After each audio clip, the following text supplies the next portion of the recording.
That's mostly the biggest thing I saw. You can have a man sitting on ledge, and you can have things on fire, and you can have rock people emerging from the ground. And you know what? All of it, pretty impressive. I'll say it.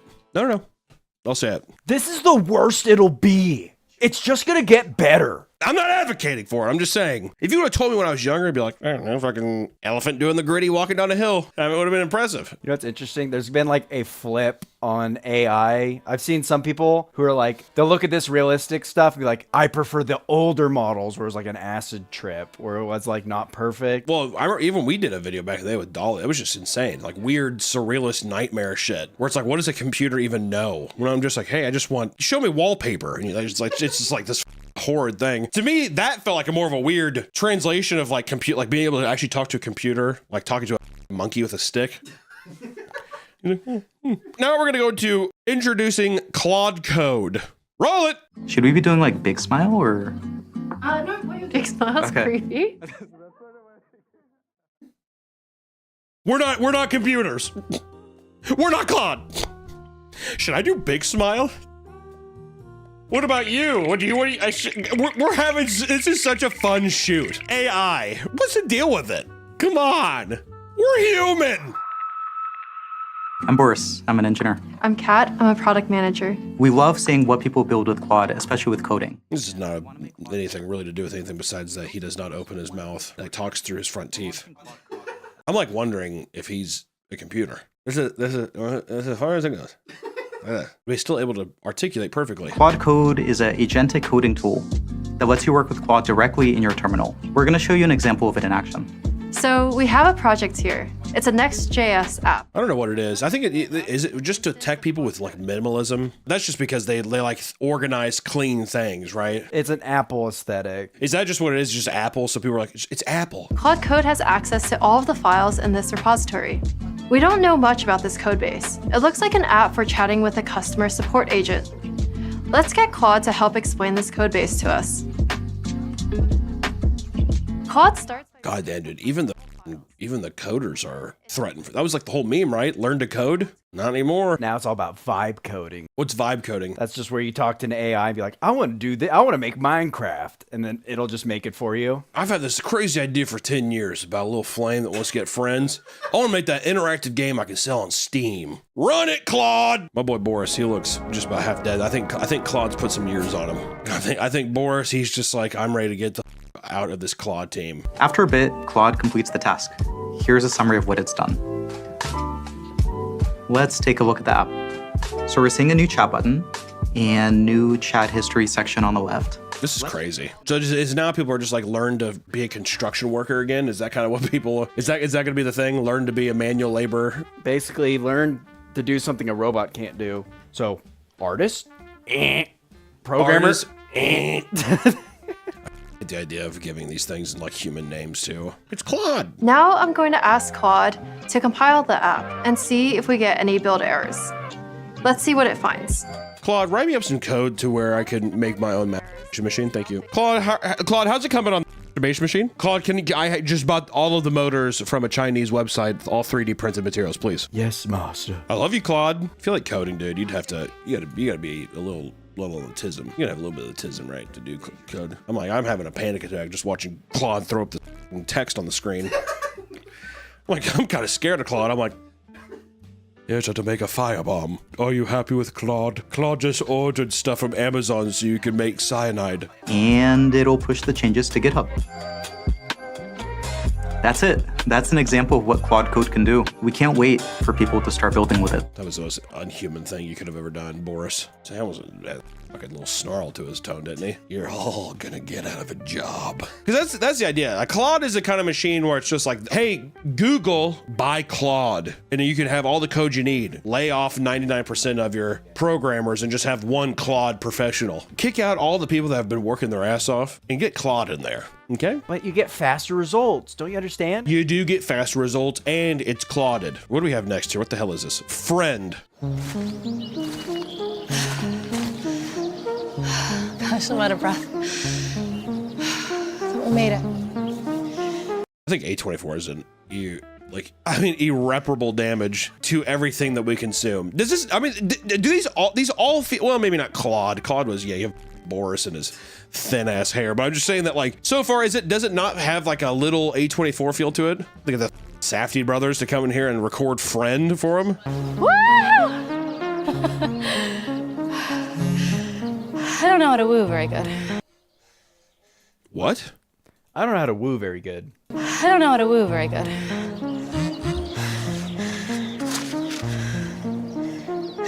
That's fair.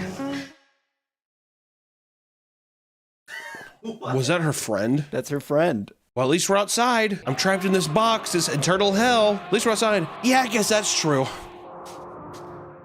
I'm still alone. What psycho this is? Is this not crazy? Come on. Oh, let's go. Are you serious? Come on, man. I hate this game. Take notes, baby. Oh man, you guys suck. Bro, you look like the back Let's of the go. Let's go. Dude, what? This is there's no way this is real. This is not a real product. You're getting thrashed. It's embarrassing from Jackson. Also, you have two friends in person. Why do you need the digital friend? A woman who stops on a trail and says, "Woo!"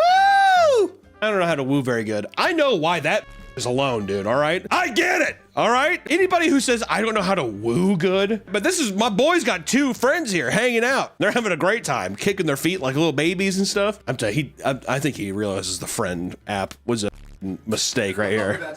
I know he's grilling him. He's supposed to be your friend. Well, yeah. How about you just tell me being like, hey, don't forget you need to take your epilepsy medication in 12 minutes. Let it be your assistant, dude.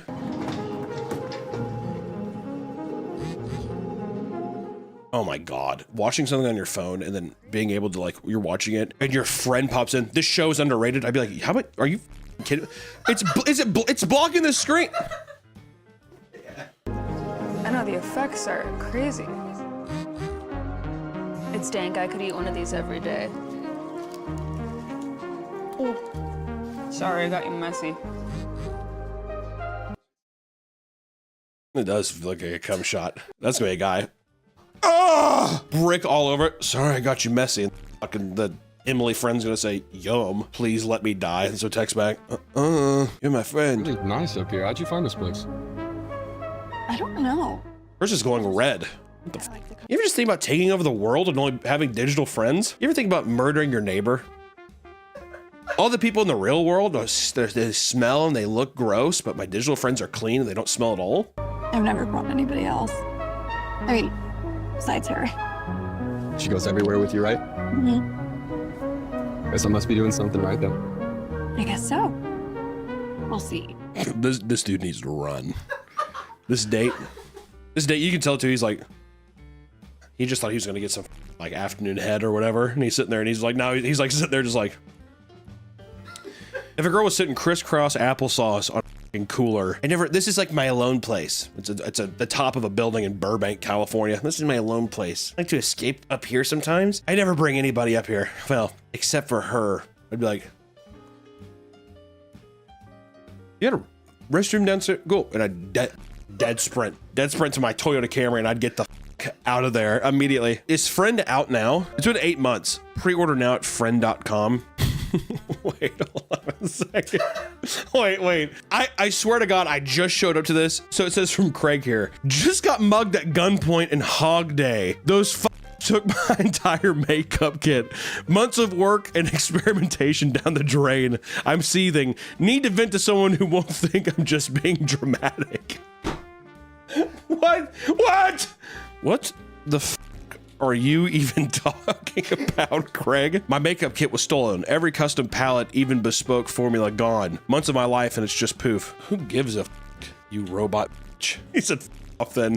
Don't need your sympathy anyway. Take Craig everywhere. It's still on pre-order? It's $100. $100 for a piece of 3D printed plastic that's like basically a Tamagotchi around your neck. It's just, I'm pretty sure it's just a microphone because it's going to your phone. It's just a physical thing you wear. Because you can just put the Friend app on your phone and do the same thing. What's this one?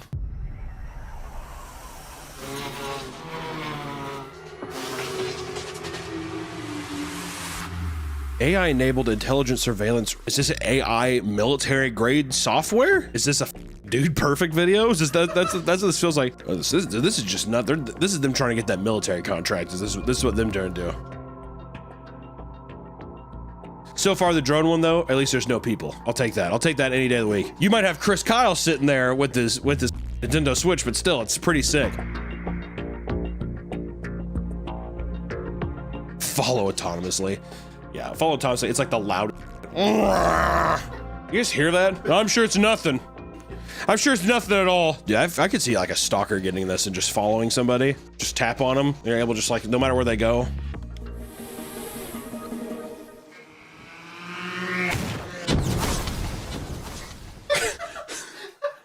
It's a bomb! Holy shit! And that's just how they end it. Drop it down and f***ing destroy everything in sight.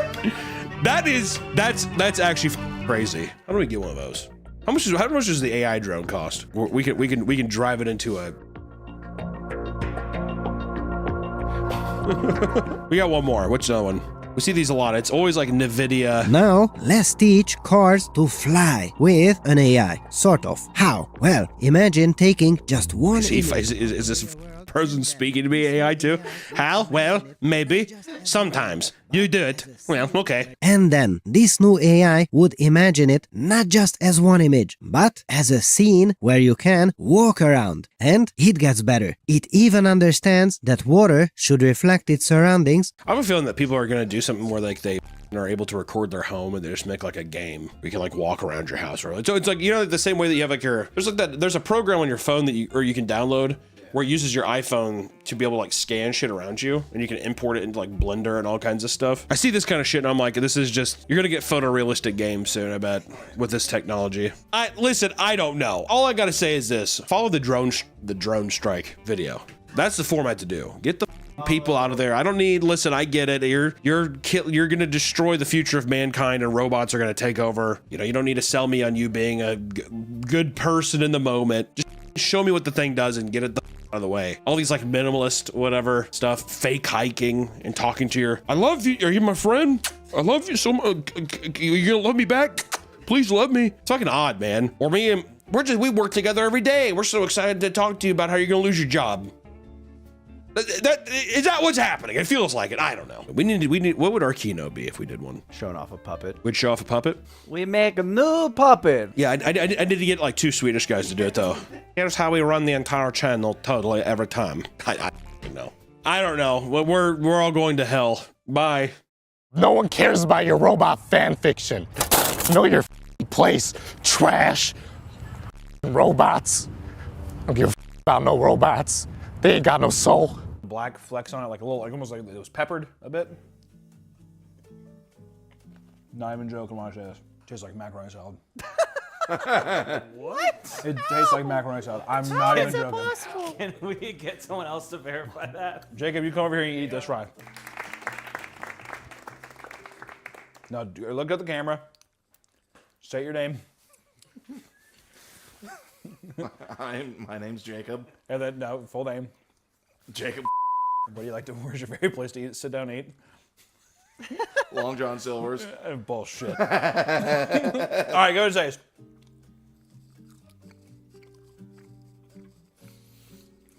Does that not taste like macaroni? Yeah, like really burnt macaroni or like pasta. Like a pasta. Yeah. Tanya, I don't like that. They do also have macaroni and cheese on the menu. Do restaurants use the same kind of, because they use the same kind of fucking chemicals to make the shit taste better? If they're using MSG, is that the MSG that they're using, does it not just taste like this? I mean, It's there's the oil. definitely- It's being baked in the oil, same the thing. cross But if it's not the oil, like, because I will say legitimately, it smells like their biscuits. Like, and that's why I'm Could like, be the that's why I'm wondering, is there seasoning. something similar there? Seasoning, yeah. You think it's just a seasoning? Do they use a seasoning in the bread or anything? Yeah. Really? Yeah. Oh. Like, I feel like whenever actually reheating it, it tastes more of the potato. I'll say that. Like, it tastes like macaroni, but it tastes more like potato than it did when it was fresh. It's odd. I would give the reheat, I'd probably give it a 3. Okay. I didn't think it was bad. Well, for that price, I mean, I'll say that the taste there at 1, it tastes like chicken batter. It tastes like chicken.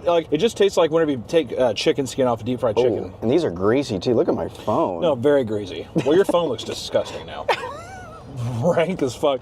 -2 on the grease scale, which is insane. I did not think that Arby's was going to get topped. And then I would say the smell, I think it's just, I just smelled the grease. I mean, I'd give the smell like a 1. God damn, these greasy motherfuckers. Holy shit. It's going to be nothing but just liquid coming out of me. Later, I can already tell. Okay, with that score, that puts us in a death match for second to last place between Dairy Queen and Popeyes at 7 points. Arby's still last. Wait, who's next? It is Wendy's. Oh, fat whore. All right. What? Wendy's time. That's what I'm worried about too, dude. I'm afraid I'm gonna snap on a child if I have them. Like your own kid? Mm-hmm. What would be your breaking point with your child? I spill a fucking gallon of milk on the table. What would you do? I yell at them, break their arm. Just all of that? Yeah. All right. That was my dad. Well, he didn't break my arm, but he yelled at me. It was like in the middle of the night. We were getting glasses of milk, and we spilt it. Still remember the screams.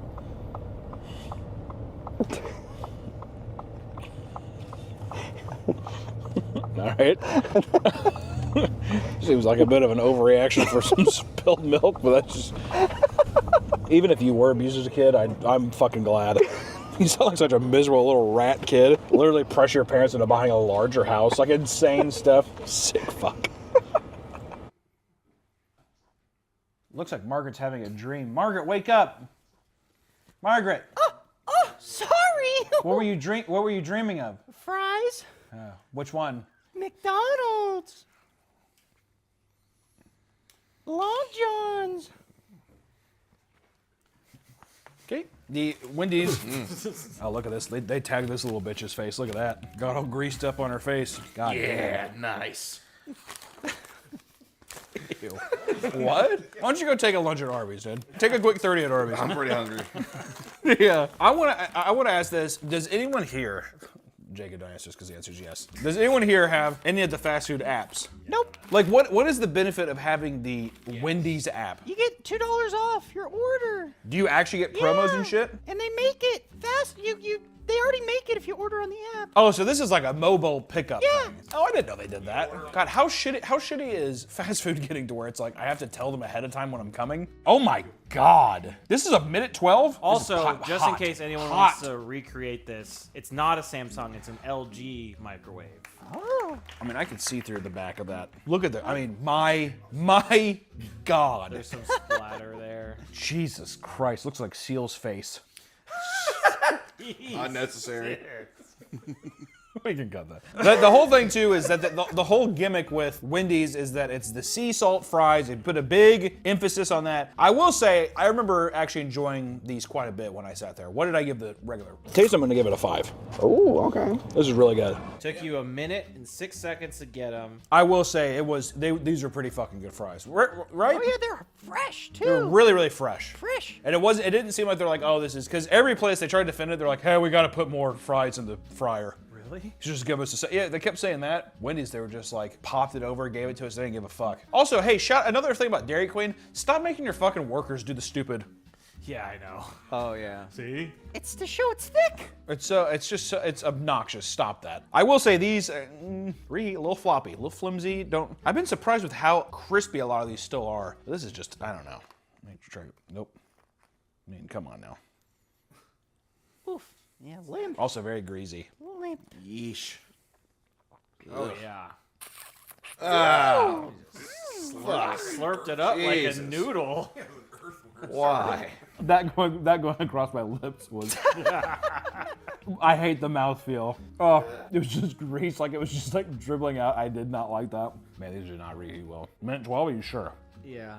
You needed a flip? With the flip, yep. In the LG microwave. No air fryer. Do we have the model? I mean, it's so greasy. Wow, I'm actually so disappointed. Yeah. Wow. It at least tastes like potato still. I would at least say that. You know, another place I've sat down and ate in. Wendy's. No. What? Yeah. Surely not. I mean, they still smell like fries. A lot of these I've been surprised when I smell them, they don't have that same whiff. Yeah, I don't know. These are pretty shit. Whoa. I'm surprised, but like the reason I'm saying that is because we like these so much fresh, I would not feel comfortable giving this more than a 2. I'm gonna have to give it a 2 on the reheat. I would say grease, I'd give it a 3. I'd do the smells a 3. 3. I don't know. What total does that give us for Wendy's? I think it's a 13. Wow. It could have been a heavy hitter if it would have landed the Yeah, mark. if it just stayed a little bit stronger. I tell you what, the reheat is not good. If you're Hunter's pro tip, if you are getting Wendy's, finish the fries. We have 3 more to go. That puts Wendy's in 3rd place behind McDonald's. I mean, listen, it might medal, but it could have gone for the gold. Well, I don't think it was taking Long John's. Well, no, not at all. But still, I would say, could have got silver. Yeah. wow, I'm actually legitimately surprised. That is really bad. Huh? 3 people. What's next, Harry? Chick-fil-A. Okay. This video sucks. God. Is this good? Is this worth it at all? I mean, Here's a little behind-the-scenes thing for us people here who aren't in the studio. Nick has been ruling with an iron fist. I didn't realize people came up to me. Jacob and Trevor came up to me complaining today. Nope. Nope. saying that Nick was yelling at him, and he did say this. Can I at least say that you said this? And I quote, he said, "I make messes. I don't clean them." Yeah, but And he walked off. He threw a box of bolts on the ground and told Trevor to pick it up. Nope. That's what happened. He told me. He said there was Can't even make it through the sentence without. there was screws in a light thing, and they fell on the ground. And Nick made a joke. What was he the was joke? joking. He said, "Clean it up. I make messes. I don't clean them up." Sarcastically. So that- sarcastically. Yeah, So that- that's what you just said. You just. Sarcastically. So that's a big joke. It was a joke. That's a fun He was joke. saying It's a it- big It's, joke. it's a fun joke when you give your coworker a really like hard Charlie horse in his leg. No, Why did you say you have a bullwhip in your office? that was a joke. Nick said that as a That's joke. a funny Nick joke. It's a Nick joke. It's Nick's comedy. He's so quirky. Yeah, he's so funny. We love him, Arriba. Yeah, we love him. Arriba, arriba. Arriba. Okay, Chick-fil-A time. Chick-fil-A has the best fast food ordering process down. Harry, I'm giving him 0.5 for that. Sorry. 0.5 for Chick-fil-A for that. It's so easy. I love it. I pay there, I drive up. Also, these young faces looking at me, smiling, and they say, "Hey, have a great rest of your day." I'll tell you what though. Actually, dock him the 0.5. So we're at 0. I'll tell you what. I'll tell you what. I'm not gonna say bitch, but I will say that little B word didn't say my pleasure. Thank you.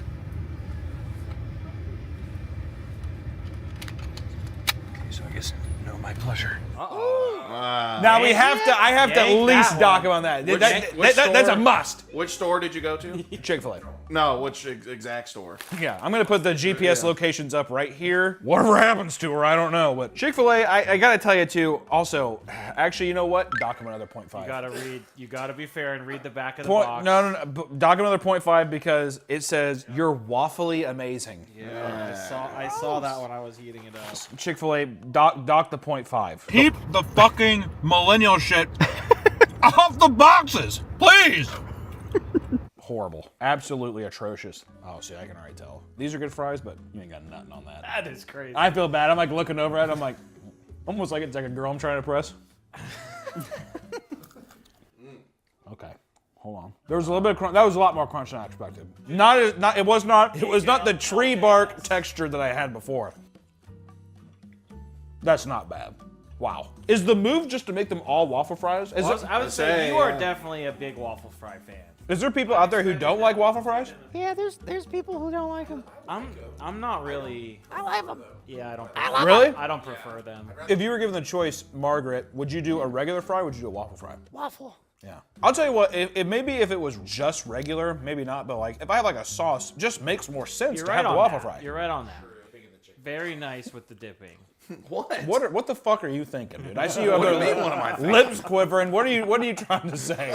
He's waiting to bring up Arby's. I'm not bringing up He has the camera. He's like, look at me. He's like, I'm not doing that. He's salivating. looks like I'm interrogating somebody from LA Noire. I'm not doing that. That's what it looks like, dude. I'm like, you have something to say? No. These are good. They smell like the regular fries. You know, fuck, man. They still got a really good crunch. Not nearly. No, nothing. No. Near. But I'm still gonna give it a 5. Wow. Okay, so adjusted for minus How many? 0.5. It's Minus 4.5. 1, because I've done minus 0.5 twice. But you also did plus 0.5. So I think, okay, so yeah, we're at a total of 4.5. It's 4.5 total. Wow. It was good. Should have said my pleasure. Shouldn't have put waffly fucking amazing on the box. That's inexcusable. I mean, that's horrible. You know what? Dock him another 0.5. No, I can't. I can. I have. I would say taste 5. The aroma 3. I would say the grease is a 4. Still 16 points. Commendable. I'll tell you what. Wow, really fucking good, man. I'm telling. I think the move, and I know comments are going to disagree with me, but I think the move is waffle fries, man. You gotta go waffle fry. And I'm sure the Chick-fil-A line had like 37 cars in it, and it only took you 3 minutes and 40 seconds to get them. You're legitimate. I mean, how many do you think it was? Huh? Did you stick your finger out? There was like a mouse. What the fuck are you doing back there? There was a mouse in the wall. Nothing. Oh my god. What is going on? What's going on? I don't know. What are you doing back there? I'm not doing anything. I'm just being me. So, what a gross thing to say. I'm just being me. Fuck sakes. He's back there. I go back there and he's like this. That's how I'm just being me. That's how I sit. I'm operating. I'm being controlled. Oh my god. That's really good. Wait, what's next? Taco Bell? Yeah, we got Taco Bell and then Burger King to round it out. I will say Taco Bell, and I want to put this out there for Taco Bell, is that we cannot use the cheese dip. We didn't use any other dip with anything else. You put nacho cheese on anything, it's gonna make it way better. Gotta just be the regular fry. So give me Taco Bell. Give me Taco Bell or give me death. Taco Bell, my god, the smell. Also, look at this actual fucking murder scene. Like, look at the plate, look at I mean, like. Dump them out and look inside because I did that. Look inside of it. It's. Jesus. Wow. It's so red. Also, I just want to see, I don't know if this is racist, we have to cut this. Why is every, like, bad French fry, it smells like a Chinese buffet? Look, does this not? It does. Just might be the overstate MSG. You think that's what it might be? Is MSG like a Chinese thing? Yep. Is it? Yeah. It's propaganda against the Chinese to say MSG's bad for you. It's just fucking, it cakes your fingers orange. Yeah. Don't say, it's fucking, it's not good, Margaret. Lick them. Lick your fingers. It looks crispy. Come on. Oh, yeah. I said this yesterday with it. It's like a cayenne or like a paprika or something. Yeah. Mm-hmm. But I never taste it. It's weird. It just feels like it just stains, but it does nothing. Ooh, crispy. Whoa, oh my god. Break your Shut the teeth. fuck up. Sound like I broke a tooth. It has the same kind of, you fucking freaking me out, dude. I mean, like, it has the same problem that McDonald's did where it's like, I feel like when they were fresh, it feels like it was packed with potato. Now it just feels like kind of hollow. I don't know. Why does Taco Bell have to fucking shake things up so much? Introducing fries. Fuck, what's next? Burgers? Oh. Spanish burgers? They have a Mexican pizza. No, we're not gonna talk about that. I don't know, like smell? I'd give the smell like a 2. The taste was good. I mean, I don't know. I'd give it a 3.5. The grease factor, it's a 1. It's very greasy. If they introduce a burger, I'm not fucking getting it. Really? I probably would. Yeah, I was gonna say, I'm gonna get it. The thing is, like, I feel like this was made to be dipped with the cheese. So that probably has a factor to it. But as is, I mean, it's not horrible. I'd give it a 2 on the reheat. It's not bad. I mean, it's not certainly good, but it's not as, I don't know. It's just that weird deflated thing is so odd to me. I actually drove down to a 1. The orange stain is just too fucked. It's absolutely fucking, I mean, I barely tap my napkin and look at all those like little orange spots. I feel like the fucking kid in school that has like the Cheeto fingers. It feels like that. You are not meant to reheat these. Also, I cannot believe that. Yeah, that's dirty. I saw that when I was. Looks like the eating up. goddamn Manson murders in there, doesn't it? Fucking atrocious. Margaret, do you like the nacho fries? Oh, I love them, especially when you dip them in cheese. Would you give them a higher rating than Hunter? Yeah, 5 out of 5. On the reheat? Well, I don't know. I don't reheat them. You're in an oven. Yeah, I'm just talking about eating them normal, eating them fresh, eating them with the cheese dip. I just don't understand you sometimes, man. Why? Why not? What's going on? I don't know. Speak. Okay, I'm not a fucking dog, dude. I'd say he is on a tear. The workers here are frightened. The power's going to his head. He's in there walking around. The whole thing too is he's doing this thing where he's like not looking at anybody. He keeps directing people, but he keeps looking at the ground or he looks at the ceiling. He's shy. He's shy guy. Yeah, I'm shy. Been working together for 6 years. Shy. My ass. But last one's Burger King, right? Let's fucking get this done with. Burger King. Let's go to Burger King. I will say, I will give credit where credit is due. Burger King has made an Xbox 360 game. Yeah. And also had probably the coolest. Welcome back to the Papa Meat channel. How you doing? How you doing? Coming on Sundown because today we're going to be talking about the dark side of gloving. There are all sorts of niche hobbies out there, some more obscure than the last. I would say our most recent would be sliders. What's weird is that online right now, it feels like there's a lot of stuff going. It used to be, what is it, Thought Daughter, or Gay Son, or Thought Daughter. That used to be the parameter. Or Slider Son, or what we're going to talk about today, Gloving Daughter. Yes, my friends. Gloving. It's fascinating to see all the history and intricacies behind strange communities of passionate people. Now, the gloving scene has died down significantly over the years, and because of this, many of you that don't attend music festivals or raves could be hearing about this for the very first time. Well, settle in. So let's delve deep into one of the silliest and oddly dedicated sports around, gloving. To those that are completely new to this community, gloving is a type of dance that was popularized in the late 2000s and became a common attraction at raves. Using special gloves that contained LED lights on their fingertips, people would learn unique movements used for the purpose of creating personal light shows for their fellow ravers, aka people that are on Molly. People that are high. Early versions of gloving consisted of people swinging around glow sticks or even using white Mickey Mouse gloves illuminated by black lights utilized at most rave events. Usually, viewers of a light show are hopped up on drugs like MDMA, LSD, or mushrooms, and people who've experienced one while high tout it as a trance-like state, mind-blowing experience. Some will even go to the next level by bringing light diffraction glasses to make things even more intense. And gloving became such a massive sport that it even birthed a string of gloving academies as well as massive competitive tournaments with cash prizes. And then in the great year of our Lord 2025, the International Gloving Championship, according to one journalist, was a large venue filled with stoner snacks in which people would engage in rap battle as competitions. That's where we're at now. Okay? The DJ would take turns playing a random 90 seconds of an EDM song as the glover gave a freestyle light show to his competitor. I would say this is more in the style of like even people who hit the vape when they do the smoke rings and stuff like that. It's kind of like that. I think it's just a bunch of pals hanging around. It's a little peacocking. See who can peacock the most. Who's got the prettiest feathers? Boys. After which, a panel of judges doles out a score based on the performer's musicality, presentation, tricks, and transitions. And you could expect to see performances that range from just intricate hand movements to full-body hip-hop dances. Points can be deducted, however, if you repeat moves or accidentally hit your opponent during the show, which is a no-go. Accidentally, do like a little like Three Stooges thing. Whatever. For many people, gloving may just be a fun way to pass the time, but for others, it's taken much more seriously. Some experienced glovers claim that each gloving light show they put out follows a narrative that the performer is trying to tell the viewer. There's a wide range of people that enjoy gloving. Even people in their late 50s and older are proudly uploading and displaying their light show routines online, which is some of my favorite vertical content is when you just scroll and it's just a person kind of smiling, and they do. Look at this gentleman control fire. Casting a spell at me. Stop it. If you think about it, I mean, 25 years ago, they were in their 20s. So it's just. Well, yeah, I mean, listen, glovers don't die.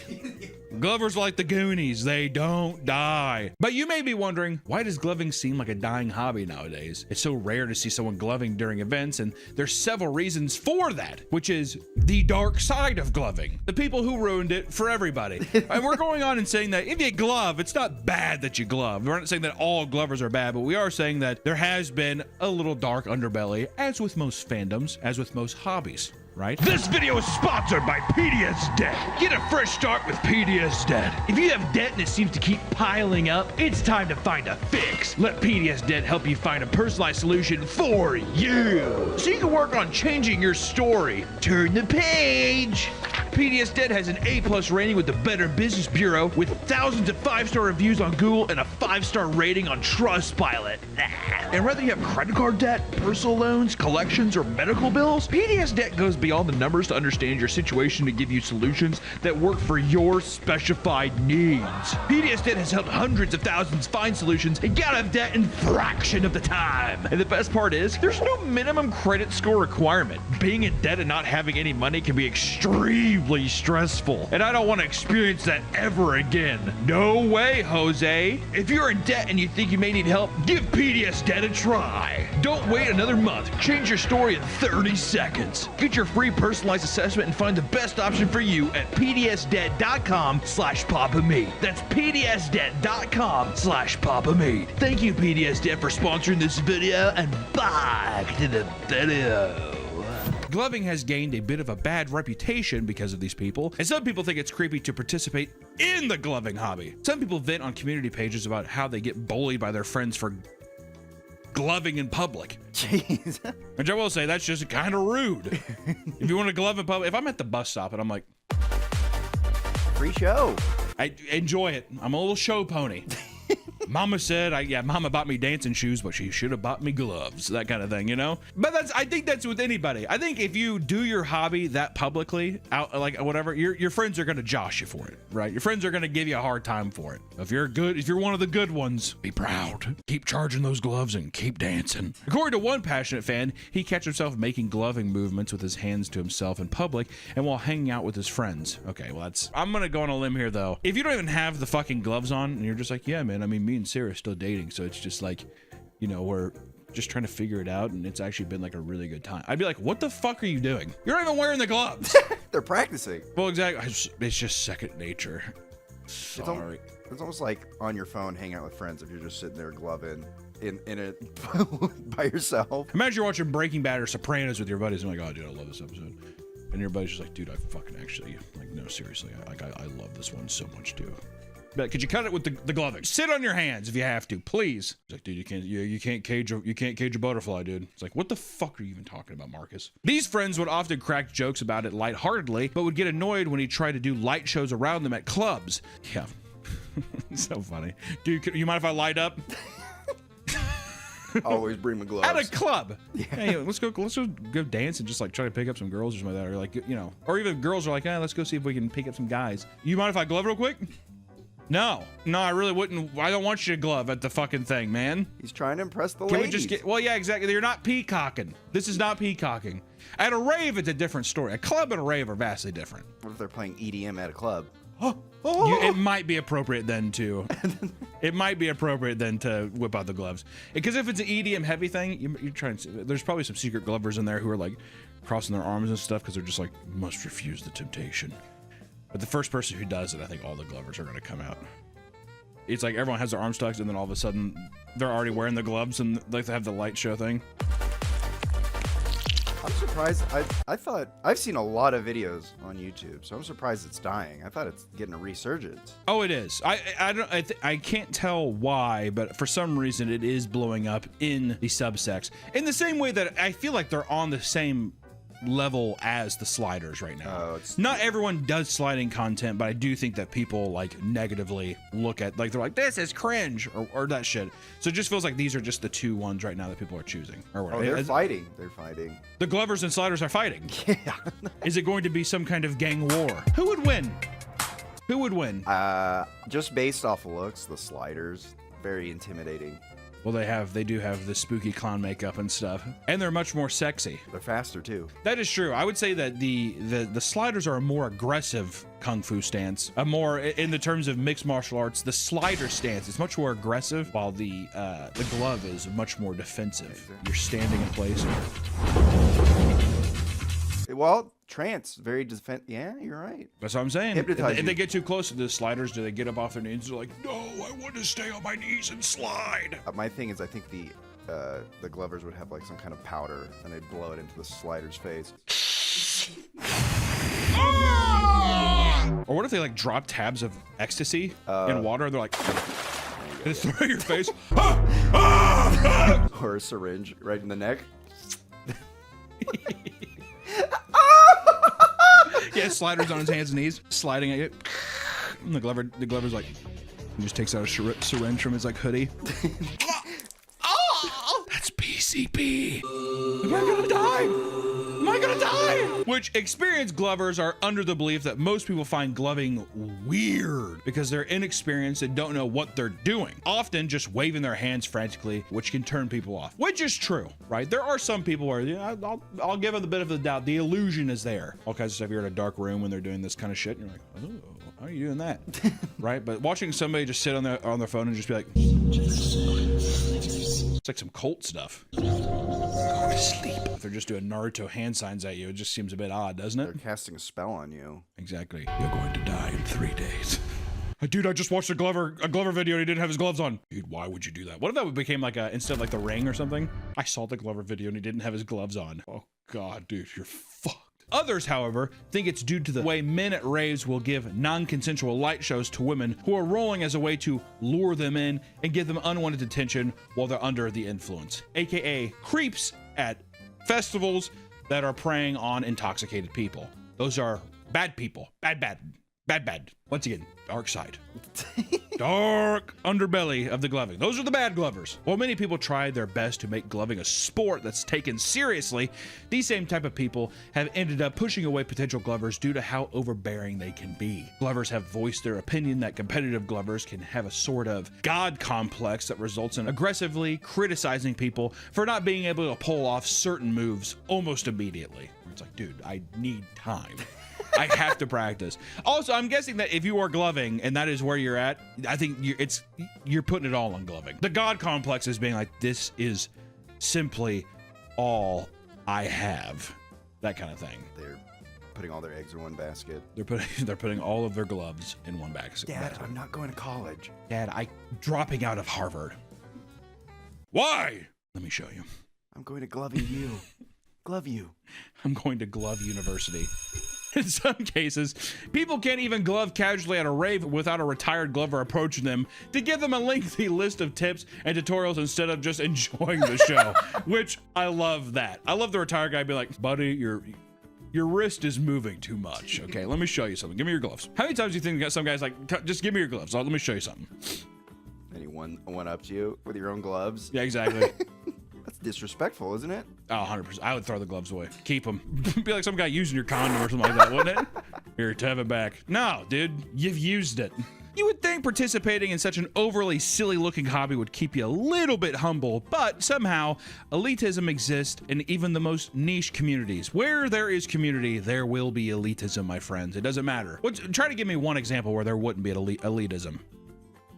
Okay. I can't even think of it. There's literally everything. There's always gonna be someone. Even like collecting stamps. Oh yeah. A guy's gonna be like, buddy, yeah, so you shouldn't start collecting with these.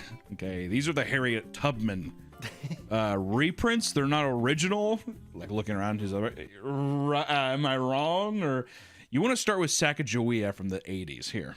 There's more to worry about than asshole glovers, however. Some will give out personal light shows at a distraction so they can pickpocket you during an event. Considering most people at the rave are fucked up on all sorts of drugs and alcohol, this makes it incredibly easy to steal from them. Speaking of drugs, it goes without saying that an in-your-face light show goes hand in hand with rolling on MDMA or other psychedelics. This, however, is part of the reason that gloving is dying as an art form. It's an art form. Okay. Are they saying it's only fun on drugs? Yeah, we don't do drugs anymore. Well, yeah, when you're in your 20s, you're like, I'm gonna live forever! And then right about, I would say right at about 25 to 27, you really feel your mortality start kicking in. At least it was for me. When I was 25, it's like when I was younger, used to hop back from hangovers, easy, whatever, all these kind of things. And then it became something where it was like, I feel like I'm gonna die. To where then someone's like, we're going out, and you're like, nah, I'm good. So then, of course, you don't want to be like, do I want to do hard psychedelics when I'm in my 30s? I don't think so. I would also be afraid that I've never done any of that stuff. That's just because I'm afraid that it's going to fuck with my brain.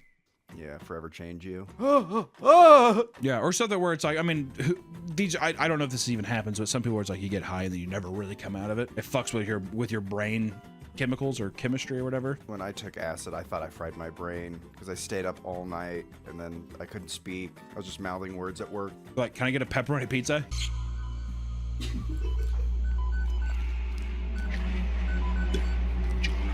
Huh? Luckily, I just needed to sleep. Welcome back to the Papa Meat channel. How you doing? How you doing? Coming on Sundown because today we're going to be talking about slot zombies. We're currently living in the age of gambling. I mean, we've done our fair share of gambling videos, whether it be scratchers, sports betting, online gambling as a whole. While people once used to indulge on the occasional Vegas trip or Super Bowl bet, they're now doing everything in their power not to put money down at literally every single moment. Young people today bet on even the most mundane things, like the length of a president's speech or even how many cars pass through an intersection on the road. Yes! Yes! Let's go! Oh my god! Yes! Yeah, I told you guys it was gonna hit! From sports events to live streamers, there's really no escape from non-stop barrage of gambling content that gets pushed to you constantly. And some casinos are even creating slot machines that are mobile, meaning they can follow you around and entice you that much more. But nothing really quite tops the slot machine, right? The idea of slots, whether it be in person or digitally, I feel like that has had the biggest chokehold on people for a long time. When we went to MagicCon Vegas, we saw some slot zombies, as it were, which basically a slot zombie is a person that is, I mean, I guess you could say they're dead at the slot, but usually very superstitious practices, usually touching the screen, hitting the screen, doing things in a catatonic state, you would say, right? Which I think, Nick, I think we should take $200. We should go to the casino and see what we win. What is our win? What are we trying to win? Just our money back? So if we have 200, are we trying to win 200? Yeah, I think double your money. We're at my local casino. I just took $200 out of the ATM. I feel like one of those vertical content creators that's at the slots. The objective today, we've decided on, we're gonna try to double our money. I took $200 out. We need to leave this casino with $400, all from slots, baby. Also want to reiterate, we're here at 10:30 in the morning, and the vibes are, there's something just extremely sad about casinos. Casinos not in like a hoppin' party type vibe, is a cold, smoky, desolate place. When we are in Vegas we've done the Gordon Ramsay video, the restaurant video, we went to MagicCon, we did that kind of stuff. You got it. We always stop and we play what, Nick? Frank. The Frankenstein slot machine is so funny. I love it so much. Basically, you're just electrocuting the shit out of Frankenstein, torturing him. And then if you get extra spin features, it's a horde of people being like, let's get him! They literally scream that, and it's him up in a flaming tower being like, For many, slot machines are undoubtedly one of the most addicting forms of gambling out there. From the bright, flashing effects to the expertly crafted mechanics drip-feeding you dopamine. It's no wonder people become downright possessed when they encounter these machines, turning them into zombies. You have all these fucking channels now that are, I mean, especially on YouTube, TikTok, vertical reels, where it's like, I'm putting $1,000 into this machine to see what happens. Like, gambling content, slot content, table game content is so huge right now that people get this fix and they're like, I'm gonna win big just like these guys, you know? Or you sit down in a slot machine, put $100 in, and then you get paid like $300, and now you're chasing that high.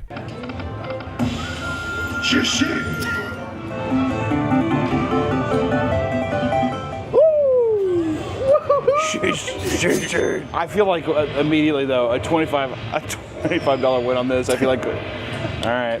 Slot zombies are gamblers so entrenched in their slot machine addiction that they will sit lifelessly and play for hours on end, endlessly slapping the buttons with 1,000-yard stare. After a while, you wonder if they're even looking at the screen. There are studies that suggest gambling addicts become so immersed in the visual and auditory presentations of the game that they enter a trance-like flow state. This incessant need for dopamine can result in hundreds of thousands of dollars being flushed down the drain. Videos taken by casino goers have shown slot addicts nonchalantly transfer as much as $20,000 straight from their bank accounts before tapping away, right? That's so predatory. It's insane. It's unfucking believable. I mean, I understand there might be some high rollers going there, but you should not be able to attach your bank account to the Big Bang Theory slot machine, dude. You know what I mean? Isn't that crazy? Today's video is sponsored by Chime. 82% of Americans don't have a high yield savings account, and almost no one is getting 5% cash back on the stuff they buy every single day. That means most people are leaving real money on the table. If that's you, it's time to get Chime and stop losing out. With Chime banking cards, you get 5% cash back in a category of your choice. That could mean cash back for gas, groceries, or even dining out. And you can always change your selection each month. Plus, Chime's high yield savings account earns 3.75% 5% APY, which is great because with that high of a yield, you could earn in a little over a month what it would take to earn in a whole year with a regular savings account. So set it up once and sit back and watch your money grow. And the best part is that your money isn't locked up. You can access it easily at any time. Chime is not just smarter banking, it's the most rewarding way to bank, offering $1,150 in annual rewards fee-free. Join the millions who are banking without fees today. Head to chime.com/papameat. That's chime.com/papameat. It only takes a few minutes to sign up. Sign up through my link for a $100 bonus with the new Chime checking account. Thank you to Chime for sponsoring this video. Back to the video. Others deep in the trenches will forego bathroom trips, opting to piss in their own chair so they don't have to take breaks from the game. That's a mentally deranged person. Is that a good seat though? Like if someone pissed in a seat, do you sit in that seat and play in that I think slot? that's bad luck. Oh, that's bad luck. I think that's bad luck. Listen, and see that's the thing too. See, I said that's bad luck. The gambling aspect is so superstitious. Almost every slot machine game, I would say 99% of them are focused towards the Chinese demographic because Chinese people love to gamble. Just true. That's why whenever you go in, you're like, what the fuck is this like crazy? Like, I mean, there's been so many slot machines where I'm like, what is this? It's just called Kung Fu Master. It's a fucking guy with like a Fu Manchu and he's like, ooh. All these different things, and it's just to appeal to that demographic of tourists that comes over and actually spends a shit ton of money. But I do think the Chinese culture is extremely superstitious, which is also why there's like eights are popular or like a lucky number. So like everything's like crazy 88s or like all that kind of shit. And that's why there's not certain numbers on games because they're not lucky. It's a very superstitious culture, but that leans itself into people also getting in their head about luck and like, you know, the kind of superstitions that go like, you know, that's why I'm saying if I saw a piss or shit ridden chair, I'd be like, that's gotta be unlucky. I would think the opposite. I'd be like, this machine is hot. Unless the pee or poo-poo was in the shape of an 8. And then I'd be like, poop 8? I'd sit right on it. I should probably get a drink. Maybe we got to get a new slot. This one's this one. I hit a nice chin. For those that don't want to make the trek over to Vegas or their local casino, there are tons of online slot machine games that put you within arm's reach of winning it big at all times. People who are truly deep into gambling can now watch streamers who are pretty much entirely dedicated to betting their money away on slots, filtering their donations right back into their game of choice. How many years back was this? Twitch basically banned gambling on Twitch. That's what I think was a big reason for people to switch over to Kick as well. I mean, slots were so fucking popular, but then became a whole debate of like, is this like manipulating children into being like, fuck, I want to do slots too. Watching a super rich streamer or people who have like deals with these companies like Stake go in, you would assume that it's like, yeah, they're probably not spending their own money, you know, and then it's going to incentivize others to be like, I can win this big on this site, that kind of thing. If they ban slots and gambling, they should ban pack openings because it's the same fucking thing. You know, it's like, I want to say it's not at all, but at the same time, I'm like, I mean, I don't know, I guess. Well-known gambling addict streamers like Bossman Jack frequently experience the highs and lows of online casinos have to offer. His losses have led to infamous bouts of erratic behavior, like the time he kicked down the bedroom door or started beating himself up from sheer rage. If you don't know Bossman Jack, I don't know. There's a lot of videos talking about him. He's a very interesting man. It also just is, it's a perfect anti-gambling thing. You look at him and you're like, I'm good. I think I'm all right. For every big streamer playing online slots with tons of energy, there are hundreds of small streamers that gamble in complete silence as they slowly morph into a slot zombie purely for the love of the game. Online slots have become such a growing problem that people are now creating plugins like Bet Blocker that block you from 300,000 gambling websites so you can kick the habit. Which I gotta say, whatever you gotta do to fucking cut the cord, dude. If anything, that's kind of a cool, that's like a fun thing. The person who made that definitely was a gambling addict. 1,000,000%. Slot machines in general are often considered the least likely to pay out when compared to other casino games. Slot zombies who spam the buttons rapidly lose their money quicker than most, making it a particularly dangerous form of gambling addiction. Should I just trigger fuck it? Yeah, trigger fuck it. We gotta do this too. In the casino, I don't think there is literally any game favored to you in any kind of fashion besides like maybe fucking Baccarat or whatever. Or not even that. I would just say when you step into a casino, you are going to lose. On a very off chance, you might win a little bit, but then they're going to pry on your dopamine hit of being like, oh my God, I just made this, because you're going to spin it right back and lose.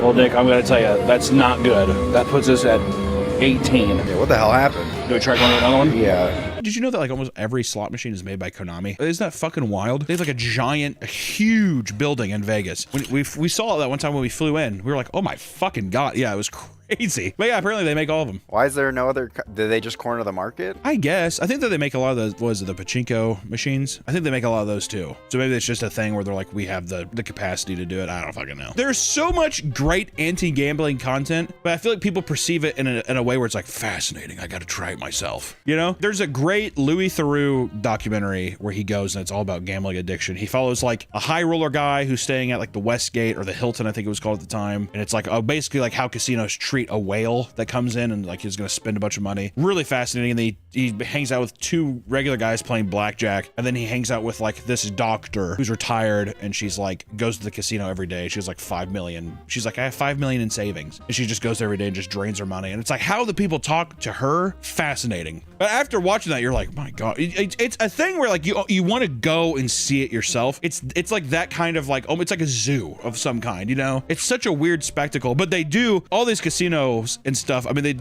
you're an animal, you know? It's fun to watch, but also just it's insane to just the realization of, it's like, I'm sure there's like an ounce of humanity for people that work at these casinos, but you are trained to just be like, you gotta get them to spend. The thing that I found fascinating about the Louis Theroux documentary is the woman there, it's like the staff all knows her, and Louis would go up and he'd be like, well, yeah, what if she's spending too much though? Don't you feel bad? Like, what if she was losing her house? And they would be like, you know, I mean, all we can do is just ask them to gamble responsibly. It's like there's not an actual human answer there. It's just the things that they've been told to say, or this like you just eyes glazed over. The unbreakable obsession can grow into something truly debilitating. You'll know the transition to slot zombie is complete when you start to display some particular bizarre habits. Slot addicts can become incredibly territorial about their favorite machines. Here's a little update from inside the casino. People I think that I'm stealing their techniques and they're getting upset. This old woman keeps walking by. She keeps doing. Some have even camped out during closing hours to be the first to sit at their favorite machines when the casino opens, which this might be more in reference to pachinko machines, because when we were in Shinjuku, every morning I'd look out my hotel window and there would be a line of people. We were right across the street from a pachinko casino, whatever. We stayed at this place called the Prince, and yeah, literally right across the street was one, and every morning there's a line. But I mean, a lot of American casinos, I think if not all of them, are 24 hours. In one instance, after going to the casino for the first time and getting up from a slot machine, a man was pushed out of the way by a very old woman who uttered, "Mine now!" before she sat down and began tapping away. I was like, with these things, I wonder if it's is this, because that superstition to me feels like the person was red hot and the oven isn't cooled down yet. I could still get a couple out of this. So you have to like run up to somebody, they just won. And you go up to their slot machine, you'd think that their favorite slot machine was like a second home, the way that people make themselves comfortable. Tired from using her hands, one woman brazenly leans back in her chair and uses her feet to tap on the screen as if it's no big deal. What is it that makes it grosser that it's your foot and not your hands? That is interesting though. If my shoe was clean, my sock was clean, like that's cleaner than your hands, which have been touching everything. I wipe down just about, I mean, like, I get so grossed out. The amount of times I've been in a bathroom, it's scarred me, I feel like, forever. You go into a guy's bathroom, and the amount of times that a guy will, like, scratch his balls, scratch his ass, grab his dick, take a piss, and then walk out of the bathroom without cleaning their hands, like, washing their hands is insane. To the point now where I'm, like, hesitant to even shake a motherfucker's hand now. That's why you did the fist bump. I'd rather, you know what, though? I will always do a fist bump. I'm not a motherfucker that does the elbows. Yo. No, elbows, that's... All right. Jesus, man. Bumping bows? All right. Well, fuck. Because their minds have been rotted by the spinning because their minds have been rotted by the fuck. Dyslexia affects up to 1 in 5 people. It occurs on a continuum. One person might have mild dyslexia, while the next person has a profound case of it. Dyslexia also runs in families. Some zombies don't even react when they win. They just move on to the next machine, unfazed by the cheers of onlookers.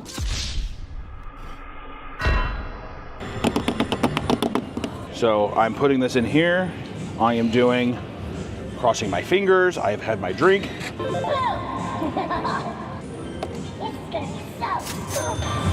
This is so spooky. This is gonna be so spooky. It feels like the slot zombie thing is definitely, it's an older demographic. There's definitely young people that do it, but I think it's that phase of I'm retired, I don't know what else to do, I'm bored, I'm just gonna go up to the casino and just like spend the money, spend my retirement, I don't know what the fuck else to do. One casino worker claimed that they had to clean up a human feces beside slot machines after some gamblers were unwilling to leave their seats. They allegedly stood up, pooped on the floor before returning to the game, later claiming it was because they were on too much of a hot streak. You think a casino you think they'd give you like a pan to shit in if you requested it? If you were a big enough spender, I bet. I legitimately believe so. But I'm talking, it's gotta be a lot. And they'd probably like close off the area and it'd be a private room or something. Cause that's whenever, now you get into like the dealer. I want to see private room dealer stories. I bet I can't even imagine the shit that goes on in there. Cause also like, if you're spending that much money, you could come in and just be like, we're gonna do dwarf fighting in the corner for my entertainment. And like, just they look away from all this like other like illegal shit that you could do. I was gonna say, do you think you could do bumps off the cards? Fuck, maybe. Like all these things, I'm like, I don't see why not. I want to know if any table has ever had to endure like what Magic players have to endure when you're playing at a local game store. Your opponent comes in. Oh boy, here you go. Unwrapping the fucking bag. Uh-oh, there's the styrofoam container. Open it up. Taiwanese food. Just stinking up the whole fucking store. It's got cashews all over these fucking noodles and stuff. Styrofoam's all wet because it's just been this hot dish and they're just sweating inside that styrofoam. That's what I know. Has somebody been slinging blackjack? They're like,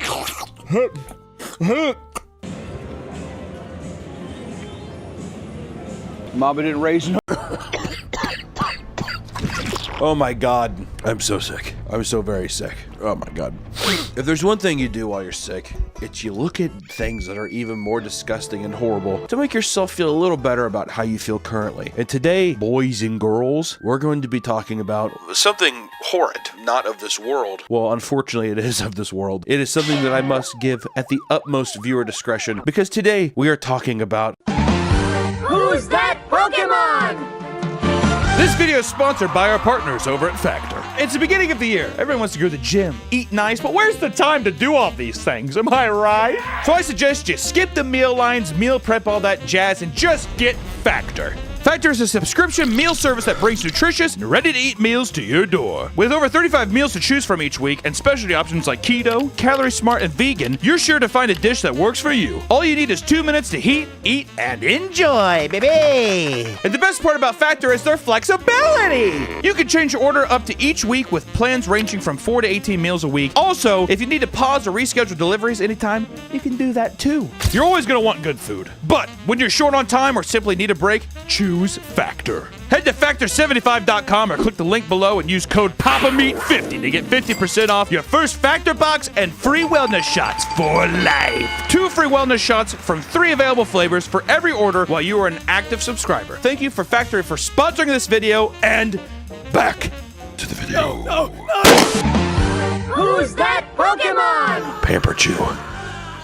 Some people might know him. I had never heard of him until recently. Did a little research on this, and it felt like it tied in a little bit with a previous video I did, which is the adult baby problem. If you like dressing up as babies and stuff like that, it's all good. Who cares if you like doing that? People like doing weird shit all the time. It's not up to me. It's just whenever you get into the realms where it gets oddly, you know, sexual. Oh no. Or it feels like it is a detriment to yourself, which in today's case, it feels like both are happening. Both negatives are happening towards this person. Pamper Chew is just a guy who likes to find used diapers. He likes to wear them. Likes to smash them. He loves diapers. I'm just going to throw you into it. We'll just see how this works. Pamper Chew is a YouTuber from Beaverton, Oregon, who is an ABDL, which you remember from the previous video is adult baby diaper lover. Classic. I'm the exact same way, baby. He is also a fursuiter, specifically a baby fur.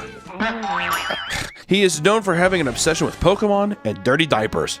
He loves tinkering with old electronics and eating vintage foods, which he claims, if canned or bottled, never expire. I don't know how true that is. I don't think anything really lasts forever, buddy, but you know what? More power to you. Let me introduce you to Pamper Chew, submitted 5 years ago by user Yiffin Hell. Let me take a look at your bunny costume. Oh, look at that. Like that now. Looks like it's the same color grading as a Saw movie, and then it pops up with 18 mature content. Thanks, Reddit. This is horrifying. This is the realistic take of the Christmas Story, where he comes down with the bunny suit. So there he is. Wow, look at him. How cute. All in all, that's not bad. Guy in the fursuit, he has a little baby bottle, wants to drink a little milk. In what I would assume is a dilapidated, horrifying trailer of sorts, but there's nothing wrong with that. One of his favorite things to do ever is steal dirty diapers, microwave them, and smash them or wear them. Okay, that's why I'm like, this is where it's maybe gone a bit too far. If you're wearing used ones, I don't see why you can't just go to the store and get regular ones. You know, there's adult diapers. Just wear a regular diaper. Nope. This is a thread made many moons ago in 2012 about how Pampered Chew goes and how he gets his diapers, which is a great look into the mind of a mentally disturbed person. So I thought it'd be fun to include here. This is a thread about people asking how they go about getting diapers. We have a user, Charles, saying, I can't buy diaper, so I just go Trouth Track to find some. What the fuck is Trouth Track? I would love to buy some, but I can't. I just wear them 5 minutes. It feels like a waste of a perfectly good diaper. I mean, I'm at least glad that he's like, I mean, I might as well get a used one because I'm only gonna wear it for 5 minutes. And that's when our trusty hero Pampered Chew comes in and says, very safe and can be reused, but poopy diapers can make you sick, so just be careful. I have saved wet and poopy diapers from dumpsters for over 10 years, and I've never been sick. I love the smell of old diapers and love getting them for free out of the garbage. You can microwave them really hot and kill off any bacteria and germs, then let them cool down before wearing them, or you will burn yourself. And he put a little like, you know, ow. I hate that. Everyone seems so grossed out from used diapers on this site. If you like dumpster diapers, go for it. Just be careful. Perfectly rational. He's giving you all the tips and tricks here. Wet diapers, which I think he means piss diapers. Piss diapers, they're the best. Poopy diapers will get you sick, but you microwave them. That's what people say. I dropped my food on the ground. 10-second rule, throw it on the skillet. Perfectly good to eat. Same with a diaper. Bye-bye bacteria. It doesn't feel like it would actually cook the bacteria. I feel like it would like mutate it and it would grow to be something even worse. I have a sneaking suspicion that he got sick. Just going to give you the warning that you can contract diseases through urine, and your advice is also very dangerous to the OP. Also, a microwave will not kill off bacteria and it could start a fire. Okay, so I was right. This is a more calm way to approach somebody talking about using and microwaving diapers. Pampered Chew immediately responds with, my microwave is awesome. 1971 radar range. And we see what looks like a Fallout nuclear microwave here on top of a mini fridge. This feels like Jeffrey Dahmer's house. Like whenever you find like all the old photos, like his fish tank and shit, this is like a crime scene photo. I also do like that there is just a toaster on top of it too. So you know that he's making like toaster strudels and stuff. That's kind of fun. I have been doing it for a long time and I have never been sick. Also, I don't see any way to start a fire with a microwave unless you are a complete idiot. If someone wants to wear a nice squishy old diaper, let them. What a sentence. It's for the most part safe to do and will not make you sick. We have an immune system that can handle most things that we come in contact with. Yeah, wing dog. The human body was built to wear used shit fucking diapers and pissy diapers. You should know that. Wingdog once again responds with, take a look what you just wrote and tell me it's still a good idea. I bolded your good idea. Also, it is very easy to start a fire with a microwave, and something that is not supposed to be microwaved. Your advice is very unsafe and is really gross to boot. You may not have gotten sick yet, but that means nothing. The original post may not be so lucky. You don't understand the dangers of what you're doing or saying. And that's when Pampered Chew responds, and he has the cutest little selfie of him here. Jeez. You people worry too much. If someone wants to play with used diapers, they should be able to without telling them how dangerous or gross it is. I know it can make you sick, but you know what? I have never gotten sick from it. That's 10 years of wearing used and microwaving diapers, so he's got a point. This is one of the most haunting images I've ever seen in my life. This is like Chris Chan levels of shit. Pikachu has a little diaper on, I just noticed that. Okay. Any person of wealth or notoriety has an outfit that looks just like this. That's what's fucking me up. He has like the Michael Cera Juno mustard tee. It's mostly just how small the flip-flops are compared to his feet. Those fucking toes are like peeking over. Good lord. It's a sweet fit. It's a good fucking design, man. And also copyright 2012. Got a nice copyright down there on the image. This is one of the first times that we see Pampered Chew online talking about this. And as you can see here, this is so fucking gross. Oh my god. We see a nice collection of used diapers. There's really like not a lot of things on earth that's more disgusting than like a used diaper. A used diaper is a lot like a dead body. Like it just bloats whenever you get done with it. And so it's just these like really translucent yellow or brown blobs of just plastic and cloth. It looks like there's just like a bunch of dead rats in these is what I picture. It's one hell of a collection, though. You'd think you have a little more pride, though, like organize them a bit more. He starts uploading videos online. A helpful one he released was how to dispose of your diapers. You're probably thinking, what am I gonna do, throw them away? But here he is in a bathtub to start off. That's really cool. He has this nice little, kind of looks like Macaulay Culkin. This is Macaulay Culkin with the stress of having been left twice by his family. Roll the clip. I'm gonna teach you how to flush a diaper down the toilet. Now, normally, you wouldn't do this. It can cause problems with your septic tank. Who's recording this video? He's got a lot of friends. He does have a lot of buddies? Oh, good for him. See, now you can't compare him to the Christian thing, because it's like, if he has a good social life, got that Roger the Alien build, dude. Tank or sewer system. This is impressive. All right. So first, he flushes them. I'm gonna be honest, dude. Usually you just throw them away. You ball them up and you throw them away. How did he get his? That's why I'm losing a little bit of respect for him. You already got to use diaper. You pissed and shit in it probably. Throw it back in the dumpster and let somebody else fucking dig it out and wear it and microwave it. I wonder if he's worried that he's gonna go back in, forget that he already wore it, and then if he feels dirty by doing that. I already wore this one. what you do is you take your wet diaper. Oh god. And that is the most rancid, piss-stained diaper I've ever seen. It kind of looks like a bag of popcorn. That is disgusting. because if it's dry, it might flush down and clog up your toilet. So you want it gooey ahead of time. I once knew a heroin addict in college, and he talked just like him. Coincidence? That is so gross. Oh, he's mixing with his hand. Oh, God. Like this.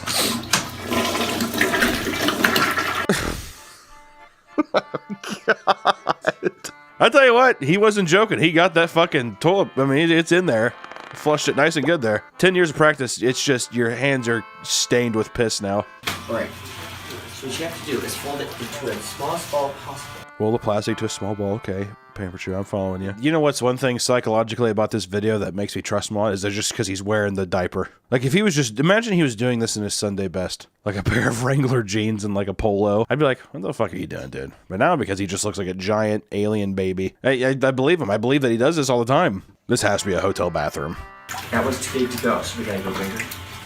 Or he's clogging the toilet now. His smile at the end, I wonder if he's trolling. Because he doesn't really flush it, and he throws a giant piece of it just wet on the floor beside him. And he does that thing where he's like, I mean, that's how you do it. I'm just wondering if he's like, this is how you flush a diaper, but he's just trolling. Because we all know that he's like, I don't flush these. I collect them. Like when I shit and piss in them, I microwave them, and I fucking put them into a manila folder and put it in my file cabinet. We use a nice video of him opening some nice vintage diapers here. Oh yeah, Pampers for Boys. I remember being in a couple of those when I was a baby. That's a good year too. What year is that? 94? It's a nice ASMR year too. Oh my god, he broke the seal. What a fucking idiot. These early YouTube videos, we'll never get this again. Bad enough quality camera, and it just looks like everything you do makes you look like a fucking serial killer. This is a beautiful presentation, the way you rub that and stuff. Go ahead and slip one of those bad boys out. What do you got to see here? Beautiful designs around the rim. I'm like scared watching this, I don't know why. Every stuffed animal in his bed is wearing a fucking diaper, dude. I hate that I'm like trying to justify my head, like, you know, what are you supposed to do? Come on. What, can you not be enamored by a nice diaper? But I'm like now picturing him like fucking like stalking through the store. If you're gonna look me right in the eyes and say that you're not impressed by a 1994 Pampers for Boys diaper, then I know you're a liar. I got some Disney characters on it. This is the best diaper review I've ever seen in my life. Oh, 85! What trash can did he dig those out of, dude? Perfectly sealed? Come on. He started uploading videos of him walking around wearing poopy diapers, which is fun. This only confirms that when I see somebody walk like this in public, this is exactly what someone with a fully shit-filled pants looks like. I tell you what, he wears a pair of bib overalls, very nice. That's definitely a full bib overalls, though, full of shit right there. Which, you know, sure, he's walking around Walmart with a shit-filled diaper, but he also has videos of him smashing diapers. Pretty fun. This is Pamper Chew, and I made a little mess on the floor in my last video, but I made a bigger mess in the tub. Oh, God. Look at this chair gets all gooey in between your toes. Yeah, this is fun. And kind of pop them. Okay, alright, I'll sit down. What kind of mental disability do you think this is? This guy knows how to have a good time. Well, here's another video of Pamper Chew decomposing diapers like that of a body. And you might remember my diapers that were on the roof for a couple years. Yeah, he either sounds like Kevin Von Erich mixed with like Chris Chan. And so I did take it down, but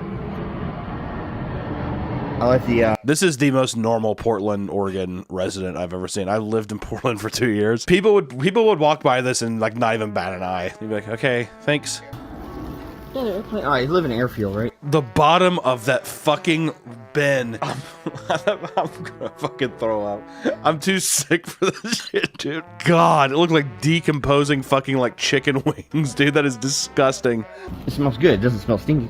In a weird, complex way, he's very... Why would you think to do this? You know what I mean? It's got to break down. Well, I'm going to test that theory. He's like a Mythbuster. And I've done these experiments before. I've never done it this length of time, though. Experiment. Now, this is the cool stuff. I know it looks like a big bunch of rust in diapers, but... The art of squashing diapers?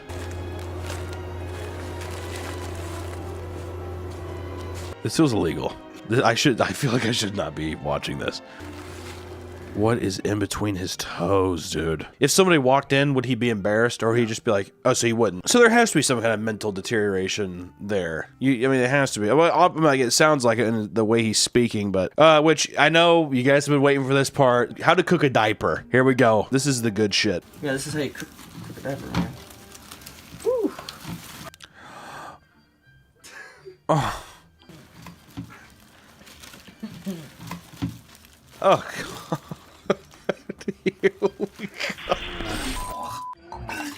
Nice big video here. Starts off on styrofoam igloos that you use for fishing with a video titled My First Diaper Collection.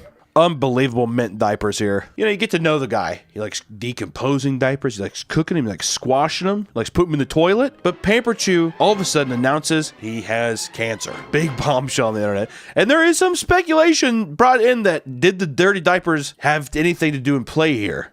Okay, first he had the bib overalls, which, you know, I can be like, hey, you can have a nice... The giant onesie Thomas the Train thing, we need to, especially for your cancer announcement video, maybe just a shirt, you know, maybe just a, that's just me. Said it was going to be either cancer or mono, or it could have been cat scratch was another one. This is the most optimistic cancer announcement I've ever seen in my life. I can't tell if he's even bummed that he has cancer. They tested 2 of them. One of them was inconclusive. The other one was that it showed signs of the cancer. So I do have Hodgkin's lymphoma. I'm not worried about it, but everyone else around me is. I've never seen anyone so relaxed that they have Hodgkin's lymphoma. He's just like, everyone's worried about it. I don't really give a shit. Literally a sign from God.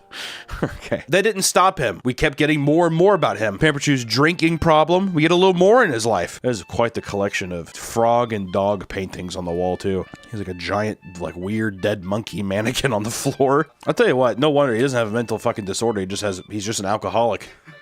He's probably just drunk as shit, and he's like, I like the way it feels on my toe, the diapers feel on my toes when I'm drunk. Dad, he stopped drinking when he hit a dog once. Yeah, that's when I stopped drinking too, whenever I hit a dog. So people are speculating also, because you're probably wondering where he lives, because so far we've seen different places. Like, it looks like he's either out in the country or he's in like a hotel, but there's speculation that he lives on his parents' land in a shed. Pretty sweet setup, dude, if you're a giant baby. Walked in the store with my Pamper Chew overalls on, drinking a baby bottle. And I talked to the people in the back. You know, the first thing you say is, well, hey, I have an Atari 400. What is it worth? And they said $80. I said, oh, yeah, okay. Yeah, he feels schizophrenic to me. Which we have more videos of him and his living conditions here. So it's Portland, Oregon, but this I'm from the Midwest, and this feels like every Midwest man I've ever seen. Styrofoam gas station cup. And just a collection of people that look like they haven't bathed in forever. He's got a nice little group of friends here. Look at that. Their buddies are just cooking and then they're eating over here. What the fuck are you eating? T4.0? Yeah, it's in my suitcase. This is chaotic. This is supposed to be about, like, diapers and shit. There's so many more questions I have, which this is a nice image of Pamper Chew's daddy who's willing to change his diapers. It just looks like an old Asian man holding him almost by his crotch. Kind of looks like he's grabbing his dick a little bit. I can't tell. Got some, like, gross-ass old milk. Pamper Chew really does not look super happy to be there. Don't know really what's going on with that situation. But there's a big thing, too, with, like, other people who are these adult babies who are diaper lovers. They really don't like him. They don't like his, like, how he does shit. People talking about him, the microwaving of diapers, all the things he's doing. And it kind of gives you a bad name. It's like whenever you have already kind of a questionable habit that you like doing, and then someone kind of comes in and does some weirder shit with it, and you're like, well, dude, now you're giving us all a bad rap. But then people start, you know, asking him questions like, are you mentally retarded or diagnosed with some kind of disorder? And just a simple no. No. He looks like Jake Paul here. In this fit photo, he definitely does. With all the cavalcade of crazy things that he has, there's a lot of speculation because much like the fucking Avatar Last Airbender, he's gone. It's one of the great mysteries of my life now. Don't know what happened to him. His YouTube channel is completely gone. No public postings from what I can tell or what we can tell, and he is just this enigma from the past. And at this point too, like I said, it's like 2012, those kind of time. It's been over 10 years, and we don't really know what happened to him. Where'd he go? There's a lot of speculation. Is he alive? Is he dead? Did the cancer get a hold of him? What the hell happened to him? And Pampered Chew, if you're out there and you feel like you want to comment on this video, just let us know that you're all okay. That'd be nice. That'd be very nice. If you're looking to get into some nice diaper play, if you're looking to wear some diapers for yourself, be sure to look up some of Pampered Chew's old stuff because my God, there's, I mean, like hundreds and hundreds of videos of people who have even re-uploaded his old content just because it's just a bit obscure, it's a bit odd, and he's one of those fascinating characters on the internet. I mean, I know people, there's like a fake religion around him, much like Chris Chan as well. He has that kind of like internet allure of like a Chris Chan or like a King Cobra, but it's just so heinous and so gross for yourself. The message that he's sending of smashing and microwaving and using used diapers, and that you won't get sick from having old shit and diarrhea smeared all over your balls and legs. That's not a good look. That's not a good, I don't agree with that, you know? So just want to say, if you're looking to get into the diaper play, maybe skip this guy. If you're looking to dive even deeper, we'll list some of the YouTube channels that we were looking at, but there's tons of re-uploads. Just a fascinating internet figure, and whenever I was sick, I just thought to myself, how can I make myself feel even worse? Thank you all so much for watching along with me today. I appreciate you. Have a great day.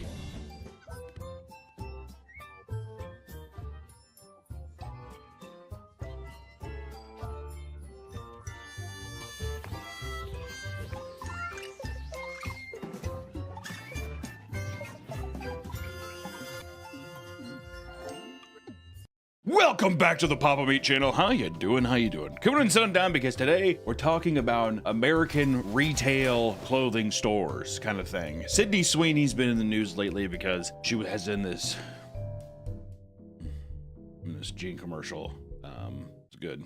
Good stuff. And the thing is, oh, Sydney Sweeney has good genes. As in, you know, look at her. She's a beautiful woman. She has good genes. Passed down good genes from mom and dad, right? But people are saying because she's like blonde hair, blue eyes, that people are like, oh, this is like a Nazi commercial, like white supremacist thing, and you know, all this kind of stuff. A lot of hoopla, people being mad, which, you know what, if you want to be mad at it, feel free. But it did get me thinking, not about the race theory stuff or how beautiful and sexy this queen is. It got me thinking, when is the last time I've actually been in an American Eagle? What about every outlet slash mall shopping area where all these clothing stores used to exist, and really in, I want to say, like the 90s and early 2000s were dominant? It got me thinking, are these stores still alive? Are they still fashionable? Because back in the day, you had some fucking American Eagle jeans on at school. You're looking pretty good, right? Mom, I have to go to American Eagle and get my jeans. So today I want to go out and I want to see which of these retail stores that are still alive and kicking are the best. Boots and pants and boots and pants. We're ranking all the stores? No. In the area that I live in, Alaska, where I live, in Fairbanks, Alaska, the stores are too far apart, all right? So I thought to myself, okay, what makes the most sense? Let's go to a shopping outlet center, and whatever stores are there will rank, because the big hitters are there. Boots, a Hollister, Hot Topic, American Eagle, Buckle, H&M, Gap, and Aeropostale. I thought that was a Greek philosopher's name. There was Abercrombie. I think Abercrombie & Fitch, I think that's kind of dead. Being a big buff gay guy pretending to be straight to like finger girls in the Abercrombie & Fitch changing rooms isn't cool anymore. First, we stopped at Hollister. What the f does yeet mean? Yeet? Yeah, what does yeet mean? Are you kidding me? No.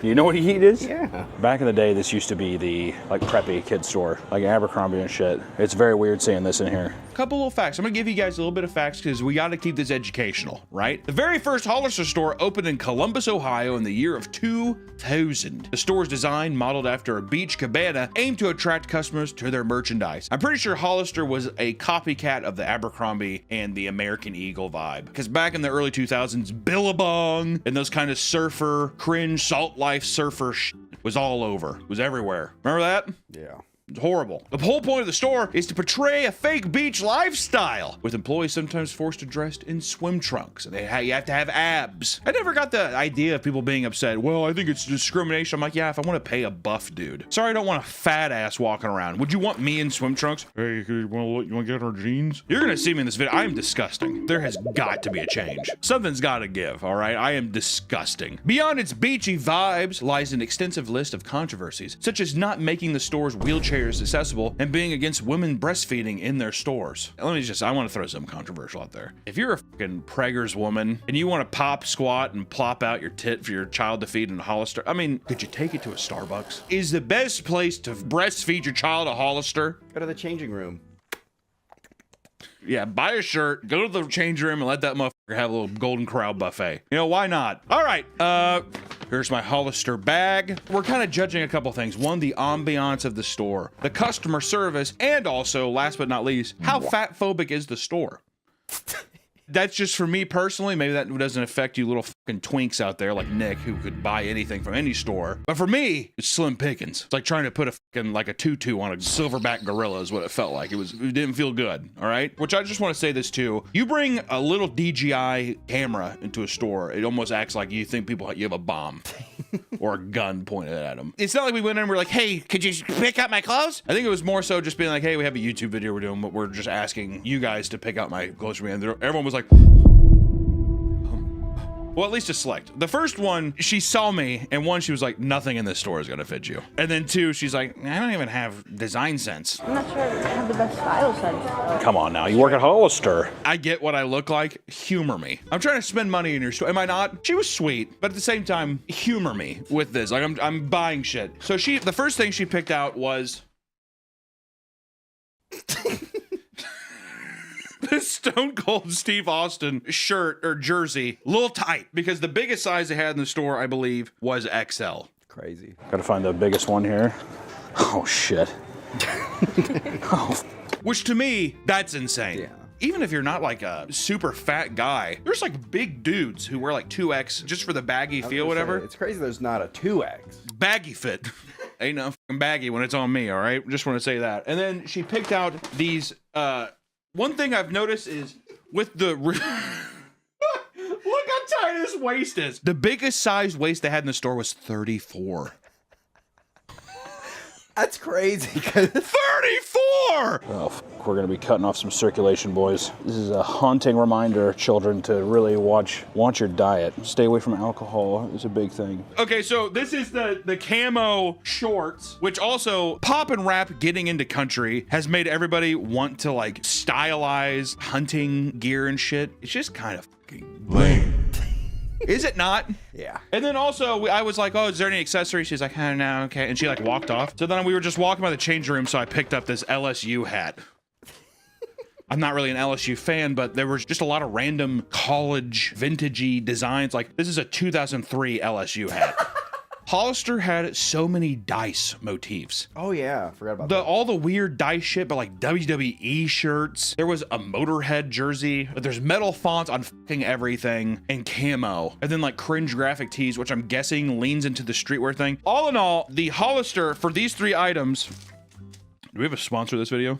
We should maybe. We have got to have a sponsor for this video. Now, as you've seen in the video so far, this is going to be a disgusting fat man trying to get clothes for normal people. But let's say that you might be on my size, or if you just want a new taste of fashion that isn't just Hollister and all these same old brands. Let's say you're like my good friend Brett here. Sure, he has an amazing shirt. Sure, he has a great pairs of jeans, some great jewelry, some nice boots, and a great hat. But let's say we wanted to spice him up. Maybe we give him one of these. Boom! See, exactly. New merch, baby! We got new merch. People have been asking about it, and we've got it. Brett looks even more swagged out here with the Papa Meat torn apart shirt. We have all the kind of bicycle people, all the other people who fucking love to complain in these videos. They're ripping me a new one. Do you hate me? Or maybe do you love me? You want to tear me apart? This is the shirt. You like guts and entrails? It's there for you. Or we also have, and then I'll Whew. And we have the Papa Meat Swig Break shirt. Swig Break. And it's a nice long sleeve shirt. Has Swig Break on the sleeve here, as you can see. Ooh, it's nice. And if you want to see some of Brett's junk in his trunk, we have alcohol. Nah. Caffeine, nope. Drugs, nope. Ketamine, oh yes. Looks swagged out with the nice Papa Meat Swig Break shirt. I love this color.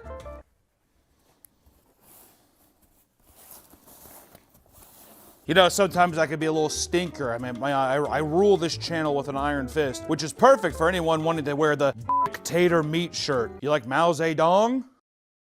Couldn't get this printed in China. No, seriously, they would not do it. This one's made in the USA, baby, so Patriot approved. This is my favorite shirt for Brett. I think this one makes the most sense for Brett. So I'm gonna put it on him now.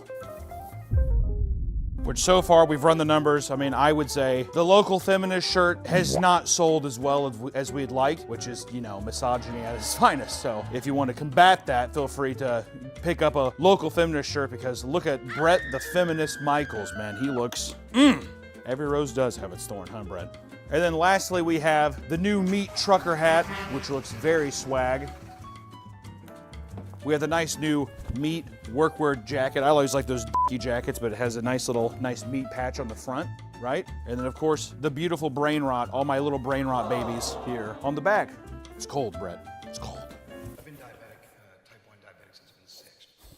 We got merch available right now, right at this very second, until September 17th. And then, you know, they'll be gone. Sorry, it is what it is. There's free shipping on any order over $100, and this is a pre-ordered item, so 8 to 10 weeks on shipping. All right, you know the drill. Back to the video. I spent on these 3 items $127. So there you go, $127 for these 3 items. I think that Hollister, going in there, it feels like it's being catered to, I would say, high schoolers. I think that it's like, this is what a high schooler would wear. But back in the day, I felt like it was just like nice blue jeans and like polo. Like, I'd probably see an older guy wear a Hollister thing. I don't fucking know. All in all, the ambiance of the store, I'm gonna give it 4 out of 5. It was lively. Fat phobic, it's a 0 out of 5 for the fat people of the world. Fat friendly. Fat friendly, 0 out of 5. There you go. Customer service, she was nice. If I would have went in off the street and just been like, hey, can you help me pick out an outfit? It did not feel that extravagant. I'd say 2.5 out of 5. Middle of the road, which is fine. You know, it is what it is, but middle of the road, Nick. 127 though for 3 items that are like, it feels very cheaply made. There's definitely some like little Vietnamese fingers that fucking sewed that shit together for nothing. This is the first outfit of the day. This is what she put together. This is the fit. Allison, 3, 2, 1. You look like your name's Kyle. Okay, so it's already Hollister coded. I can't believe they sold that shirt at Hollister. I love the unzipped crotch. I feel like that's a stylistic choice. I know it's not, but... No, it is. It could zip up if it wanted to. You look like you drink Monster energy drinks. What about the hat? You like the hat? It looks like you were maybe born in Louisiana, but have never lived there, and you live in an Illinois like trailer park. Literally our friend Trevor. Oh yeah, so you're just cosplaying as Trevor. I'm just Trevor right now. The hat does say 2003. I don't know if that was an important year for LSU or not, but... I'm assuming they were the national champions that year. No, they were. Okay, it says on the hat. So out of 5. I'd give this a 1. Also, isn't that like a Bible verse on there, like Austin 3:16? Sweetheart. Yeah. I don't want commenters to say I'm mansplaining, but might have to. Yeah, this is stone cold Steve Austin. What's 3:16 then? What are we even doing? It's a play on John 3:16. Oh. Well, what's the verse? Isn't it like so too he died for whatever? Is that it? For God so loved the world, he sent his only begotten Son. For whosoever should believe in him shall not perish and have everlasting life. And for people who say that we don't go to church every Sunday, you, because we do. It's just we get bad seats because we show up kind of late, so we're really far back, so it's hard to hear things sometimes. We're there worshiping, right, Allison? I draw on the prayer card. Yeah, well, I had to take her to basically. We have a lot of like marital stuff. We have to do a marriage counselor thing that's after the sermon. So like we don't really go for the. We don't have to really get into. 1 out of 5. We can go back to the trailer park. Got good one. I got him. Next, we went to Hot Topic. This is sick. What is this? This is Shadow reaching out to his bae. It was right next door, went to Hot Topic, which in certain locations, Nick, I have shirts in Hot Topic now. Did you know that? And we can't find a single one. Not one in my area, not up in Fairbanks, Alaska. Hot Topic was a place I used to go back in the day. I was the morbidly obese friend that had a scene friend who was like a twink, hot, tall twink who had like the snake bites, who had the fucking raccoon streaks in his straightened hair, gauges, Tokyo Hotel shirt, and the studded belt or the DC shoes string belt. I think he had like a monster like wristband thing with like the caps, and he was getting pussy all the time. And I was just like the fat friend who was just like, he has Totino's pizzas. His mom always has this thing stocked up, and I was stoked. But also Hot Topic was the place where it was like metally scene core band stuff with a bit of memes. And then like around like 2008, I feel like that's when they started introducing like YouTube stuff. The very first YouTuber merch I ever saw on the Hot Topic was, need to get some chicken and waffle fries for free. Whatever, bitch. Give me a chicken sandwich and some waffle fries for free. The Unforgivable thing. And I was like, that is the coolest thing I've ever seen in my life. I was so stoked. And then I was really fat and I bought a Mario graphic shirt with like a bunch of Marios on it. It was black and had like a bunch of Mario. I don't know why. I was just like, this is sick. And everyone back in the day used to cut the sleeve where your thumb could go in the wrist thing. Bad times, man. That's what it was back in the day. That's what got you pussy.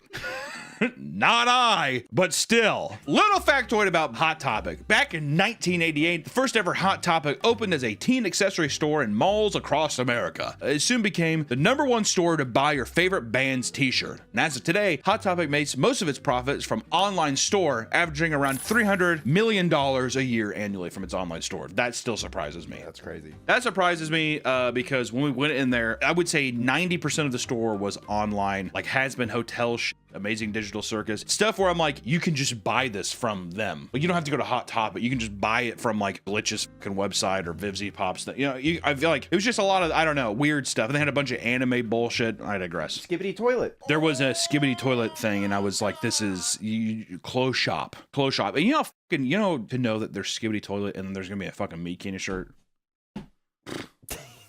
I'm pulling out, dude. I'm fucking, hey, I'm U.S. troops in Baghdad. I'm pulling out. Is that good? Anyway, we cut that. Hot Topic back in the day used to be really exciting. I used to love going in the mall and you would see like the metal fucking archway. Looked like a fucking Stargate. It had the sick Hot Topic logo. Now it looks like, I hate the new fucking logo. Cringe. Back then too, to you youngins, there wasn't like tons of Spotify and shit. So you could like go in and actually put on the CD and like listen to stuff and all that kind of stuff. And it was a great way to find new shit. It was just like bolstering with life. Really missed those old days. And also Trip Pants. The days of the Trip Pants. Long gone, Nick. Yeah, this one's a... This was a rough one. This is the new Hot Topic logo, by the way. It's like an army kind of thing. Kind of cringe. Customer service, 0. 0. Right? Yeah. There was 2 girls working there. Couldn't have been sweeter. We were like, hey, I wanted to just have you guys pick out whatever. They were super excited. Literally anything. Yeah. Literally anything? I said anything. Like, you could tell they were gonna f my shit up in a fun way. And then, and I hate to say it because the stereotype of like the larger woman with pink hair came out, very older millennial core, and just kind of ruined the entire vibe. The entire life of the store got sucked out, and we were like the only people in there really, so it was just like really quiet. She's like, hey, you actually have a customer, and there's a customer, and then they went up, and then they never came back, and I'm almost positive that fucking troglodyte said, don't help them. Don't go back. Don't go back. So we picked out our own stuff. Oh, you gotta mention she said not to film. Oh, yeah. So you guys don't hate me for videoing in here? Yeah. You can't video or take pictures in Hot Topic. Okay. Which, once again, because I get it, of like people's privacy, and we try to do our best here with like, we blur people out, we try to do whatever, but still it was like, just the way that she went about it was just so fucking like snotty. Hey, ooh, I hate when people do that. Yeah, I don't want to be that guy, but there's actually no filming. It's customary policy. I think she said something too about the law. It's Missouri law. I'm like, is it? Also, there's no one else really in the store. I don't know. But we had to get a classic. We got a Gurr. We got a Gurr hoodie. Did that take you back? I know there's definitely some bitches out there who are like, oh yeah, that's the ticket. We got some pants. The biggest pants they had were... That's not... Not bad. Give me McDonald's next. This is where we're going to. This is where I think we're going to set the average. Like when we did our pumpkin spice video, you go to Starbucks because that's the place to go, right? McDonald's, this is the place for fries. This is going to set up. This is where men are born. This is going to be the golden average. Thanks for choosing McDonald's. Will you be using your mobile app today? Nope. Please order when you're ready. Okay. Can I do a large fry? Yes, sir. Give me just one moment, please. I'm sorry. Okay. It was, yeah. Are you using the mobile app? What? Oh my God. What happened to your... So, Margaret actually has seizures. This is her having a seizure right now. She's in a catatonic state. Okay, next up we had McDonald's. The smell of this, which also already smells like God, some kind of Chinese dish. I couldn't tell you. It smells like a Chinese. I mean, I'm not even joking. I can't tell you what it is. It's like mushu pork or something. Like, and it being in a K-pop demon hunter. God damn, look at, got a bit of translucent grease stains on it now. Before it was nice and clean. Now I tell you what, these motherfuckers just don't reheat. Actually, let's do a bag check too. Uh-oh. Little oopsie stain. Little oopsie stain, not as bad as Sonic. A couple little blemishes, but not bad. McDonald's, I mean, it's the, when we went there, it's a fast service. Also, oh my God, a large fry from McDonald's now? $4.92 at the first one now. Okay, thank you. God damn, $4.92 for a large fry at McDonald's? I saw Jesus Christ. $5, one large fry. Isn't that insane? That was the most expensive one of the day, right? Yeah. Which I thought was surprising too. Wow, I would have figured the opposite. I would have thought like maybe Chick-fil-A or like Burger King. Like usually the competitors are a little more expensive. Oh, but I man. see one other one was more expensive. Which one? Popeyes was $6. Oh yeah! Oh my God. Oh yeah. Oh my God! No, we'll get started on that. Good fucking Lord. McDonald's, I'll tell you what, it's the gold standard. I mean, it's the perfect amount of crisp, the fluff. I think the size of the fry is just about perfect for a regular straight cut fry. I feel like they're not able to be in the oil as long, so they're never as greasy. The taste is good. I will say there's, I'll tell you what I don't like about these new fast food things now. They all use like an AI voice filter before they just talk to you. Oh yeah, it's so weird. Why do they do that? And people always cut it off before they're even halfway. Yeah. So it's just like, why do you just let the normal person Are you talk? using the mobile app? Hey, what's up? What do you want? Is it a beautiful woman or is it some random man talking to me? Both. What? It's both. It is both. Which, jeez, God, you feisty bitch. I Good gotta Lord. go. You can't hear me. God. Didn't you say McDonald's was your favorite? Yeah, I love the Golden Arches. I know. She loves Ronald. She loves the Golden Arches, which, you know what? I don't blame her. I think McDonald's is the king of fast food, and also, I wish that they didn't get in that lawsuit with the guy who designed all the characters, so we could still have all of, Mayor McCheese and Officer Big Mac. We could have had it all. Actually, dump test. Oh. Wait, not a rat tail. Yeah. I'm telling you, it's like it's like I smell mushroom. It smells like whenever you go to an Asian Chinese dish or something, you're like, I've never heard of that. It's like Dulon fat. You're like, what the fuck even is that? You know what I mean? They're like, it's duck. You're like, okay, let's see here. Oh. Oh, soggy. Oh yeah, right away I could tell. Sog. It's just they're so like. It's insane that you have about a 30-minute window of magic with these fries. Yeah, you really do. You have to scarf them down. I mean, my God. They become like petrified wood. Oh, also the oil is insane. You squeeze it out of them. I barely touched it. I did this. Squeeze it out of them. That's it. Look at that. Scorch you in the eye if you're not careful. Like a finger in my asshole. It's like, fuck, look how juicy and wet that is. My God. Holy hell. I did not get, when we were eating them the first time, it wasn't this crazy, was it? Why is it that when microwaving it fucked it up? Why is that? The juice is coming to the surface. It's like it has time to ferment, and then when it reheats, it's like, that's wrong. Forbidden magic. It's just like... Also, you know what's weird too? They feel like almost hollow. Like all the fluff decompresses when it freezes, but it doesn't reignite when it heats back up. Yeah. You know? My God, horrible. They just look sad. It is probably the least aesthetically reheated fries. They don't look great. Like looking at this, it just, compared to the Sonic fries, these just like, I'll say they even just sound kind of depressing, don't they? Sounds like a raindrop. Sounds like you're playing with a bag of rocks. Insects, dead insects. Dude, it is dead insects, isn't it? Yeah. Like some kid who's like, I have beetles. I love having my beetle collection, actually. Also, if any child ever says, my favorite bug is a mantis, run away from that child. Whoops. What? Someone's nephew loves mantises. I knew that was gonna get him. Shut the fuck. Someone's nephew. I wonder who could it be? Whose nephew is it? I don't know. Jacob's nephew loves beetle. Yeah, loves Jacob's nephew. Jacob, what's your favorite bug? My favorite bug? Yeah. He's He's already told me, so I know. I told you already? Yeah. When did I tell you? Maybe 6 years ago. Oh, okay. I don't remember that. He told me it was a bot fly. A bot fly? That sounds about right, actually. That's Which I was like, which put up the video footage of him introducing himself again. This man sits at Arby's.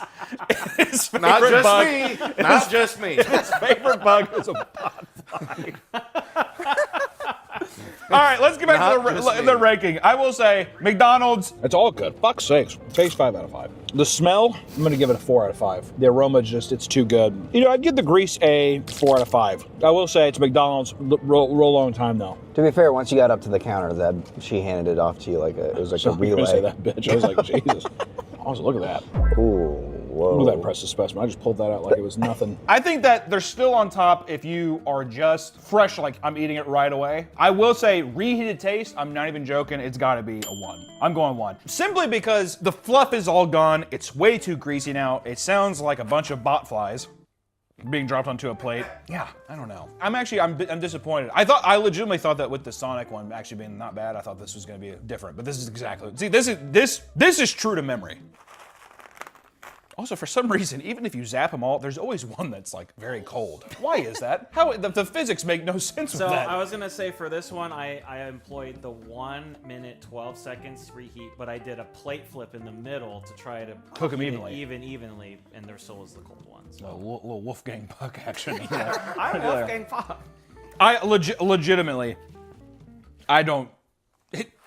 It's not. Dulong fat. That's like. McDonald's is legitimately scary. I found the old burgers that we ate for the burger video like 4 months later. Oh in my my God, office. that was Remember right. that? And they were like so hard, but they still looked good. Yeah. And they're like petrified wood. Dude, It's frightening. give me that technology in the fries. Because these are depressing. I want to listen to The Cure when I listen. Like when I see this, I just hear that The Cure song, The Forest. I see a dream, but I can't. Sounds just like that. That's what this looks like to me. I will say though, even batting a 1, McDonald's is scoring 14 total. 14 points still. Yep. Wow. We went to, where do we go next? Arby's. Arby's next? Oh, god damn it. Actually, you know what? Who knows? I didn't like the Sonic fries when we first had them. Maybe Arby's reheats better. I don't know. We'll see. I'm guessing no. Nope, these are gonna be worse. God, come on, man. Have some fucking hope once in your life. Nope. All right, you're good. All right, Arby's next. Here, Jacob. Huh? When you're little Boss man's mad. Got the whip. He's got the whip. He disguises it so innocently. The whistle is actually haunting with that. Arby's! Arby's, it took a long time, but it's just because the person working there made fresh fries, but it was like a long time. What's the time count on that one again? I'm seeing 6 minutes and 46 seconds. I gotta tell you, it is nowhere near the longest. I'll tell you that right now. We had one excursion was insane. I'll be honest, having Arby's by itself and you have some roast beef sandwich, whatever, it tasted fine. After going back to back, whatever, these were pretty fucking mid. What did I give the regular tasting fresh? I'd give it a taste of 3, like a very average taste. I feel like if I didn't have all the other ones, I feel like I maybe romanticized the taste a bit. There was just something about it. Oh, these are fucking piping hot. God damn, look at this. Look at the back of that. Oh, holy hell. I'm getting a little rat tail again. They're curly fries. They are curly fries, that's true. Ha! It's hot. Is this a minute 12? This is, yeah, I think. Why are these so super? It's like a battery. I don't know. The Samsung makes these are gonna blow up in my pocket. It feels, I will say, so greasy. God damn you. They smell pretty normal. They feel relatively normal too. A little sog to them, but still kind of crispy. Oh. Sounds mushy. I don't really like that. Why What? Speak. It's. How do I even fucking say it? I mean, like, it tastes the exact same, but it's worse. I like. You know what it is? It's whatever fucking like seasoning they put. They put some kind of seasoning on it. Yeah. You know what I mean? Whenever I see fries that are orange, I almost always know I'm not gonna like them. I don't like the fucking orange fries. Same with the goddamn Taco Bell ones. I don't care for them. God damn. I just don't. I mean, I gave the original one 3. Yeah. Oh, you gotta drop that to a 2. Wow. What? We're doing a. I'm doing a. You can't do that. I am doing it. I'm doing. Cheater. It's not cheating when it's my fucking competition, Margaret.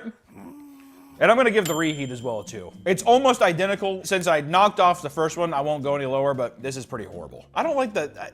It's insane. See, what's weird is that, you know, I feel like a fucking chimp discovering like fire for the first time. Because it feels stiff, yet when I bite into it, it's hollow. How is that possible? Black magic. Huh? Black magic. You think the cursed arts are used for Arby's fries? Yeah. The grease is -1. I'd give the smell a 2. Actually, I'd give it a 1. Just smell grease. I gotta say, that might be my most disappointing one so far. It's so greasy. What total does that give us? That puts us to a 6, adjusting for the taste down to a 2. Surely they don't deserve that. You know what? I'm leaving them there. I really did not know it was gonna be worse than Sonic. And honestly, you know what I'm gonna do too? I hate to even do this because this isn't fair as well. Just because you sat down and you eat inside there, I almost want to dock it a point as well. It wasn't just me. What makes it so inviting? I have to know. Why are my balls getting busted on this? It's Harry I want to too. know. It's not busting balls. I'm curious. What makes it so inviting? Well, it was empty.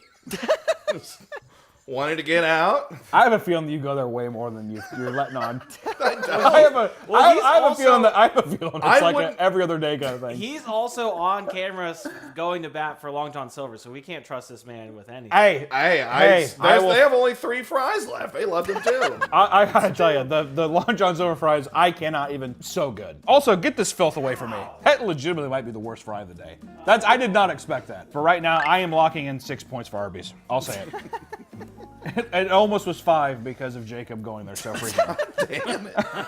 that does affect things. Wait, who's next? Dairy Queen. Oh, Dairy Queen's next. DQ. Can I do a large fry, please? $4.58. Thank you.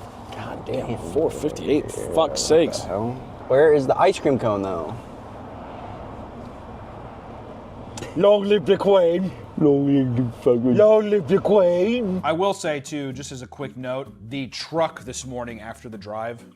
Oh, reeked. Horrible. Yeah. Like a dead body was in there. Oh, you went Allison's truck.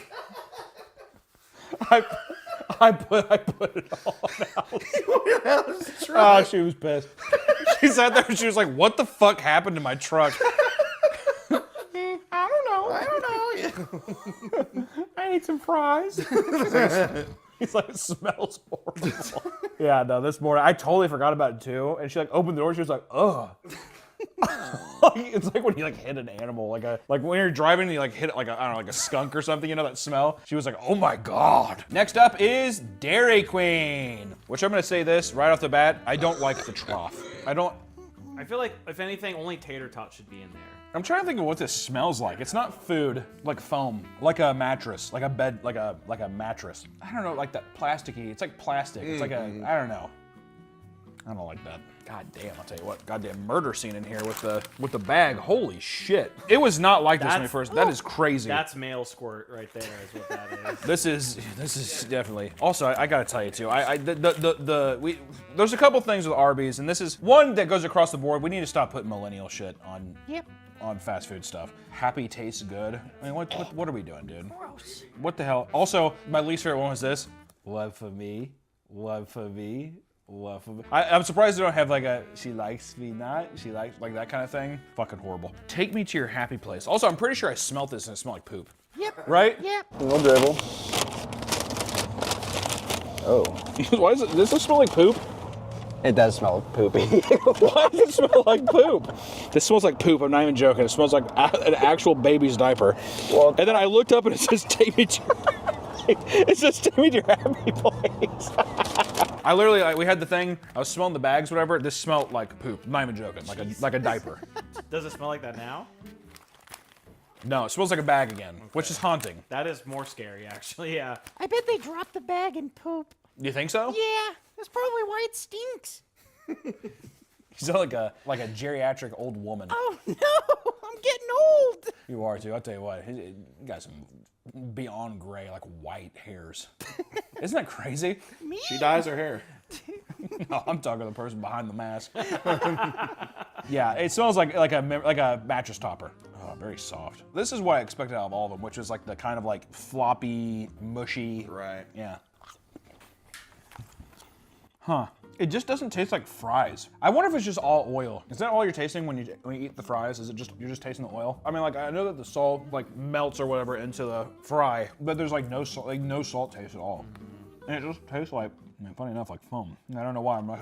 I've never really had foam before. This is what I assume it tastes like. I will say they're fluffier than I expected. They at least have potato. Like the other ones where it feels like the McDonald's one, it feels like it was completely eradicated. Like they feel empty. God damn, dude. I'm kind of actually liking that. Foam tastes pretty good. Hey, Foam fan. My fucking strange addictions, whatever, got me pecking at a couch in a bed. They're not fucking thriving, Margaret. What do you know? You haven't been out of the house in how many years? I watched Chucky's Twitch stream. Does Chucky actually have a Twitch stream? Yeah. That's so cringe, oh my God. Poggers. I will say, not gonna lie, not a bad looking pizza. There's been worse looking pizzas on this. I would be more than happy if I went home and saw this on my kitchen counter, why not? I'd give the looks of this, I'd give it a 3.5. A little above average, why not? I am gonna deduct it 0.5 points though, because the new mouse is terrible, and this would just piss me off every time I open my freezer. If I had to see this little rat looking at me. Drop test. All right, we're getting into that. It felt like my grandpa's shoe. Grandpa's shoe here. I'm gonna do. Ooh! Oh my!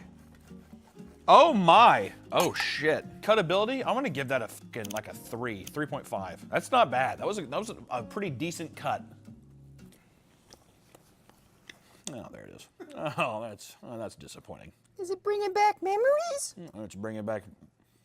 I probably shouldn't make that joke. I'm not gonna make the joke. It's like so middle of the road. Extremely middle, like 3. I give it 3, taste-wise. It's not terrible. I was just suspecting more. I don't think you read the box. Might get an extra point. If I read the box, 1,000 E bonus tickets. Oh, we gotta go. Oh my God, they got E tickets for you? Yeah, that means I have to go to Chuck E. Cheese. Oh. You know you have a kid. You have to have a kid to go in. You have to have a kid to go into Chuck E. Oh, that's right. You can't just go in. I would like a table for one, please. People were like, you know that this is like where children's play, right? Your finest bottle of champagne, thank you. What was the score? 10 points. Wow! That was surprising. I'm not gonna lie, for a middle of the road, sometimes all you have to do is just be middle of the road and get good points. You know what I mean? That was not bad. I would not be upset with eating this. That puts it above Tombstone, below Screaming Sicilian. That makes me feel bad. I would put Tombstone above Chuck E. Cheese, just from shooting from the hip in terms of taste. Like, I think Tombstone's a better tasting pizza. Is it better than Kirkland? Yes. Chuck E. Cheese pizza, you heard it here first, folks, is better than Kirkland frozen pizza. That's fucking bullshit. Yeah, too bad, bitch. That's what it is. I'm a lady. Don't treat me like a whore. Also, wait, how much was that? $6.67. That's not bad. I would suspect to pay for the name. If it was like $10, that's when we might be throwing fists a little bit. The pizzas are starting to fight back. Starting a little heartburn, huh? Not heartburn necessarily, but just like the sluggish feeling of, I'm feeling that sluggish feeling. Next one is Rouse. Rouse!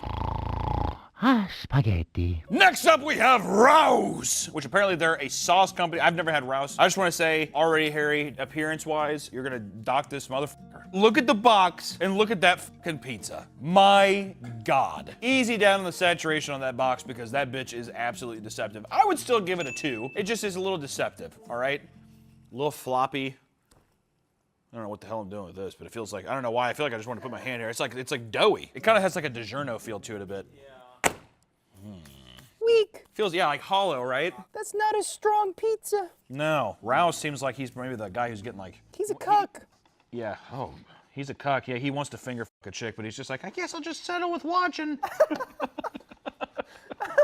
Tag me in. The guy's like, get away from me. Cutability, I'd give the cutability a 3. Cutability is not too bad. Kind of foamy once again, but it was satisfying. I enjoyed taking it through Rouse.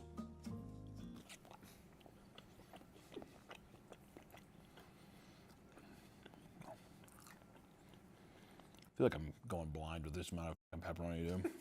This motherfucker just tastes gross. This one just pissed me off. My emotional state's starting to shift. I feel like I'm borderline getting upset. Let me. The crust is good. Yeah, I mean, like, I would say it's a little below average, a 2.5 in taste. Forgettable. The saving grace is the crust. The outside crust is good. That sauce, I don't know who the run a Rouse, rethink the whole operation. That sauce is beat, bro. I wouldn't put that shit on spaghetti. God damn. How much is this? Let me guess. Okay. $8. Close. $9.99. Closer. Is it over 10? No, it's $9.83. Oh my God. That, dude. Jars of tomato sauce are pretty expensive too. Are they? I wouldn't buy them. Here's your fucking endorsement from me. Stay clear of Rouse. Use Prego instead. Yeah, Prego. That's kind of a bold choice for a name, right? Prego. It's very close to Prego. I love making mama lasagna with Prager's sauce. That puts it at a 7.5, which puts it above Jack's, Tony's, and DiGiorno. I would put it above DiGiorno. Under Tony's, under Jack's. Yeah. Above DiGiorno. The price is just too much. Like, fucking a Hamilton, a crisp Hamilton for this. Man, look at this gross little motherfucker, dude. It's all bent up. I mean, like, you mind if I give you a piece of my pizza? You know what I mean? What the f? I should not be able to do this with a pizza. Get this to hell. What's next? We have Quest. Let's do Quest. Doesn't Quest make protein bars? Yes. And I'm gonna eat their pizza? Oh, God. It's got 28 grams of protein. Who gives a shit? This is literally fart pizza. You're gonna protein max on this and just shit your pants. Okay, next up is Quest. This just looks... How much is this, Harry? $7.48. $7.48 for this little guy? I expected $4. Because then I'm like, oh, it's a little smaller than the Jack pizza, but it's like a protein thing. $7.48. 28 grams of protein, though. 28 grams of protein. So, like I said, I'm gonna fucking fart and shit my pants while I'm eating it. At least I'm being a good boy. Oh, God. I barely even have to put, like, look, I'm limp wrist. It's already cutting through. I am not looking forward to this. That looks like a kid made it for you. If my son came up to me and he's like, Dad, I made pizza, I'd be like, oh, try again. That's what I would say. That's what this kind of pizza is.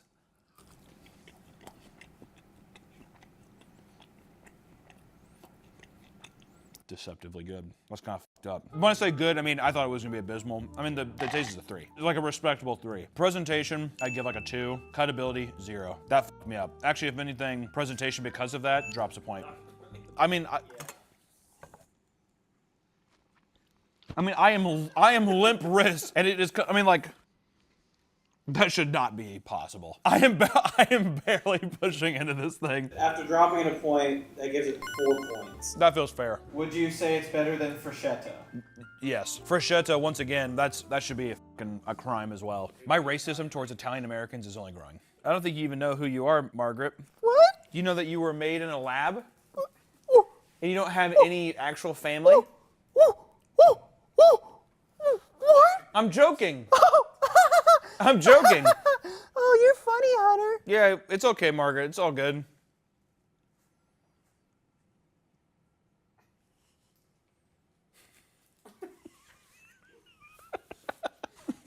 That face. Oh, next up is California Pizza Kitchen. Wolfgang Puck. What even his is? I was gonna... California Pizza Kitchen. It has one of my least favorite logos of all time. I hate the fucking palm tree. Get the fuck over yourself, Wolfgang. Also, Wolfgang Puck. You have to face up against Wolfgang Amadeus Mozart. Whatever. Are you fucking kidding me? Good luck, Wolfgang. I want to say this right now, though. This is a beautiful pizza. Did you fuck with this at all? The fucking mark of the beast, dude. God damn. That pizza fell on the ground, I think. Oh, yeah, I forgot that we dropped it earlier. That's right. Oh no. Whoopsie. Ooh. It's got a nice thud to That's it. thick. That's a boom. This is, don't say a boom. We're not taking that. We'll get sued. Okay, what should I say? Chicken to China. Chicken to China. Chinese chicken. Chickadee, China, the Chinese chicken.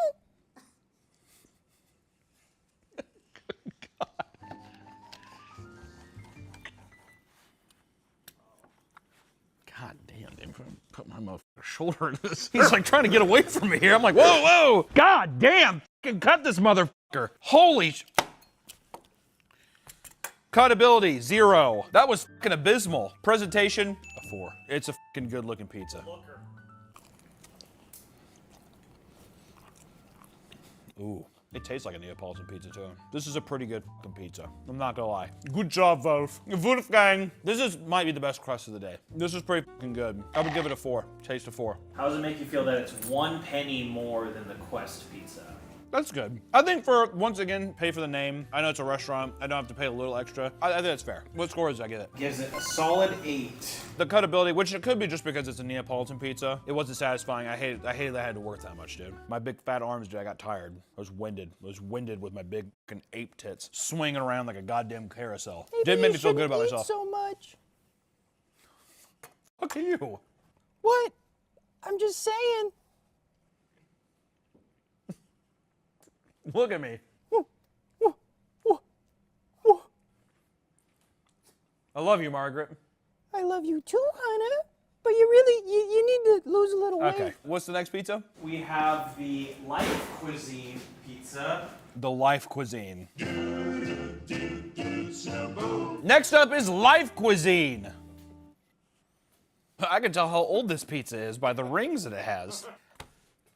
Ooh, it has like a little, I don't know if I like that. Gross. Feels like cutting into like a, like old fruit. You know when a fruit gets like nice and mushy? That's what it tastes like, or what it cuts like. I would say the cutability on this, Harry, is a 1. Presentation, a 2. That's the worst tasting pizza. Really? I'm not eating that. That is rancid. It tastes like mushrooms. Like it tastes like too sweet, and there's like a pinch of like fungus. This is out of the contest. This is out of the contest. I refuse to rank this now, actually. You should be sued. Like, look at this. Can I? No, you'll get sick. I'm hungry. No, you're not. You're hungry. a fucking oven. I want to taste that one. I want to taste the ones that taste bad. I told you, dude. Here, Margaret, I'll give you a bite of this one.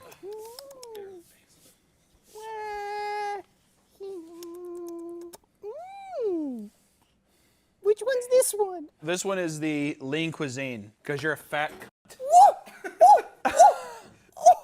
How dare you! Honestly, not a bad looking presentation. Of a tiny little pizza, I'd give that a 3.5, maybe even a 4. For a little pizza like that, I'd give it a 4. It's a nice looking little piece of za. I'd give it a 3. Give it a 3. What does the back look like? Looks like hieroglyphics or some shit. Hello? Got a nice stiff, ooh, okay. Ooh! Cutability, 4.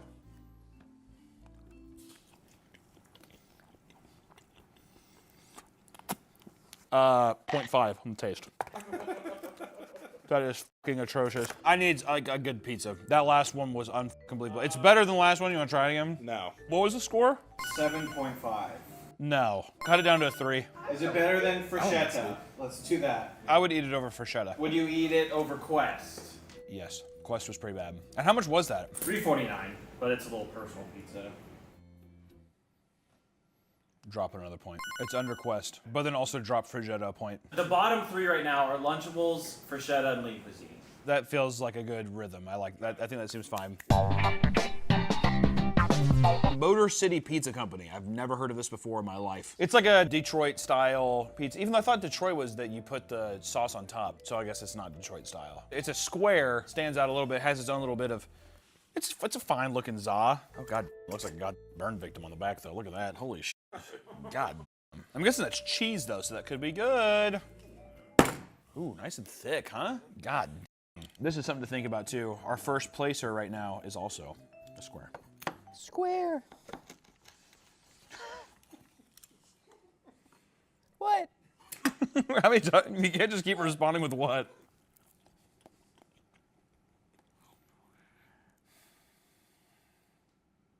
How much is this, Harry? $7.97.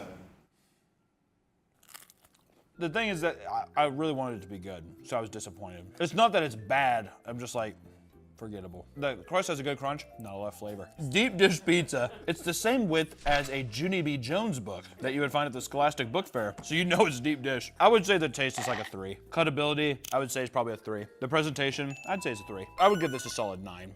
No, I can't do that. 7. No, 8. I would probably eat this over a California Pizza Kitchen. I would eat this above a Kirkland Pizza too. So I'd give this an 8.5. Would you take it over the Chuck E. Cheese?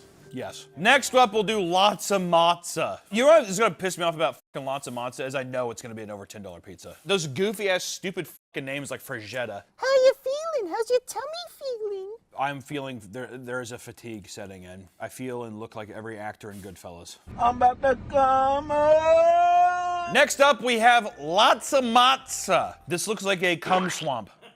It looks like a pie. This looks absolutely atrocious. I mean, look at this greasy little motherfucker on the back. I like how Jacob's like, the back looks pretty good. It does. This looks like a rejected fucking Taco Bell tortilla. My fingers are slipping off. It looks veiny on the camera. Yeah, there's... Yeah, varicose veins. Nice varicose veins. Do you like that? Let me try it. Kind of sounds like a wet newspaper. That is soft. Oh. This feels what I would imagine if I did this to like my grandma's calf, what it would feel like.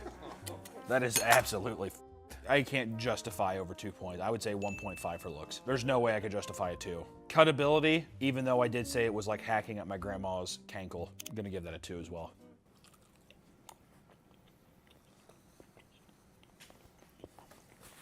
Motherfucker is cheesy. Lots of matzo in that Lots one. of matzo. Is there pepperoni on it, actually? Yeah, but really thin. I would say a 2 on taste. It's not terrible, but it's like there's barely any sauce. I mean, this motherfucker is just cheese. Like if you ate one of these, you would be constipated for at least 3 days. This is a pipe clogger. Give it a 5. A 5 in total. Motherfucker got a 5. Also lots of matzo. Put it down to a 4.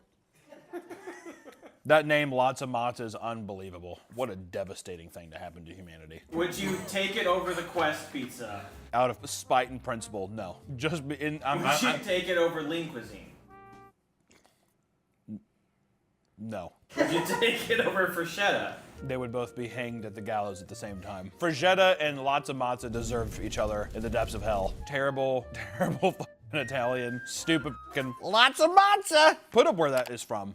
I bet you anything it's like Indiana. It's gonna be some guy named Tyler. I just like pizza. What is this? The next one's the last one? Last one. Oh God. You should do a part 2 where you eat the entire pizza. No. If I lost all the weight like Nikocado did, maybe. 2 steps ahead. Oh, last on our list is Market Pantry Pizza, Target's brand. I would say, huh? Are you excited? I'm excited for this to be done, I'm not gonna lie. Actually, Winslow, is the game still even on?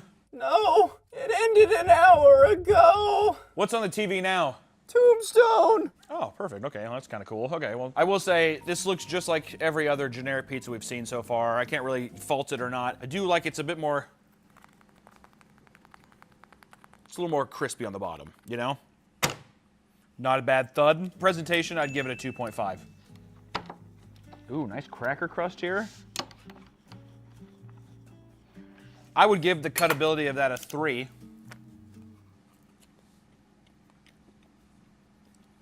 I really feel like you could go to any store and get any generic pizza and just be like, this is fine. I'd give this a 2.5 on taste. These store pizzas are the embodiment of throwing it in a freezer and not looking at it for 6 months. And even if it's frost burned and everything, you're just like, it. You just cook it anyways. It would taste the exact same. I would just put it down with the Tonys and like the Jacks and all that stuff.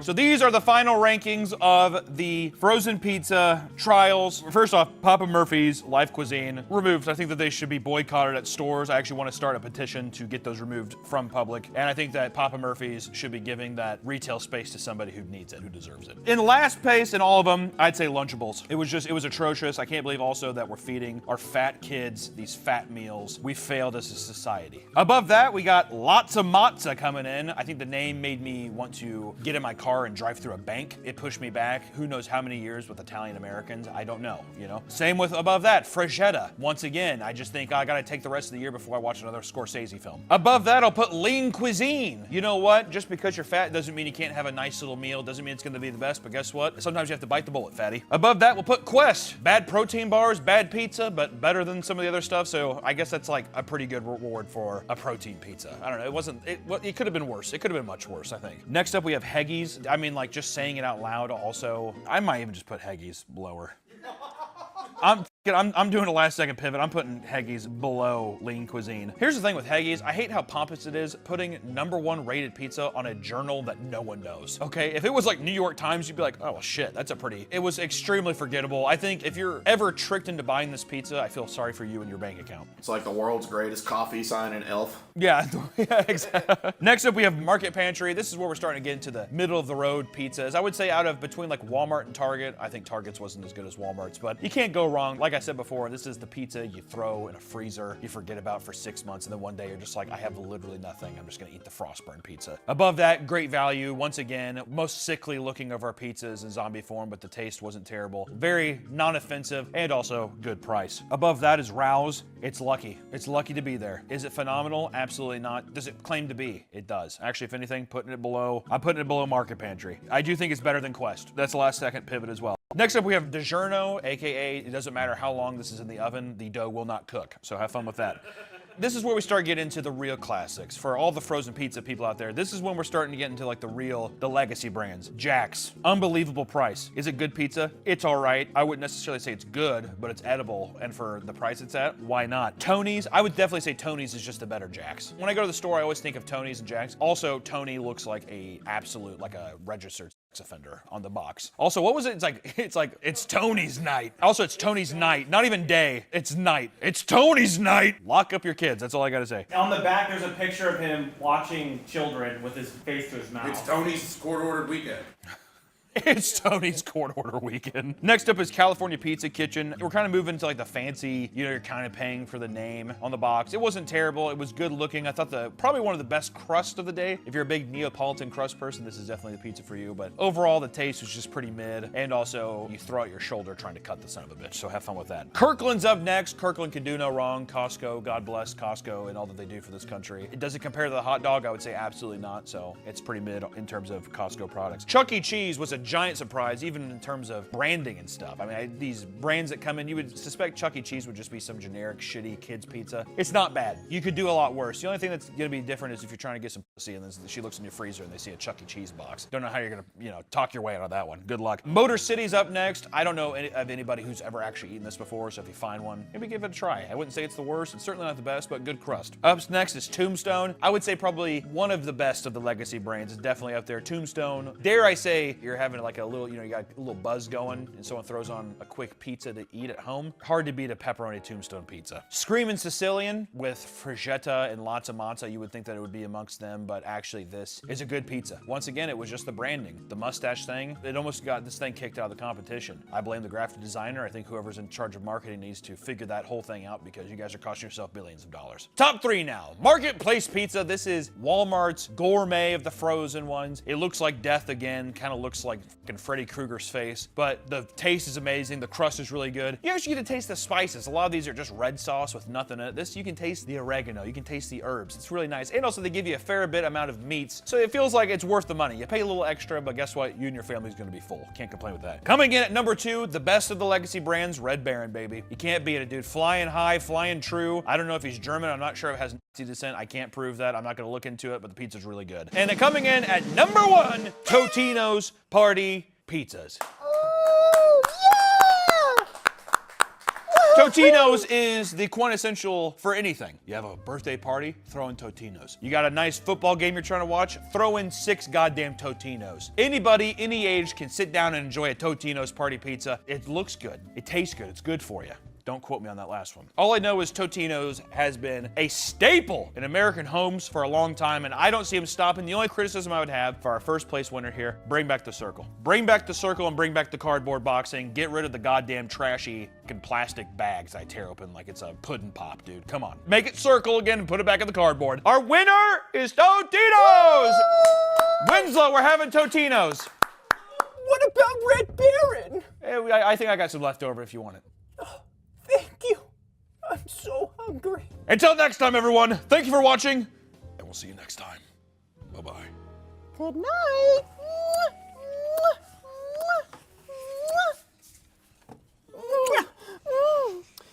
I'm gonna finger fuck her later. Yeah. Hey! You're like, You have to basically go back and then you can re-enter the match or whatever. But it's the same with like paintball. When you get hit in paintball, those who spend stacks of cash on their military gear find it hard not to show it off even when they're off the field, opting to post their epic TikTok edits. And it's pretty badass. Many of these people get frustrated at the idea that what they're doing might be considered LARPing or cosplaying. One man admits that his friend felt the same way, only for him to start pulling up the definition of cosplay on his phone to prove him wrong. Dude, it's not. Come on, man. Here, let me show you. Here. It is cosplay, right? It's 100%. It's 100% cosplay. Do you think the argument is that people are like, well, cosplaying is a specific character from like a fandom, and I am just like, I don't know, an art like I'm playing Army? Yeah, but that's the thing. It's a LARP. Yeah, I think it's just all the same. I embrace it, dude. Who gives a shit? Or I guess unless you're just like, I'm not on the same pedestal as the guy at like an anime convention. That's probably what it is. Yeah, just like, the insecure thing. Like, I'm a man. This is cool. Like I don't like that, but this is. Yeah, splitting hairs. Also, some people might think like this is a drill. This is a tactical drill. I'm trained. Guys, listen. I'm doing this for the future of the world. Okay? When shit hits the fan, you're gonna call me. It's kind of that. I wonder if it's that kind of. It's almost like a doomsday prepper. Are doomsday preppers cosplayers too? They're LARP. Yeah. Oh yeah, they're LARPing. Oh, they're definitely LARPing. Yeah. Okay. Yeah. I'll tell you what. The doomsday people, if and when the world ends, everyone's gonna be scrounging for those fucking bunkers. And they're gonna say, no. What's worse is that some people try and make TikToks to fight back against people who make fun of airsoft, often looking no different than the people in anime outfits dancing for the camera, right? So they're being like, listen, God, like they're fully decked out and they're like, I'm not an anime character, all right? So stop comparing me, that kind of thing. I'm a lot cooler than that. There's nothing wrong with being a little cringe. I think everybody is. Everybody's a little fucking cringe. Everybody's got their thing, so long as you aren't feverishly trying to combat it. Right? If you're sitting there and you're just like, I'm cool. I'm a cool guy. That's what I think it comes off as bad. If you're just like, I do like airsoft. What are people gonna say? Are they gonna be like, oh, you can't, fuck them. I don't know. Some in the community could care less about looking cool, going so far as to mod their airsoft guns in the most obnoxious ways. Like one man who modded his pink assault rifle covered in hentai stickers to make anime moaning and ooh sounds whenever it fires, which I just got to say, that's a guy that's just like, this one's for me. This one's for me.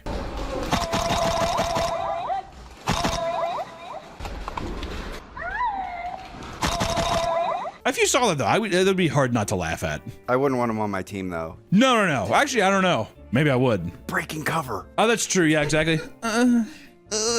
Whatever. Damn it. Better know where we're at. Dude, we're fine.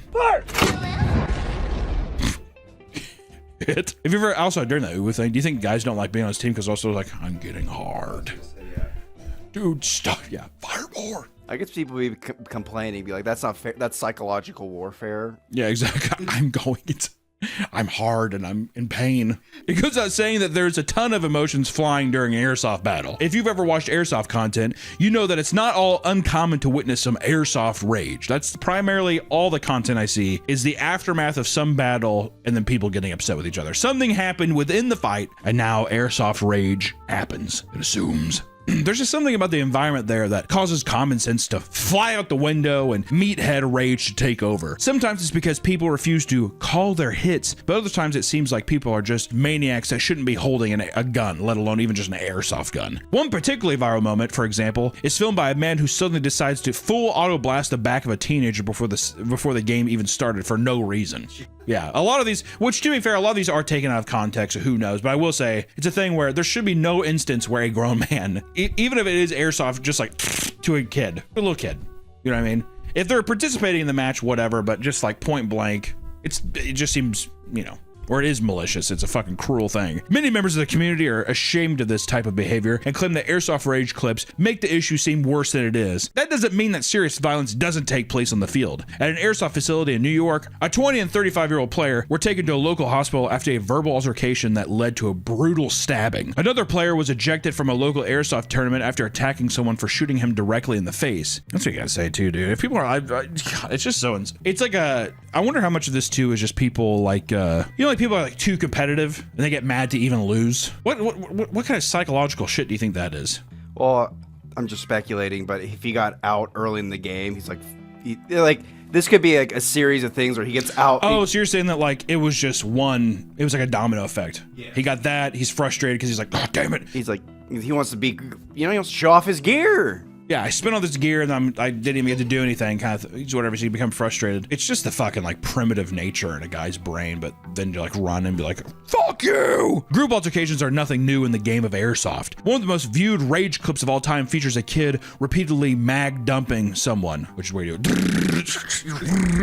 In 2020, a group of teens was kicked out of a match after shooting both players and the refs on full auto. Yes, even the refs.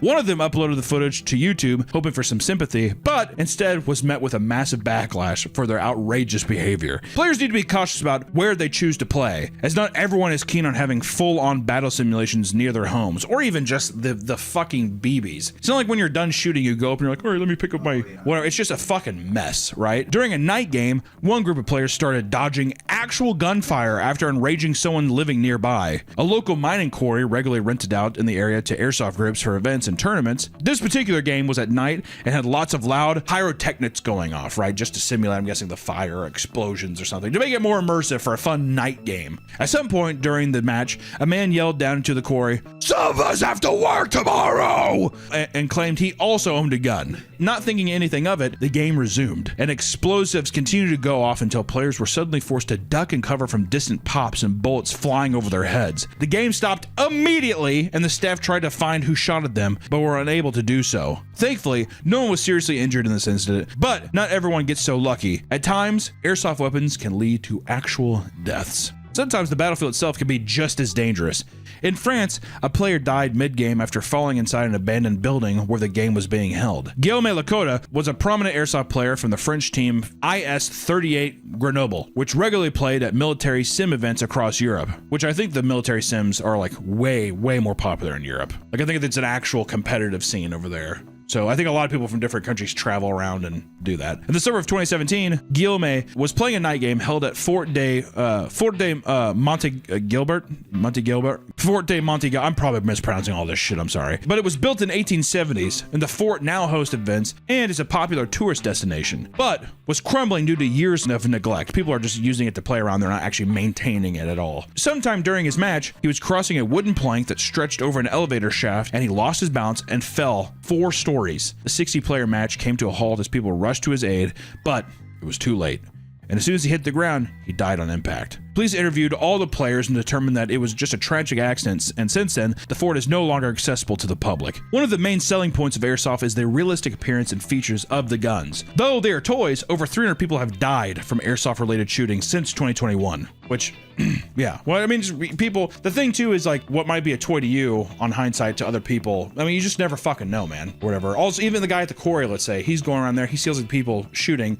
It could be friends hanging out behind their house, whatever, on a guy's property, and they see people with guns. There's just all these like fucking terrible tragedies that can happen just because from a distance it looks like a real thing. Who could have guessed that testosterone-filled military simulation nerds would ruin what is supposed to be a fun sport? Some people might try to fight you or induct you into their weird fetish, but know that there are hundreds of groups out there that are completely normal and safe. If you plan on getting into airsoft, make sure you know what you're doing and follow all the rules, because even the cheapest airsoft gun can do some real damage. And also too, enjoy your military sims and have fun with people, but for the love of God, be careful and just plan this stuff. I don't know. It's just a dangerous world out there. Be careful. My God, I'd probably just do paintball. At least it doesn't explode. I guess you still have the rooms. It doesn't fucking matter. I don't know. The safer option is just pretend. Bang, got you. Pretend with your friends and then, in your 40s. Bang, I hit you. No, you didn't. No, you didn't. Yeah, exactly.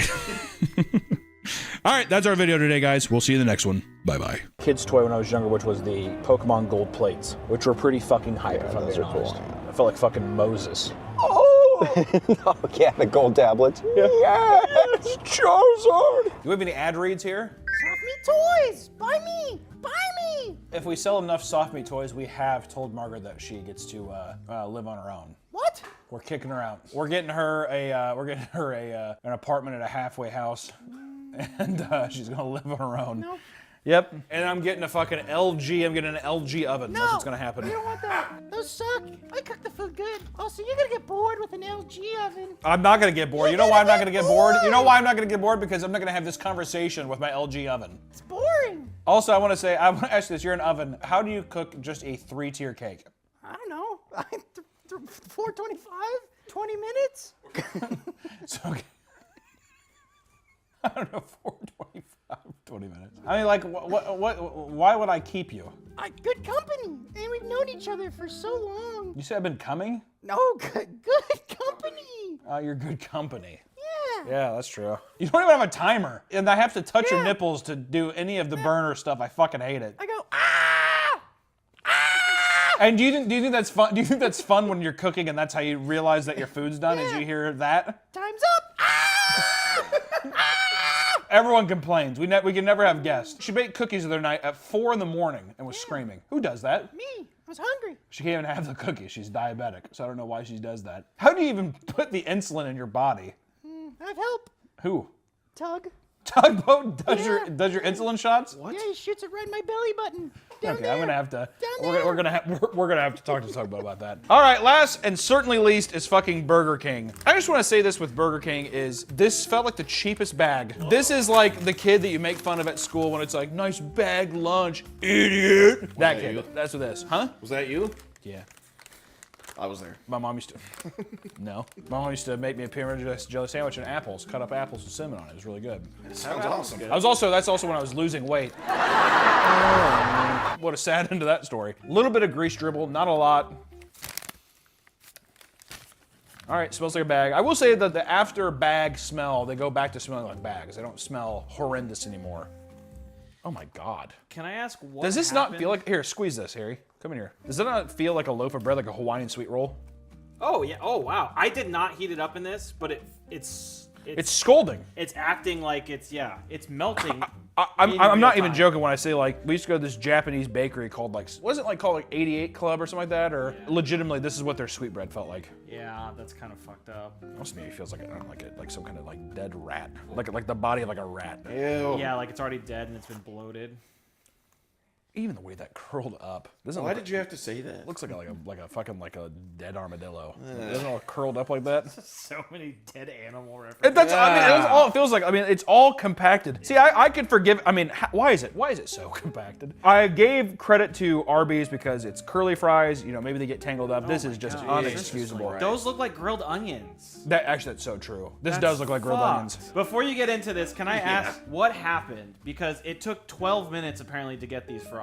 Oh my God. You know what? We probably didn't even think about this because I will say by this point we are 4 hours in. So we're both delusional. I feel like we were both like grease fried, blaming the grease for our delirium. Stinking Allison's truck up. Yes, well, no. It smelled like fries. You guys did that Jimmy Neutron bit too. Oh yeah. What? I like Jimmy Neutron. I liked how fucking like stupid the animation was. Everything looked so stiff. Jimmy's mom. I want to finger your mom, Jimmy. Carl! Yeah, Jimmy's like perpetual summer cold. It's like, Carl! You can't say that about my mom in front of my dad. I don't give a fuck, Jimmy. I want to finger your mom in her butthole. I want to give her a shocker. Carl! Brain blast! He's trying to fix the problem. Yeah, think! Is Sheen trying to fuck her too? No, Sheen's just having like a seizure in the corner of the room. Tell Sheen to get the fuck out of here. He's a spaz. I hate him, Jimmy. Carl, you don't mean that. You don't mean that, Carl. Yeah, your brain is big. How big is your dick? Cindy! Yeah. Cindy? What the hell? Cindy, you can't say that. Brain blast! Yeah. I'm gonna give you a head, Jimmy. Oh, fuck. He's trying to get out of it. Get me out of here, Connor! Jesus Christ. That took 12 minutes, by the way. It was a long time. We went through a whole Jimmy Neutron bit. I forgot about that. It's one of those things where you don't realize how much time is passing because you're just mindlessly talking to someone. You know what I mean? That is horrible. All right, dude, these taste like shit. What the fuck am I supposed to say? Horrible. I mean, it's just like they're sticky. The oil is like fucking sticky. They're really mushy. Everything you want. Oh, this is just a fucking onion ring. Yeah, you got a bonus onion ring. Okay, hold on. Okay. Really greasy. Got a lot of shine on my fingers. I don't know. I mean, like, you know, not the worst. I will say, I think that like whenever restaurants also serve the onion rings, I almost always feel like all their fried shit tastes like onions because of it. You can get the half and half, I think, at Burger King. What? Asked the worker when he went in and had lunch the other day. I'm gonna sit right back there. Can I have the half and half? And I'll be in the back corner. Well, we'll just do that for you, Jacob. You come in so often. yeah. I give it a 2. Okay, 2 is actually higher than you gave it the first time. That's fine. So That's fine. good. Grease, I'd give it a 4. Wasn't very greasy. Taste, I'd give it a 1. It just tastes like salt. And the smell, I would give it a 2. 2. I wouldn't say it was bad, but it didn't smell like really anything. I don't know what it is too. Like Nick fucking hates the burgers at Burger King. I don't mind them, but I do think their fry game sucks. Like I'm not surprised that heating them up actually made them taste better. Like in the microwave. Whatever. Do you like the burgers, Margaret? Nope. Gross. Burnt. You would think that you would maybe diversify the character up just a little bit, but Nope. nope, not gonna happen. Where does that put us? That puts Burger King at 9. That's really not bad. Wow. I mean, listen. I will say, in a traditional fast food setting, I would probably this is gonna be controversial. I would probably have Burger King fries over Arby's. There I said it. I know a lot of people in the audience don't agree. I'm telling you, that's where I stand. Jacob, don't look at me. You're only saying that because I... Jacob, do not look at me. If anything, don't make me deduct more points from Arby's than I already have to. It's already at the bottom anyway. All right, you ready to hear the top 5? Actually, no, go from bottom up. Okay, absolute bottom, speaking of which, is Arby's.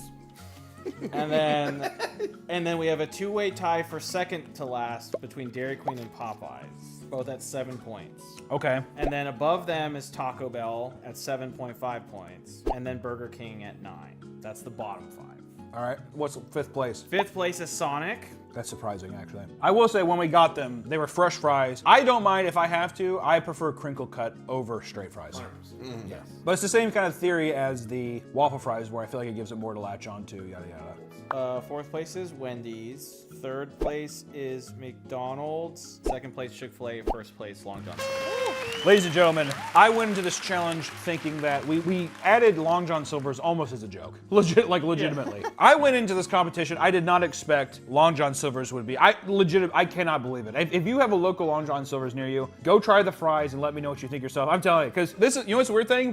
People gave us all kinds of shit because they said, oh, Red Lobster's terrible. Then what happens? People go to Red Lobster and they're like, oh, actually that was fucking gas. Is there any correlation that you're seeing with these two things? Both from seafood. Oh shit. Both seafood restaurants. What did you think he was gonna say? Oh shit. I don't know. I don't know. I feel like there was something that you wanted to say. The oh shit really made me think, oh fuck! Like I really cracked the code on something. I didn't put 2 and 2 together. Oh, seafood restaurants, I'm telling you, I don't know, with when it comes to overall environments, especially, I mean, the chips make sense, you know, fish and chips kind of mean whatever. Legitimately, if I ever pass one again, I might just stop by for fries. It was so good. I cannot promise anything else is good, but I will say the fries, goddammit, got me hooked. That's our food ranking video today. That's the fry competition. Long live Long John Silver's!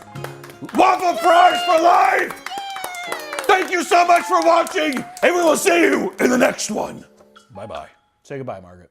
Bye-bye. Buy me. Go to Softme.toys and get this little guy right here.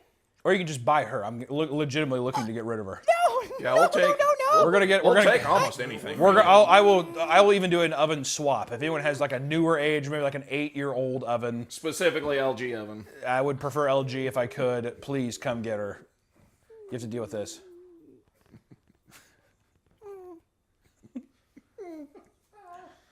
I'm sad. That's a good way to end right there. I'm sad. No quitter. For those that want to delve deeper into the competitive side of slot addiction, look no further than slot tournaments. I was so confused when someone actually told me, it's like, yeah, I'm going into a slot machine tournament. You're like, How's that? Doesn't seem that's the greatest game ever. Oh yeah, whoever wins the most wins $50. Everyone else is just dumping tons of money. I don't know. At both physical and online casinos, players can enter into slot tournaments with the hopes of striking it big. While the style of tournament might vary, the basic idea behind slot tournaments involves competitors receiving a select amount of credits with the goal of racking up as many points as possible within the given time limit. Most tournaments end after every 3 rounds and give out prizes ranging from a couple grand to $1 million, which is fucking crazy. Regardless of the game, many gamblers are superstitious and oftentimes have rituals that they do before placing bets. These rituals can vary from cult-like to downright brain dead, but to the people performing them, they are a necessary part of hitting the jackpot, of hitting it big! Before you sit down and begin playing, consider some of these popular rituals to boost your luck, alright? Instead of heading to the ATM to withdraw some money, first head to the bar and grab your favorite drink. Then sit down in a machine and cross your fingers before hitting the button. Online, there are tons of videos that supposedly help you use subliminal manifestation to achieve big wins. In these videos, there are often casino-themed visuals that somehow boost your chances of winning. Other videos will have dope visuals while a person reads off lazy affirmations like, I win money every time at the casino. Or, if I see it in my mind, I'm going to hold it in my hands. So this is like, they're mixing like the superstitions or like, yeah, self-fulfillment, self-manifestation of like The Secret mixed with gambling. Gonna put big wins on my mood board or on my dream board or whatever, yeah, that kind of thing. Bye-bye.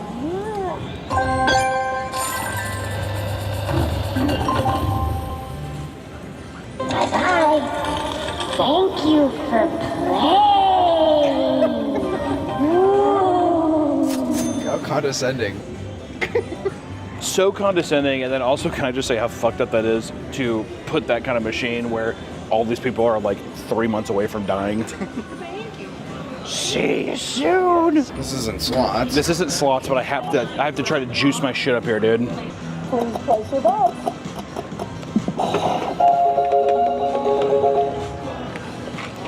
Oh, there you go. Hit. Ooh, look at that. We just raked back our money. We gotta torch it back up. Many players also believe constantly tapping the screen and hitting buttons, even after a spin has begun, will increase your odds of hitting a jackpot. This is probably the most common in terms of people being like, what is happening? When you see rows of people tapping the screens, in extreme cases, gamblers will even blow on the screen in order to, quote, invite good fortune, which is the most Chinese thing I've ever heard in my life. Is that not the most Chinese thing you've ever heard? I'm inviting good fortune? To be fair, I could hear my grandma saying that. Grandma, what are you doing? I'm inviting good fortune to the house. According to one woman working at a casino, she once watched 2 older women with no teeth lick their hands and rub the screen to bring them more luck. Them ladies are from the swamps, dude. And then they started spitting into napkins and then rubbing it on the screen because they thought it would bring them more luck. Another common ritual for gamblers is to bring some kind of lucky charm to the casino. This is also, I think, the lucky charms is more in correlation as well with these old people who also do bingo. Because usually people will also bring some kind of idol or something, some kind of ritual totem that they can use for luck in bingo as well. This is all just old people superstition shit is what it sounds like. Just like some people have a favorite lucky charm, gamblers have a favorite brand or of slot they like to play. And some gamblers are extremely picky when deciding their favorite. A common trick is to always head to the machines closest to the casino door because they think casinos put loser machines there because they want to entice passing players more enticing odds. All right, 7 out. We got back up to 81 though. Okay, that's okay. Yeah, that's good. See, we're moving forward a bit. $30 right there. $30 wins, and then let's put it in pinball. Pinball, baby. You gotta hit a pinball and a ball just, and it gives you bonuses.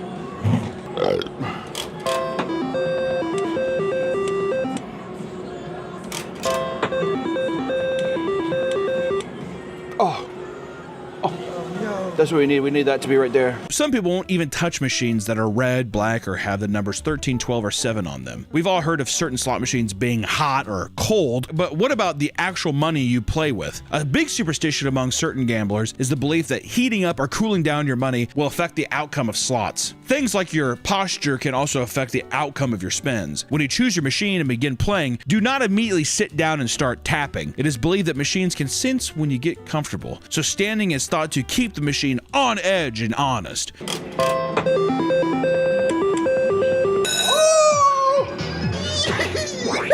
All right, please. We only have 2 shots. Give me an 80. Fuck. That's not bad. We need 80 or 100. All right, fine. 30. 30 win. Keep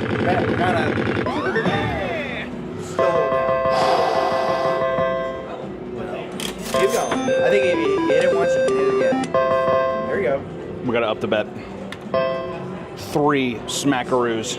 Casinos love to pack in as many slot machines as they can on the main floor, but a lot of slot zombies don't approve of this. The more people around, the higher chance someone might look at your screen, and you don't want the Medusa effect. It's believed that people looking at your screen can give off negative energy that affects your luck. That's why you'll usually see slot zombies purposely sitting far away from each other, which, once again, superstitious, older people. I also believe this taps into like that fucking Zach Baggins Ghost Adventure thing, where it's like, I can't help if you watch this, and like a demon goes to the screen and affects you. It's this idea that like other people's bad luck can transfer into my machine. Yeah. It's some kind of thing of like manifesting some idea of not necessarily a ghost or a god, but like I feel like the people give superstition a face. So then they think that like if they can trick it, that like it's looking at you at all time. Like I feel like people actually feel like there's a presence. It's just like a weird manifestation idea that's like I have to hide it from God himself. You know?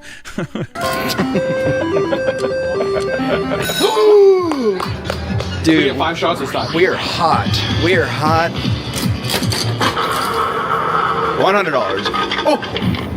Oh, if it would have hit the 1,000. I was gonna say that means you just gotta gamble more. Oh, $10. That was insulting. Oh, yes!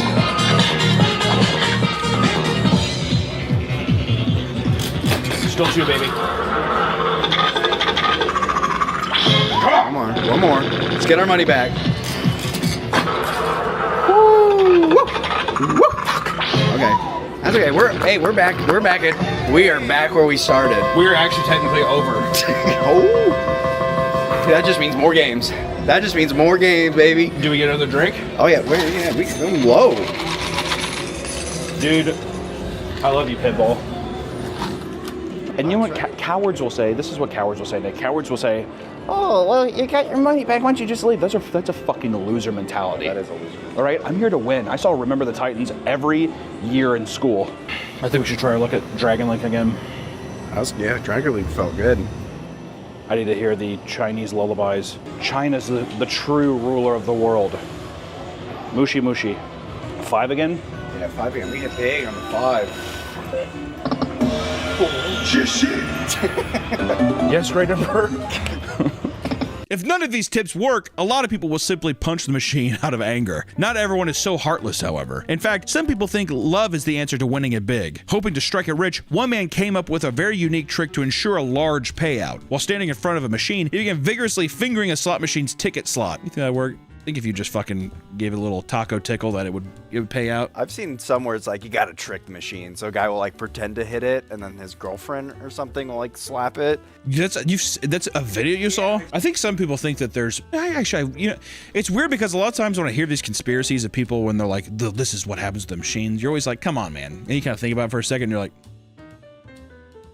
okay, hold on, what? Like some people say that every machine has cameras inside of it, like an ATM screen, and there are people who are controlling like the payouts of being like, I like this person, I'm gonna pay you out. As if it isn't just like a random codex that's giving random outputs that has to. The thing is like these slot machines, it's a random code that like a certain decimal percentage of the amount of time has to pay out to be considered like fair game. But the percentage, I'm not sure, maybe editor put it up on screen, but they have to pay out this percentage of time to be legal machines. Slot machines are mesmerizing devices controlling the minds of boomers around the world. And dare I say, a lot of younger people as well. I mean, they kind of have a grip on everybody, but I will say the unfortunate retired souls, I think they have it worse right now. They're in that Medusa's gaze for sure. These machines serve as the brain rot for older generations, causing them to devolve into emotionless zombies seeking not only jackpots, but pure dopamine. But, not too much of a difference from who they were to begin with. With the rise of online slots, gambling content creators and betting sites like Kalshi, it's hard to tell just how bleak a future we're in for. But as long as it pays, people are going to keep giving into it. So it is what it is. GG. No message for the Great Emperor. Also, we're almost up 50 down. Well, sometimes you gotta bet big to win big. We need 6 of these boys, dude. The most we've seen so far is 4. GG. Yes. Ni hao. Please, great emperor. 10 collected. 15 to win. Oh, yes. Great emperor. Oh. Great emperor. No. Last one, dude. So if you won't win anything if you don't? No, you win all of these. Oh, you do? Okay. I think if you hit all of them, you get the grand jackpot.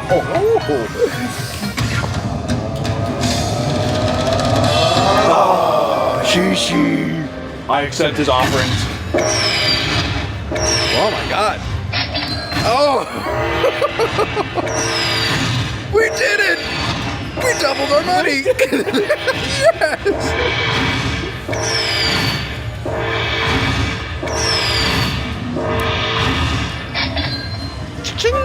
Yes. Pretty good. We're not quite there. We're not quite there. But I do think we have tapped the Emperor of his glory. I hope this is still me from the past. I hope that we did well. Editor, how much did we lose? Did we lose all of it? I feel like I know the answer already. Okay. Yeah. No, talk to Future Hunter. Yeah, Future Hunter, how's it going? Do we count this as a win, or we have to get 400? I feel like you got to get 400, but I mean, we said 400. Yeah, we're $15 away. Fuck. Where do we go? Ah, wonderful. It's nice living in the past when things were just the way that when things were normal. We have to just get to 400 and we can leave. Yeah. With the Emperor, we bet big, we won big. Yeah, we won big. Bet big, win big.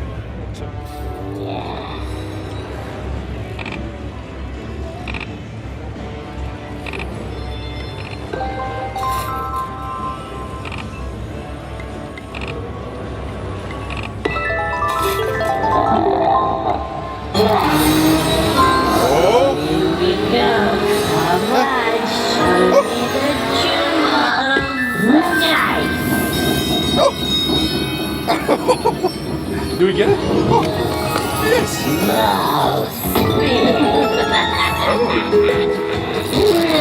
See, he hits the diamonds up here. Yes, there we go. I think it won $42. God damn. We needed to hit that. Oh my god. Yes. Oh,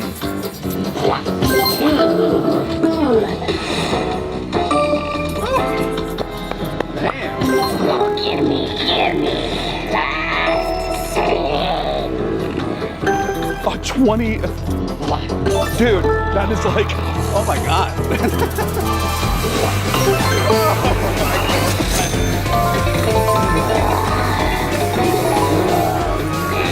We did it.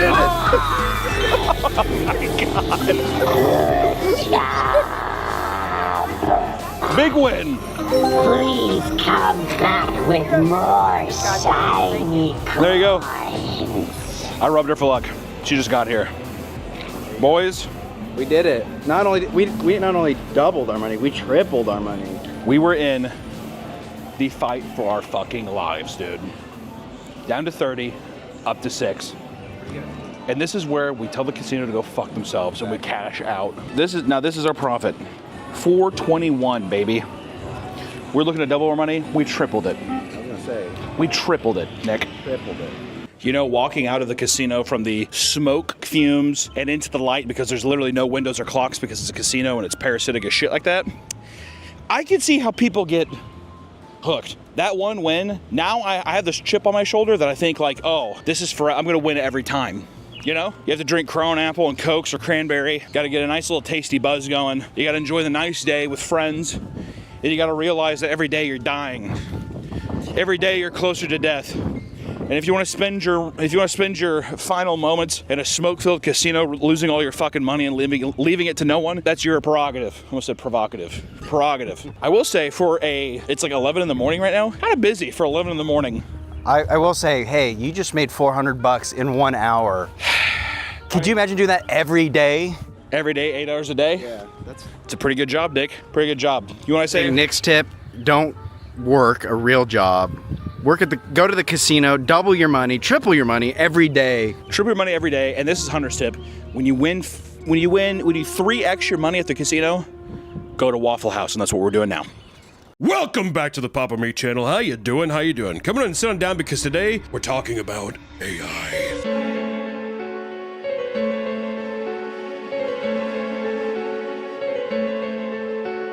This is the crazy thing about AI. You either don't really give a or it's the worst thing to ever happen to humankind. There's not a lot of in between. AI can be pretty cringe. It is what it is. It's just a wave that's coming for us, which we're going to see today. But a big thing that sparked this today was the Ghibli filters. Yeah, on ChatGPT. ChatGPT filters, which is, I mean, it's insane to me that ChatGPT can be like, get your favorite Ghibli filters and not pay Ghibli like a single dime. They did the same thing when the voice came out. They had it sound like Scarlett Johansson from Her. Yeah. That sounds just amazing.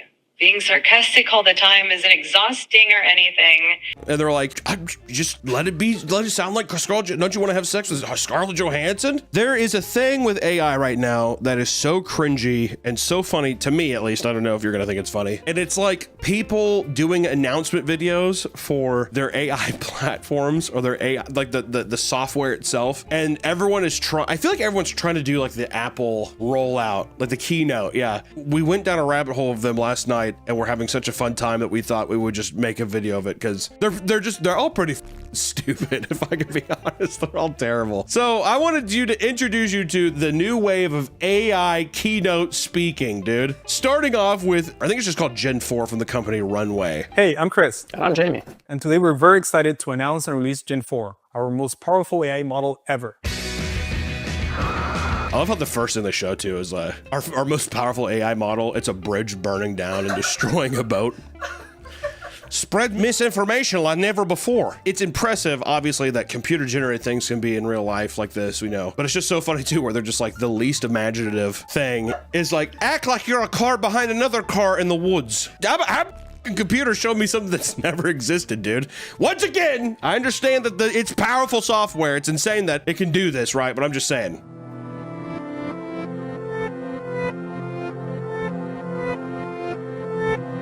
The human shit's still uncanny though, isn't it? Anytime someone smiles in AI, it's never like you can never do a cute subtle smile. It's like Joker. So anytime you see someone smiling, they're always just like, or if they have any other emotion that isn't just like serious, usually their eyes are like all like, they're like bugged out. All the animated stuff looks so I don't know. And see, this is one thing. Here's another key trope, guys, with a lot of the other videos we'll see here. They will always do something kind of human at the beginning of these AI keynotes. I think legitimately, psychologically, they're trying to be like, we're just two guys in a studio. Come on. So, of course, they're going to keep the clap test thing off, dude. Yeah, and he's like stretching his neck. Just two regular human beings. Definitely not AI. I'm not computer generated. Gen 4 sets a completely new standard for both image and video generation. And it's the you can have a couch sink to the bottom of a pool, and it looks totally real. That means that you can create consistent worlds with consistent environments, objects, location, and characters. When do you think the first time we're going to get an AI superstar? You already see it with, what's that anime character? Hatsune Miku? Literally, like, that's example that it's already on its way. Well, what I'm saying is it's going to be way easier when there's like a Timothy Chalamet AI thing. They're going to sell the likeness for holes and sticks, if you know what I mean. They already make molds of people, you know? You can generate the same characters, the same objects, the same... I love how every time it's just something sinking in water. We have this big, beautiful Renaissance bust. We put her in the New York City, but we also put her in the ocean. It looks pretty freaking real, huh? Creepy. So you can block your scenes and tell your stories with intention. Over and over and over again. What story are you telling, dude? A couch falls into a pool, it's upside down. You could talk about your alcoholic father if you want the thing to fall in the pool. It's been very fun to design and develop Gen 4 for the last couple of months and see what the model is really capable of doing. A couple months? That's all they've been. They've had been working on it longer than that, right? I think Gen 4. Oh, just Gen 4. Okay. I was gonna say it's getting way too easy. You're gonna be like seeing, you know how like it's like a 16-year-old kids doing like, all right, guys, this is how you zip a file in Windows. It'd be like a guy be like, here's how you make your own AI platform. It is getting easier because like my brother was just telling me Microsoft is like pulling out of ChatGPT because anybody can make this. Like look at DeepSeek. Yeah, well then they get a data breach and then the Chinese have your information. Again. How pissed do you think? Do you think Chinese people or Chinese like whenever it's like people like data farms or whatever, do you think they're just like, these are duplicates? I already have his information. We believe that the best demonstration of Gen 4 as a creative tool is in the stories. That's how they're gonna win people over too. A Japanese girl on a train. Everyone's like, wait, what? Get that horrendous strawberry out of my face. Bring me back to the Japanese girl. So now we want to show you the behind the scenes of how those films were made so you can understand how powerful this model is for creating stories with consistent environments. Let's get into it. Your favorite. What? Here's our totally kooky kids film. It's like a A24 trailer. What the is this supposed to be? What is this? Do you see this on my screen? Oh, that's the sun. The first short we're going to take a look at is The Lonely Little Flame. It's actually a story that our director has been wanting to tell for over a decade, but never had the means to do so. Your director for your AI company wanted to make a story called The Little Flame for 10 years. And he's like, I had to have AI to make it. There was no other way for me to do it. I had to have the AI. With Gen 4, they were able to tell this story of a lonely little flame who just couldn't find a friend.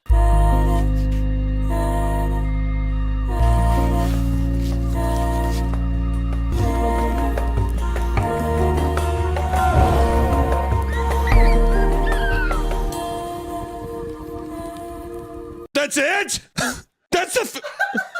That's 10 years of the making? I love this film. Yeah, it's beautiful. I absolutely love this.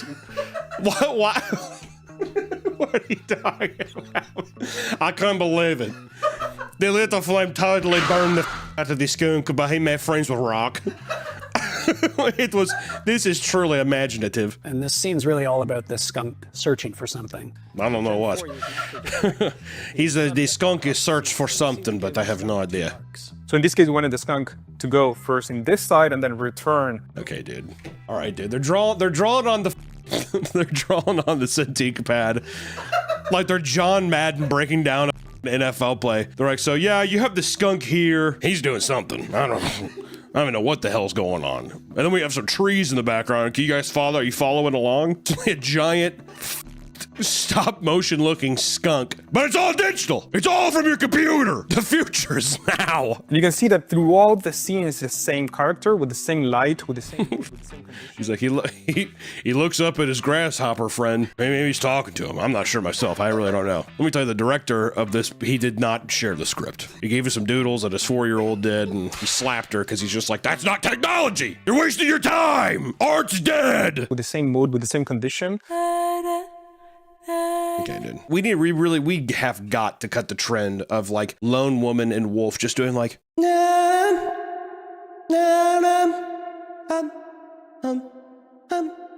remember Men? That's like that whole soundtrack. I kind of like it. I know that. Well, that was like the one thing I remember when we left the movie. You were like, anyone else actually like really with the score? Were you like listening to it in your car? What a psychopath, dude. Imagine driving down the highway. And here we're introducing the character, the protagonist, right? Yeah, again, like all great animation, you see so much expressiveness in the way that not only the... Yeah, good animation. Then they show this like just a dumbfounded skunk just like this. That's what Walt had in mind. He needs to look more, I don't know, disabled. Okay, so what we just saw was a really great example of character consistency, bringing those same characters across different scenes, different lighting conditions. That's it. That's all they had to say too. Like, why even have the Cintiq out? It's insane that years of human ingenuity, training, like a craft, gone out the window in seconds. There's going to be a day where it's just like Disney doesn't need animators anymore. Oh, yeah. Or even like Marvel films, those actors will sell their likeness and it's all just going to be CG. You know what I mean? It's coming up quick. I'll be like 5 years, I think. Who's the first actor I think is going to sell their likeness? John Bernthal. What? I just feel like John Bernthal will just be like, put me in fucking computer. I don't want to fucking age. I can see The Rock doing it too. Well, I can see The Rock being like, put me in, and then like when he's starting to lose his shape. You know what I mean? Yeah. When he's an older man, he has like that buff old man thing where it's like all your tits are saggy still, but it's buff. It's like odd looking. Whoever sells their likeness for the AI companies, like legitimately, I think the moment you do it, you should be put down. I'm not saying that even street justice. I'm just saying that to do it, the only acceptable way for me is like they put it's like this long of a needle. They stick it into your temple and they're just like downloading your likeness. But then to me, they're just like, I get to live forever in the system. It's worth it. If you get to live forever as Disney's puppet. Yeah, please, thank you is what I say to that. Yes, Disney's puppet. Taken off the shelf for dumpling short film at the beginning of a film. Like my face is on a dumpling.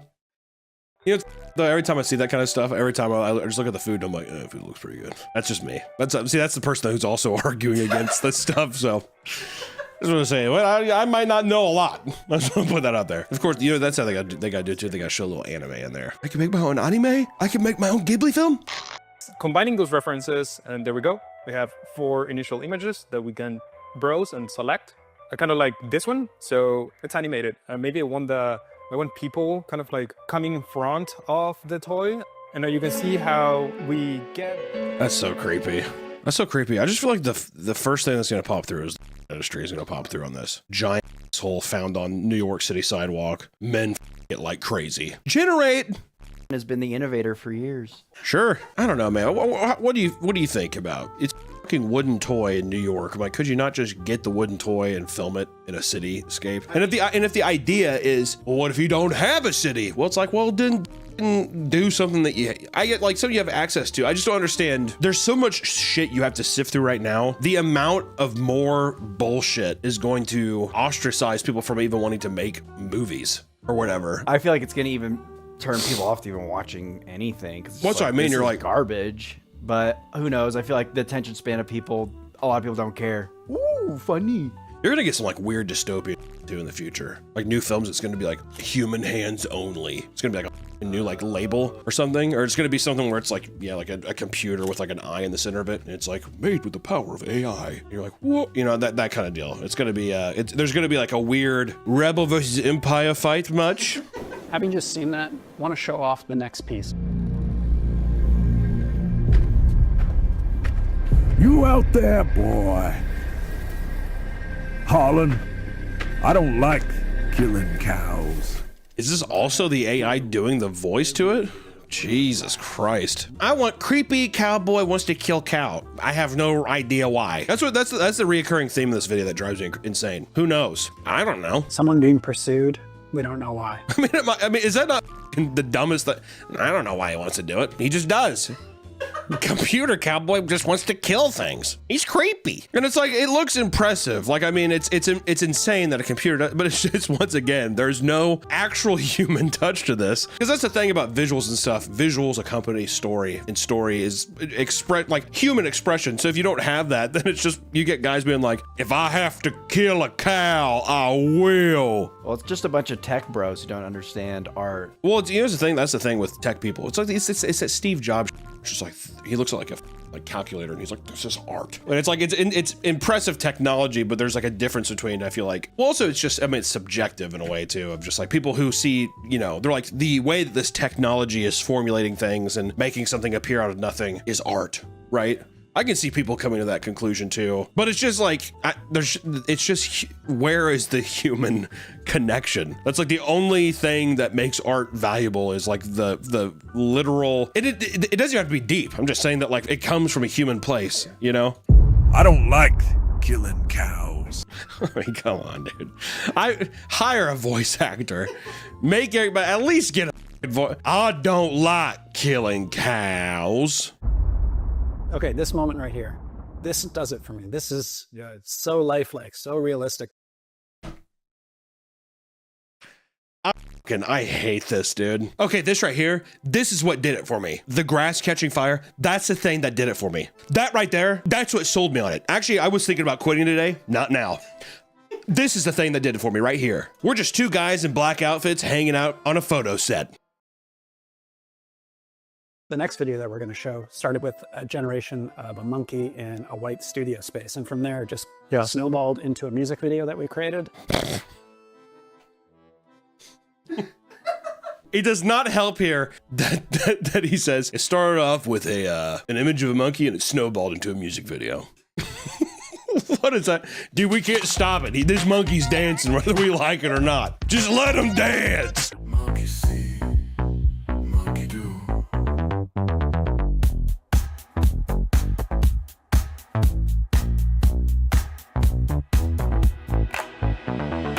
It's like barely. I mean, you barely dance. You couldn't have him do like a cartwheel down the hill. Is that some of the imagination we're lacking over there at the Tech Bros?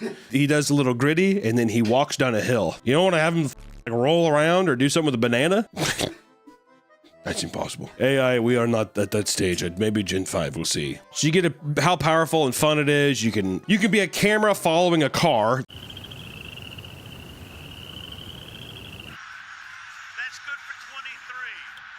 Nobody's there to slow him down, picks up that momentum. Big guy to bring down. And quick tempo. Come on, no! We can't get any yards today, man. Our team sucks. Yeah, our team sucks. My stomach is grumbling, man. Are you hungry at all? I'm starving right now. I'm a little hungry, yeah. Oh, pizza? Pizza sound good? Maybe order some pizza? Pizza sounds great. Where should we order from? Pizza Hut or? How about f***ing DiGiorno? That's not delivery though. But we have it. It's in the freezer. We have frozen pizzas in the house? Yeah, we bought some. Winslow, I haven't been in the kitchen in a long time. Dare I say I'm kind of scared. Yeah, I'm scared too. Don't worry, Winslow. I'll be strong for both of us. Oh, why are you looking at me like that? I don't know. I feel like I gotta tell you a secret. What's the secret? I really like frozen pizzas too. Oh, thank God. People think I'm crazy. I love you, Winslow. I love you too, Hannah. Kiss me! Kiss me! Oh! Hey, Hannah. Hey, Margaret. God damn it, Winslow. There's no pizza in here, man. Tell Margaret I said hi. Margaret, Winslow said hi. I'm taken. By who? By that big nose and upper lip. Ugh, gross. I really wanted pizza for the game. We need food in there for the big game. Oh, I can make you every pizza possible. Really? Yeah. Why don't we do like a rank every pizza from the grocery store video? That's a great idea, Margaret. Because people seem to love our TV ranking food video. Yeah. Let's do what a woman does best and cook in the kitchen. Jesus Christ, Margaret. Yay! Stop!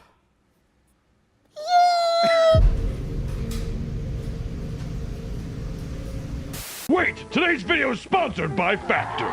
If you're like me, it's tough being on a busy schedule and trying to get your diet into a good place. I don't have time to worry about portion sizes and if everything's organic or not, right? It's too hard. But luckily, Factor has me covered. Factor has delicious ready-to-eat meals that are delivered right to your door. And in just 2 minutes, you can heat, eat, and enjoy. Plus, Factor lets you eat the way you want, whether you need Calorie Smart, Keto, Protein Plus, or Vegan. And for the people that enjoy the gourmet side of life, Factor now has Gourmet Plus meals that include ingredients such as broccolini, truffle butter, shrimp, and even filet mignon. With over 35 options to choose from each week, you are sure to find something you like. Each meal is chef-crafted and dietitian approved. And the best part of Factor is that there is no prep work, no standing in grocery store lines, and virtually no cleanup. Head to Factor75.com or click the link below and use code PAPAMEAT50 to get 50% off your first Factor box and 20% off your next month of orders. That's code PAPAMEAT50 at Factor75.com to get 50% off your first box plus 20% off your next month of orders. Thank you to Factor for sponsoring this video and back. Welcome back to the Papa Meat channel. How you doing? How you doing? Come on and sit on down because today we're facing our greatest challenge yet. The Frozen Pizza Ranking Challenge. Yay! I'm not sure if we got actually every pizza. I mean, there's 23 pizzas we're tackling today, okay? I think we hit Walmart, Target, and Costco. All right, if you shop anywhere else, you're a dog, right? You're a fucking waste of life, right? Anybody who's shopping at Trader Joe's or Sprouts or something, drive off a fucking cliff. We're here to eat microplastics, not fucking good, tasty, organic shit. You know what I'm saying? So, without further ado, let me read off our candidates today to see which is the best frozen pizza. We have Totino's, Market Pantry, Jack's, Haggis, Freschetta, California Pizza Kitchen, Red Baron, DiGiorno, Lean Cuisine, Life Cuisine, Lunchables, Market Side, Tombstone, Tony's, Chuck E. Cheese. Show Shane Dawson being like, the slices don't add up. That piece is longer than that piece. Stupid bastard. Screamin' Sicilian. I hate Italian Americans. Lots of Mazza. Motor City. I should probably walk that one back a little bit. Rouse? Rayo's. Like the sauce? I don't think I've ever had the sauce. Is the sauce good? A round of applause with how good the sauce is. I have the thing in my hand. That felt pretty. That made it seem pretty bad. Rayo's Corporate's like, great value, Papa Murphy's, and Kirkland. So those are our pizzas. What should be our first one we start off with? DiGiorno. That was Margaret, shut the f up and let me do it myself. It's gonna take me a while for me to be able to organic this. All right, fine. First, we'll start off with, it's not delivery, it's DiGiorno. Okay, so this is how we're gonna rank this shit. We're gonna rank it through 1, cutability. Is it satisfying to cut through? Would I have a good time popping this thing out at a party and cutting it up for my friends, right? Do I feel like a man when I cut it? 2, how good does it taste? And 3, presentation. Which, first off, I wanna go with presentation with DiGiorno. Not bad. I'd say it's a pretty good looking pizza. Allison, you look like you don't agree. Do you like that? It's a little puffy. I think for an oven pizza, this looks pretty good. Nice, thick crust. Looks nice and good. Let me try doing my little. I need to really ration out how. Ooh, don't know if I like the cutability on that. Kind of like feels like I'm cutting into like a shoe. If I was cutting into the sole of a shoe, that's what it felt like there. These are going to be very baby pizzas. I'm going through 23 of them. I do need to get a little piece of. I do need to get a piece of pepperoni though. Why don't you just cut a regular slice and take one bite? Because it's funnier. Well, it's funnier if I cut a tiny piece. I guess I should just cut a regular slice. How does it taste, Hannah? Oh God, dude. I don't know how I feel about that, man. That is doughy as fuck. Margaret, it's doughy as fuck. You cooked it like shit. What? You're insulting my cooking? You stupid bitch. Oh my God. Like, here's the thing. Dude, if I was with my boys and I popped out a couple DiGiornos, I don't think anybody would complain. Do I think that it's the best frozen pizza? No. I will say, pepperoni tastes good. Then again, we're only doing pepperonis because that's universal. That has to be the most popular pizza ordered, right? If pepperoni tastes weird in any of these, you got a fucking problem, okay? I just want to put that out there. Jesus Christ, dude. Give me a slice, Hannah. That should be a part of the fucking. What are you saying? Give me a slice. F off, bitch. You actually want me to go over there and put it in your mouth? Yeah. Hey, Hannah, I want a slice. Give me a slice. Winslow, just give me a second. I'm cooking them. Jesus Christ. Yeah, shut up, Winslow. You're no man. DiGiorno, I would say presentation, a 4. I think it's a looker, ladies and gentlemen. This would be a good window shopping pizza. Taste, a 2. I was not impressed with the taste, I'll be honest. You need to stop looking at me. And then cutability, I'm gonna give it a 1. You know what I want to have a nice pizza is a good crunch when you cut it. This was just like, I felt like I was at Payless Shoes. I felt like a poor Colombian kid buying fucking sneakers. Probably can't say that. I felt like the fucking kid who's homeschooled, whose parents are like, we're gonna go buy you new shoes. And like, can we go to the Nike outlet store so I can be normal like the rest of the kids? No, we're going to Payless Shoes. We're going to Ross Dress for Less. Oh, thanks, Mom. Can I get Nike Pro Combat shorts and twerk for that one singer who's in jail now that was a YouTuber? Say, I'm 14. Yeah, I'm 14, I'm 14. Put up that clip. Just kidding, don't put it. We'll get in trouble, okay? I mean, this is a fucking heavy, like, if you went to like a fucking Goodwill outlet, you'd be paying a fucking heavy price for this motherfucker. That's a heavy piece. Like, you're gonna survive the winter for that. Next up, we're doing Tony's. Tony's. Tony's Pizza. Tony's is a goddamn, that's a classic. Kellogg's Frosted Flakes are the frosted sweet. Next up, we have Tony's. What's Tony's price point? $4.19. $4.19 for Tony's? Didn't these used to be like 75 cents, or am I thinking of Jack's? There's too many random white men names for fucking pizzas. I can't keep up. Whoever decided to put the fucking pepperonis on this pizza needs to be shot at, at gunpoint. Death by firing squad. This is fucked. I mean, look at this. I mean, look at this array. So actually, if you don't like the pepperoni, you can just eat from this side. Also, there's just something so vile about like burnt pepperonis where it's like just charred on the edges. Absolutely fucked. How's that transfer? Ooh. All right.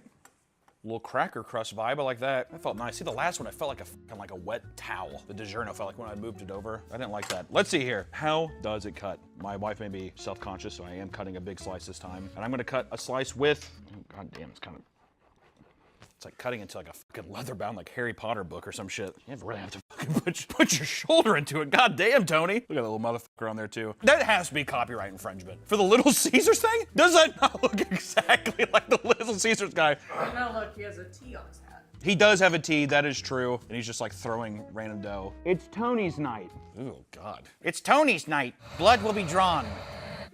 Lock up your daughters. Tony's in town. God damn, dude. How much do I have to cut this motherfucker? Oh, God. Kind of reminds me of like a loaf cake. It's thick like loaf cake, like chewy like that. It's not as chewy as DiGiorno. Like DiGiorno's was just like, hey, there's no way to cook this dough. Impossible. It doesn't matter how long you put it in the oven, it will not cook. I'm not gonna lie though, why do I feel like I kind of with it tastes better than DiGiorno? Heresy! Heresy! Shut the f up, Margaret. I'm just minding my own business. Heresy. Margaret's middle name is DiGiorno. She's the heir to the DiGiorno family. I'm not gonna lie, they're pretty good. I kind of immediately got won over by Tony's. I feel bad because I'm like, it's like a loaf cake, and I'm like, I keep eating it. I will say, it didn't cut good. Taste, I'd put at 4. Wow. It's pretty fucking good. The sauce is good. Presentation, 1. That's an ugly fucking duckling pizza. Like if this was a family portrait of pizzas, you put this bitch in the back. You ain't in a rush to pay for those school photos, all right? That's all I gotta say about the looks. Cutability is like a 2. I thought it was gonna have that nice solid crunch to it, but then it cut like kind of similar to DiGiorno. This is really fucking good. You're gonna get full. I know! This is f***ed up because we did this when I'm also hungry. I haven't eaten like all day. So I'm like, that's also gonna f*** up my judgment too. Wait, so what was the score of that one? That puts Tony at the same score with DiGiorno, 7 points. Wow. We have to decide tiebreakers maybe. Tony really could have won this if they just learned to put some pepperonis on correctly. It just is an ugly pizza. It's f***ed. 7 points. Let's move on to the next one.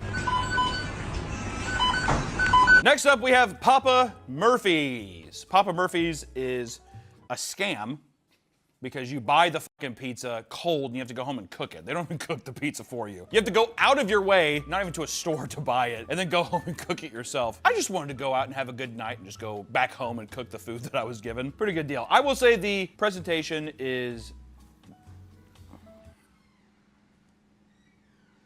a fine looking pizza. Like a movie pizza is what it makes me think of. It makes me think of like a Teenage Mutant Ninja Turtles, Secret of the Ooze pizza. It makes me think of that. I will say the fucking sound, this is, I mean, like it wants to thud. It's like a fucking octopus tentacle. Slap it on the ground. Slam it on the ground? Yeah. It's gonna make the fucking floor all dirty. Whatever. Okay. Here, I'll slam it on the cutting board. Yeah. Oh God. Tell you what, it's got some weight to it. What's the price of this bad boy? $7.49. $7.49. Is that the most expensive one so far? Yes. Oh, that's wet. Oh, that's wet. God damn, Margaret.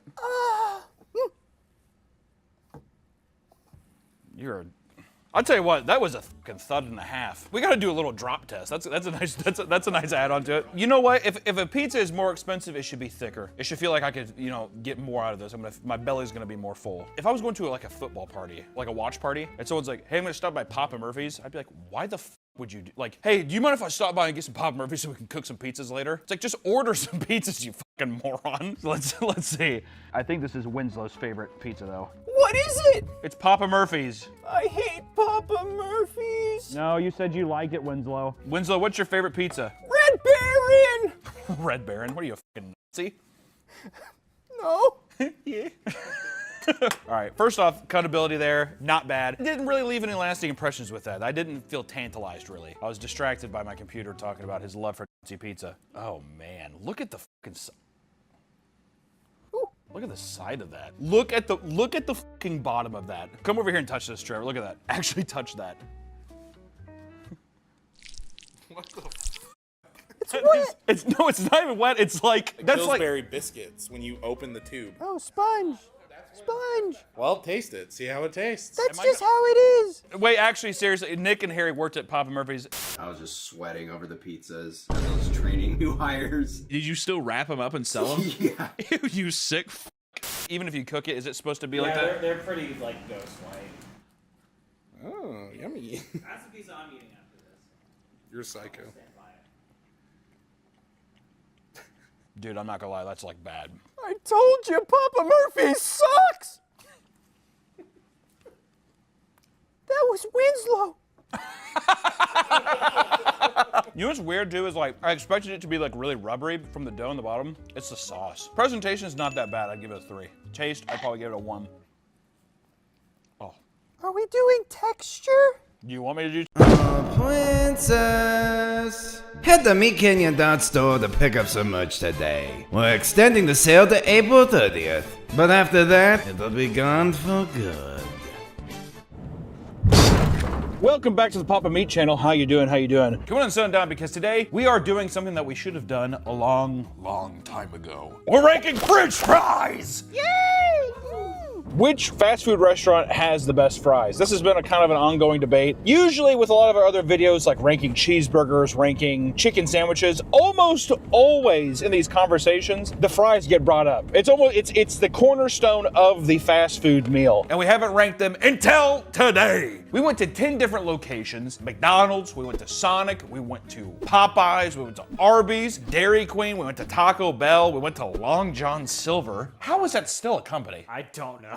What was the other one we went to? Wendy's. I think it was Wendy's. I don't know. We went to 10 fucking places, show them up here. And it was a true triathlon. And see, today we wanted to really, because I feel like a lot of people universally say McDonald's is the best. But I gotta be honest, I kind of fuck with some Chick-fil-A waffle fries. Yeah, the Chick-fil-A waffle fries are pretty good. But if I had to have them all back to back, I am curious which one is the best. Everyone has their own opinions. But I will say that going in without any sauces, I was willing to be open-minded to see who has the best fries. Right? We're not dipping them. We're not doing anything. These are all bareback fries, ready to be judged, ready to be rewarded, fresh out of the fryer. And I will say that this is how we're judging them today, which I think one is the crunch and taste good. I like a nice crunchy fry. That doesn't mean like rock hard, but like, you know, not soggy. I hate a limp fry is not good. The aroma, how's the smell like? Does it smell good? Does it smell super greasy? And then speaking of grease, how fucking greasy does it make your hands? Is it pouring through the bag? Is it pouring through the container? I hate the feeling that I have like oil and grease all over my fucking hands. It drives me absolutely insane. How fast is it? How fast does it come out? Because it is fast food. I don't know how much points we're giving to that, but we did time it. And let me tell you, there was some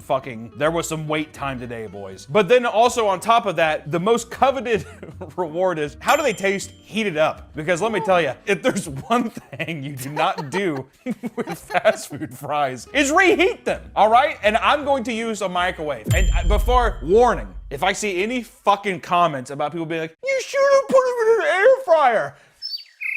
It's microwave or bust, all right? And people, if I saw somebody be like, hey man, let me heat that up real quick, and they threw fries in an air fryer, I would not talk to that person again. All right? It makes total sense. I get it. Fuck off. Because I know for a fact that person has said this before. They're like, dude, I throw steak in there. Cooks it perfectly every time.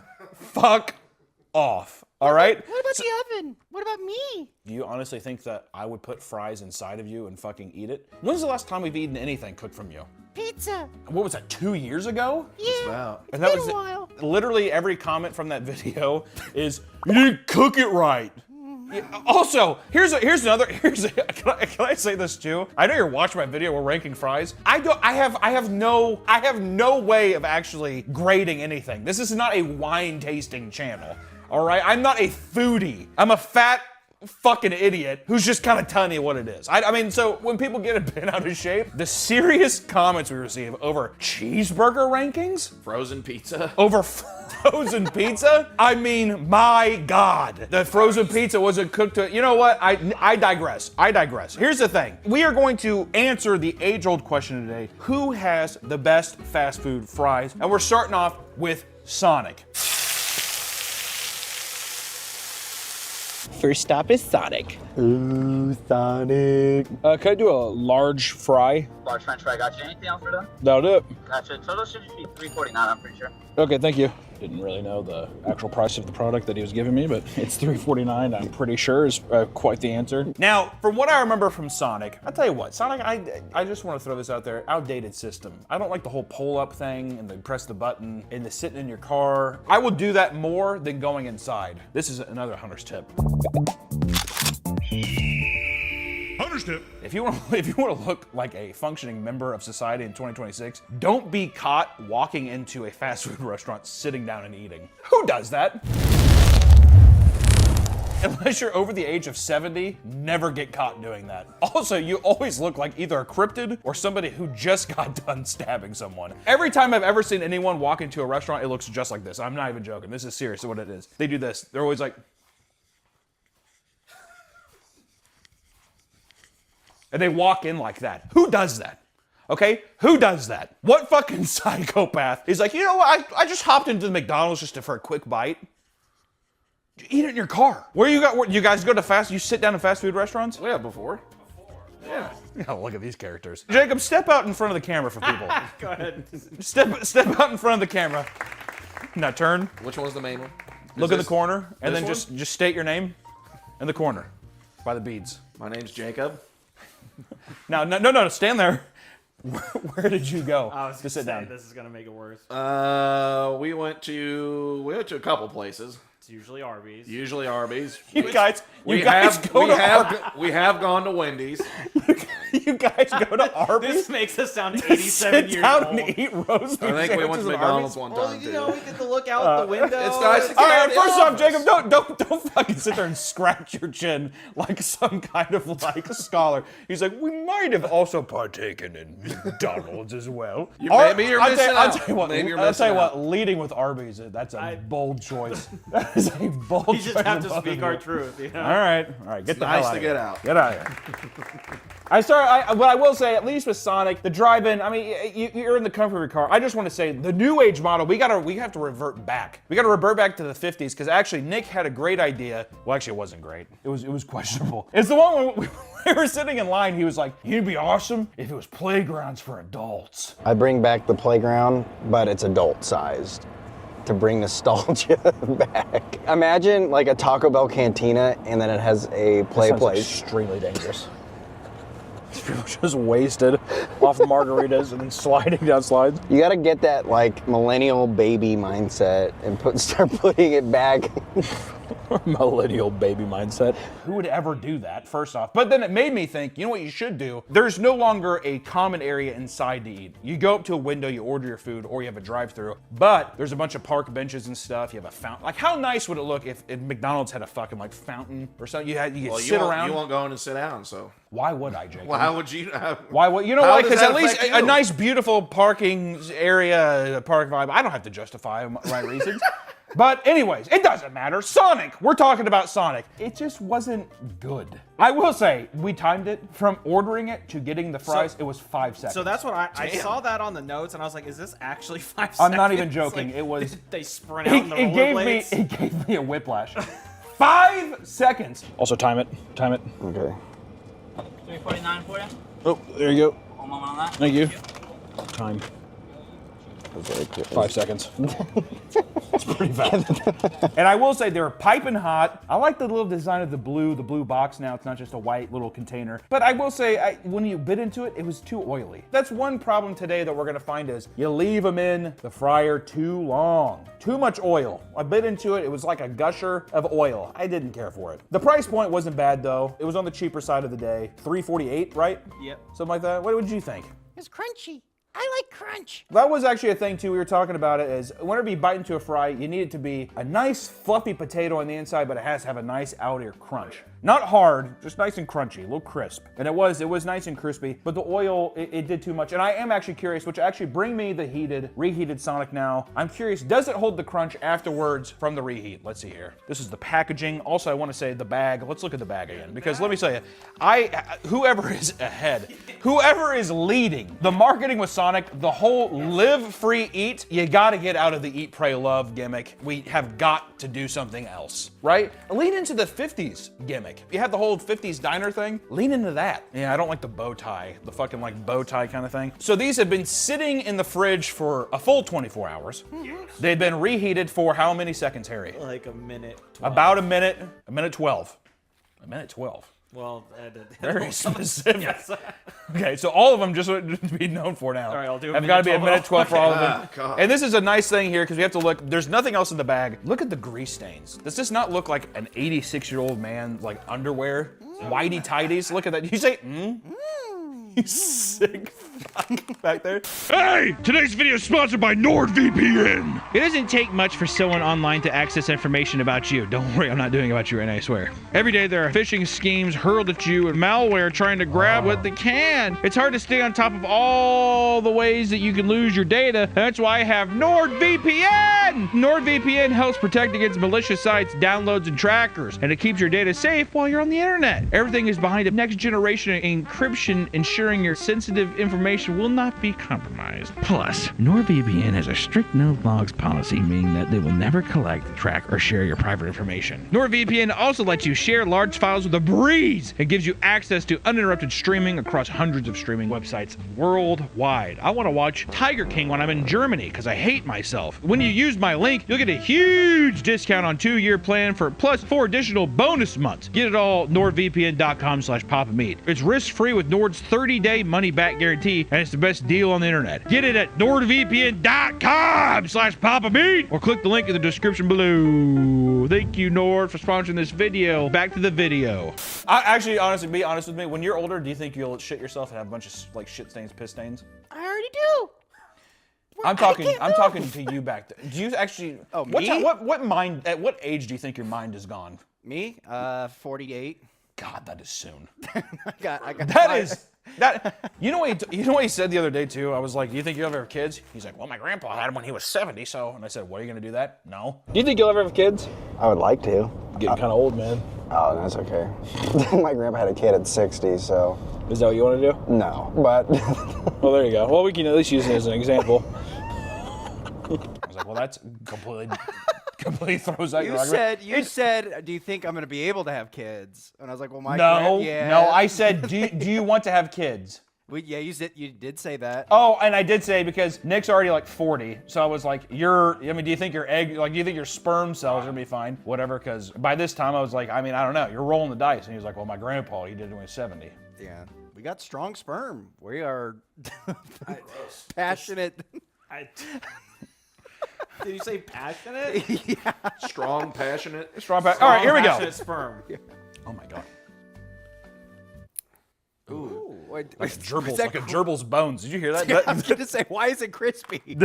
It's I actually expected it to be like really flimsy, because that's usually what it is. I mean, does this not sound like, imagine like an overweight child sitting on a couch and there's a gerbil. Does it not sound like this?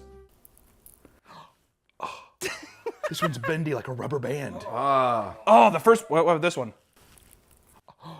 Oh, or kind of, I don't. They're like little caterpillars. Easy to gum. Wait, what'd you say? Did you say Livy Dunn? I said easy to gum. Easy to gum down. Yeah, it's kind of like a rat tail. I split them up with my hands and they still rat tailed. It's just a ball! All right, so that's got to be a tip moving forward, is we have got to separate more out. I did, but they re-globbed together. Oh, it's tough. This is not at all what I expected. I was expecting it to be like soggy. I thought they were gonna be soggy too, because there was a lot of grease on those. I touched it to see if it was warm, and my What'd I hand tell you? was, It's like, greasy. dripped. Even Yeah, now. it was, like, dripping. It's like rubbery grease. You know what this reminds me of? It reminds me of those Odell, the red bag of fries you get at the store. It's like Odell fries. It tastes like that. I fucking hate those. Oh my god. God damn. Oh! You got a flyer. I just spit that out of it's very chewy. God damn, so greasy. I don't know, can we get a shine check on my fingertips? Mine are still glistening. You know what's fucked up though? It tastes better than when they were fresh. Oh, really? No. You got more time to marinate. Dude, it does. I'm not even joking. That's not true. No, I swear to God. They weren't bad. I'm not saying that they're bad, I'm saying that they taste better now. They're like thicker now. Oh. Because before we were saying, remember I was like, it's just too much oil? Yeah. Oh no. They're still greasy, don't get me wrong. They're still, what the fuck are you laughing at? Why are you laughing? Nothing. I'm laughing at you. Why? 'Cause you're silly. She's up to something. You're like a little fucking creep back there, you know that? You're like a little rat. I can't. What? Rat. What did I have the point system at so far? I would say taste, I give it a 2. Ooh, damn. I feel like I just tasted more oil than I did potato. I want potato. I will say the crunch was good though. The crunch it would give a 5. So actually I'll split the difference, make it a 3. Okay, there you go. The smell, the aroma. The bag, it's impressive. I will say they smelt like malt. I'm gonna have to give it a 2 on the aroma. I don't like that. This might shift, but right now I'm gonna give it a 2 on the grease scale. Okay. The lower it is, the greasier it is. Gotcha. Right? Yeah. It was 5 seconds. It was nice and crispy. I think those are things that we just have to keep in mind from when I order to that. It was 5 seconds. Granted, there was no line, but that's fast food, baby. So far it's at a 7. It's at a 7, yeah. With a 5-second The time. reheat at a minute and 12. Yeah. Specifically. I gotta say, the reheat taste, if I'm being real, I'll put it at a 4. Wow. It's not bad. See I can't tell if it's just because every time I've ever heated up fries, horrible. Legitimately better than when it was fresh. I'll tell you what though, it was a challenge. It's like eating a box of Milk Duds. I mean, you gotta work. You like Milk Duds. Well, why do you think I gave it a 4 out of 5? I'm saying that this is rough pumpkins. This is a fucking Rudy trying to get on the team. It is rough. It is hard. Hard fought. God damn. I'm not exaggerating. It's like eating a goddamn belt. But yet it's enjoyable. What? And you gave it a 4? What is that? I can't. There's no rhyme or reason to why I like it. I'm just telling you. Your eyes are watery. I'm going through it. I am going through it. God help us. See, I'm still Still working? This is the first one. You need some water? No, I'm gonna choke it down. It's gonna go down smooth because it tastes so good. No, it's good. It is rough though. All right, It's good, but it's bad, but it's good. I'll give it a 3.5. All right, I'll give it. I have put a lot of emphasis on how chewy it is. It is rough. 10.5 out of 20. 10.5 is that's admirable. 10.5 out of 20. Actually, that's technically a failing grade. But still, okay. Today's video is sponsored by Cream Crew, my podcast with my friends. Go download it. Go check it out. For real. Welcome back to the Papa Meat channel. How you doing? Come on in and sit on down. Today we're going to be talking about a movie that I love called Event Horizon with my friends, Flash Kids, Tom and Don. Hello. Which one's Tom, which one's Don, we'll never know. I'm Tom. Bleep that. Cut that out. This is just a sci-fi movie that came out from 1997 starring Sam Neill and Lawrence Fishburne, Neo, and that one guy from Jurassic Park, right? Which one? Sam Neill? Oh yeah, that guy. He was in Jurassic Park. It's a sci-fi horror film about a ship rescue, and it's about all the spooky things that happen on the ship. General, before we get into spoilers, would you guys recommend the movie? What would you give it out of 10? 6. Oh, that's pretty high. That's higher than you would give it? Yeah, it's just, it felt like just kind of a standard, not very good horror movie, you know? You're such a Debbie Downer. More like I'll give it a 5 for originality. I would personally give it an 8. We have quite the little fluctuation of scores here, but spoiler warning if you haven't seen this movie, even though, it's been 30 years, like what the fuck. Well, now I'm curious, because obviously I never watch your channel. But what other movies have you given 8? Let me tell you something, not a lot. People are usually very upset by how low I give scores to movies. What did you give The Thing? The Thing? I haven't done a video on The Thing yet, but if I did, I would say it's the best movie ever. So it's a good 8.5. Yeah, that's a solid, probably 8.75. Okay, so it's around The Thing in its execution. I'll defend my 6 in that I think the set design's pretty good. I think like a lot of the concepts are actually pretty cool for most of the film, and then it takes this weird turn into almost like scary movie-esque comedy. Oh shit!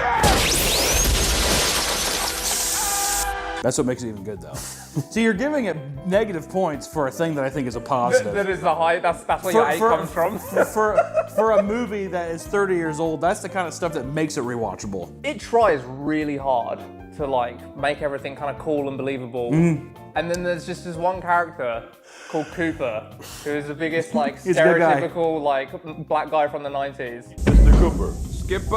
Ion Drive in 10 minutes. Ooh, it's time to play Spam in the King. He's a good guy. Yeah, and they're just like, okay, after the scientist explains like the graviton field and the warping through dimensions, can we have Cooper say shit in like the most stereotypical accent possible and then fly around the room like a empty balloon? Well, I mean, a product of its time.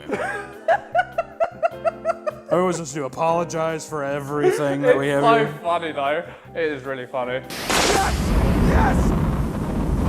Here I come, motherfucker! Pretty much the movie is all about, like I said, Sam Neill and a ragtag team of rescuers. It's like 2047, not that too far from the future. They said that at the beginning of the movie, they say in 2015 that they've colonized the moon. And then 7 years later, in like 2023 or like 2022, we're full-scale industrial mining Mars. It's not far off. Yeah. Ewan, bro. Well, what's weird is like, it's such a weird thing where it's like, this film was made in 1997 and all of a sudden they're like, by 2015, we're probably going to be For sure. colonized. The economy's really good right now. You know what's funny is like, it's not even 20 years later. They're like, by 18 years. Yeah, everything was rosier before 9/11. I could have seen Being Convinced in '99. Like, checks out to me. Oh, so we were there like what, 40 years ago? I mean, we did just get Walkmans. We can't pitch a tent up there. And I think people also, just before the 2000s hit, I think that if you saw anything like 2015, you're like, oh, what a far away number. That's how I feel about 2040, so I can see it. But anyways, that's the title card of the movie. We're lingering too long on the title. Yeah, you know, that was a big thing in the 90s too, was the text crawl across the screen giving you information.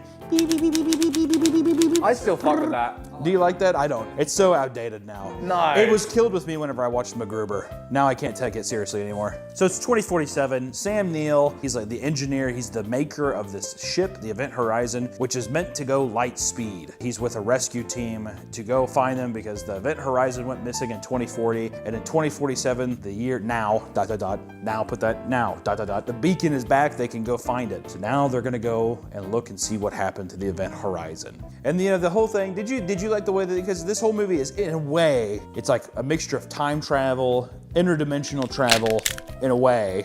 Wasn't it time travel? I mean, the whole thing is that if Sam Neill, who was supposed to be on the ship at the time, and you know, later on in the film, he's dead, right? Wasn't he on the ship?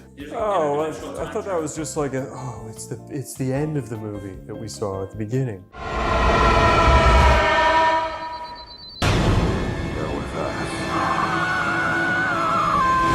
I don't know. But essentially, it's dimension traveling. He uses an example of putting a piece of paper and he pokes one hole at the end of it and the other one at the end, and he folds it. And he's like, that's how it works. He does this for like 2 uninterrupted minutes. And all the girls like, there was a missed opportunity. He poked a hole through her mouth, a hole through her pussy, and then he folds her up. And then all the guys are like, that's awesome though. Both at once? He's like, Miss, may I? And he like folds her up, pussy to mouth. Yeah, it's not even the paper anymore. It's just the woman on board the ship. Just folds her over. We bend her, yeah. The human origami. So yeah, it's about this whole deal. But then the big twist and turn of this movie is that by doing so, the dimension they go through is hell. Which is very reminiscent of Warhammer 40k. Which is literally the only reason why I brought you guys here to do this, is because you are the Warhammer experts. And is it or is it not, did Warhammer steal from Event Horizon, yes or no? I can't answer that with a yes or no. We didn't do enough research. We're not sure. Your gut reaction, what would it be? It stole from Warhammer, yes. Oh, Event Horizon stole from Warhammer? Yes. Nick edited it to where they say that the Warhammer stole from. It stole from Warhammer. No. Warhammer would never steal from anything. And at that part, you can go through a whole bunch of side-by-sides of all the things Warhammer has stolen from. The reasons why I give this an 8 out of 10 for me, the space future set is so 90s, and just like basically the entire space aesthetic since Alien has been the exact same. Everybody copies Alien. Even to like kind of modern day sci-fi films too. There was that Kristen Stewart movie where she's like underwater or some shit. There's a lot of space movies where people are underwater for some reason. Pandorum, remember that? That was like the whole twist. Spoilers for people who haven't seen Pandorum. Is that the one with Chris Pratt and Jennifer Lawrence? No, I don't know what that is. I know they fucked in that though. So if you want to see a fuck scene between them, you know, it's there. Yeah, so the sets. Yeah, the sets. The sets are good because he does that thing and you know, you're talking about how the cheesy charm of the text going across. I love random buttons and people typing on keyboards in in future things. Yeah, no, they're clicking all sorts of like highlighted buttons and shit like that. Lawrence Fishburne's got his little ceiling-mounted cripple chair. Yeah, the cripple chair, which reminded me, I don't know why, whenever I was watching it, it made me like think of Viggo Mortensen. How the fuck do you say his name? Aragorn. In Crimes of the Future, that Cronenberg film, he has like this fucking bed that he lays on and he chokes. Whatever, he's like, Kind of remind me of that. Also his feeding chair. You guys don't know what I'm talking about, but it reminded me of that. But it was funny because during the crash, the set is like, it looks okay, but it's very cheap. I don't think it was built very well. I mean, like even... I thought it looks pretty good, but you can tell he's using his muscles to shake. He's like, whoa! Whoa! He's very Star Trek. He's shaking it, but it's also like, it's like supposed to be this big heavy metal chair. Like, it's supposed to be like all metal. And he's swinging like it's a fucking toddler at a park. He's like, oh my God. And like people, you know, so his legs are kind of gimpy and he sits there and he does Stephen Hawking sit. It was like the chair was too small. Yeah, he's kind of. He's like, what's the coordinates? And it's like Stephen Hawking like turning around and talking to people. Even though Sam Neill later when he's in his demon form, the chair kind of worked for him there. I liked him in the chair. I liked the set design because it was very, in a Warhammer sense, like unnecessarily gothic. Oh yeah. Like spikes everywhere. In the like main converter room, which like the technology is like a gravity core or whatever the fuck they called it. But the room that it's in and even the device itself looks like a doomsday device. Like it looks like a fucking, like it looks evil in nature. And like, I think it's cool. I thought it was just fucking rad. But I mean like there's a lot of great little set pieces like the kitchen, which is just a blatant ripoff of the Alien kitchen. Even like the weird, Sam Neill has to like go and check the computer or like the server room underneath the hell spike pit thing. It's in that room and he crawls through and it's just like a green corridor of like computer motherboards basically. Well, to give more context too, it's like they go to this ship to see what happened to the old crew, and as soon as they get in there, they basically start hallucinating. And all this crazy shit happens. Yeah, people getting like it's dragged very, through portals, like it's like very Lovecraftian in nature in a way. It's like descending into madness, which is funny because Sam Neill was in At the Mouth of Madness. Well, what Sam Neill does in this, after literally people see guts everywhere, people are like flying through portals, like crazy shit is happening, and Sam Neill spends the next 40 minutes of the film gaslighting everyone. Love it. That's another reason for a big 8.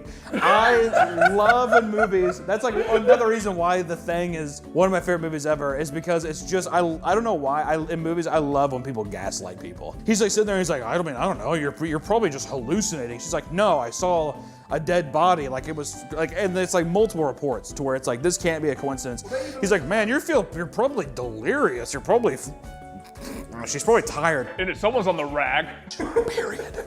Yeah, it's like literally recordings of like demons talking Latin. Yeah, that was so funny. He's just like, oh, I mean, it could be anything. Atmospheric, like, exposure. That feels like the number 2 reason is because all of the moments that are hilarious that aren't meant to be funny, that are played really straight, and it feels like it's like, yeah, this is like kind of weird and cool, but no, it just comes off really, really funny. Oh, there's a transmission, and as soon as they click it, it's just, ah! And everyone's just like, and there's like a Latin voice like, what is that? What the hell is that? You brought up the funny fact too that it's like one guy on the ship's like, oh, it's Latin for save me. And it's like out of all the scientists on Earth. Yeah, Sam Neill's like, this is gibberish. I mean, who could understand this? And the guy's like, I think it's Latin. Oh. You're like, okay, NASA didn't think it was like Latin. Like, no, indecipherable, can't get it. There's a lot of moments like that. Like I also love the moment when the character Justin is going insane and his eyes are exploding in this decompressing chamber. And Lawrence Fishburne is like, Justin! Swimming through space to get him. He tackles him and comes inside. It's just like the whole sequence of that event is just really funny to me. I just don't understand their like choices. Because like I said, for most of the film, they're trying super hard to keep it grounded. And then out of nowhere, the black guy gets shot into fucking space and he uses his little like jet boosters on his, it's not even boosters, it's like decompression air. It's like oxygen. He's in space looking down at the whole of the planet. Because the ship blows up, their getaway ship blows up, and he's like stuck on it. And as he's hurling through space, he's like, ah, man, me again? Of course this would happen. Yeah, he's like, motherfucker. And then he uses oxygen tanks to blast back into fucking orbit. Unironically, Cooper is the Elmer Glue to this film. He really if he wasn't there to be so over the top, I don't think any of the other scenes would really read that funny. I think it would just read bad. I don't think it's meant to be a comedy. No, but see but that doesn't matter. It's the fact of like how you read him in the movie and like how his performance comes through. That's all that matters. Yeah, but 75% of the film, they were on like the same track, and then suddenly from orbit, he pinpoints the ship. Let me explain how retarded this is. from orbit, he pinpoints where the ship must be in this giant storm. He could see like the whole continent of that planet. Yeah. And he still pinpoints the exact window that the ship is on, just so he can like press his face against the glass artistically and be like, motherfucker!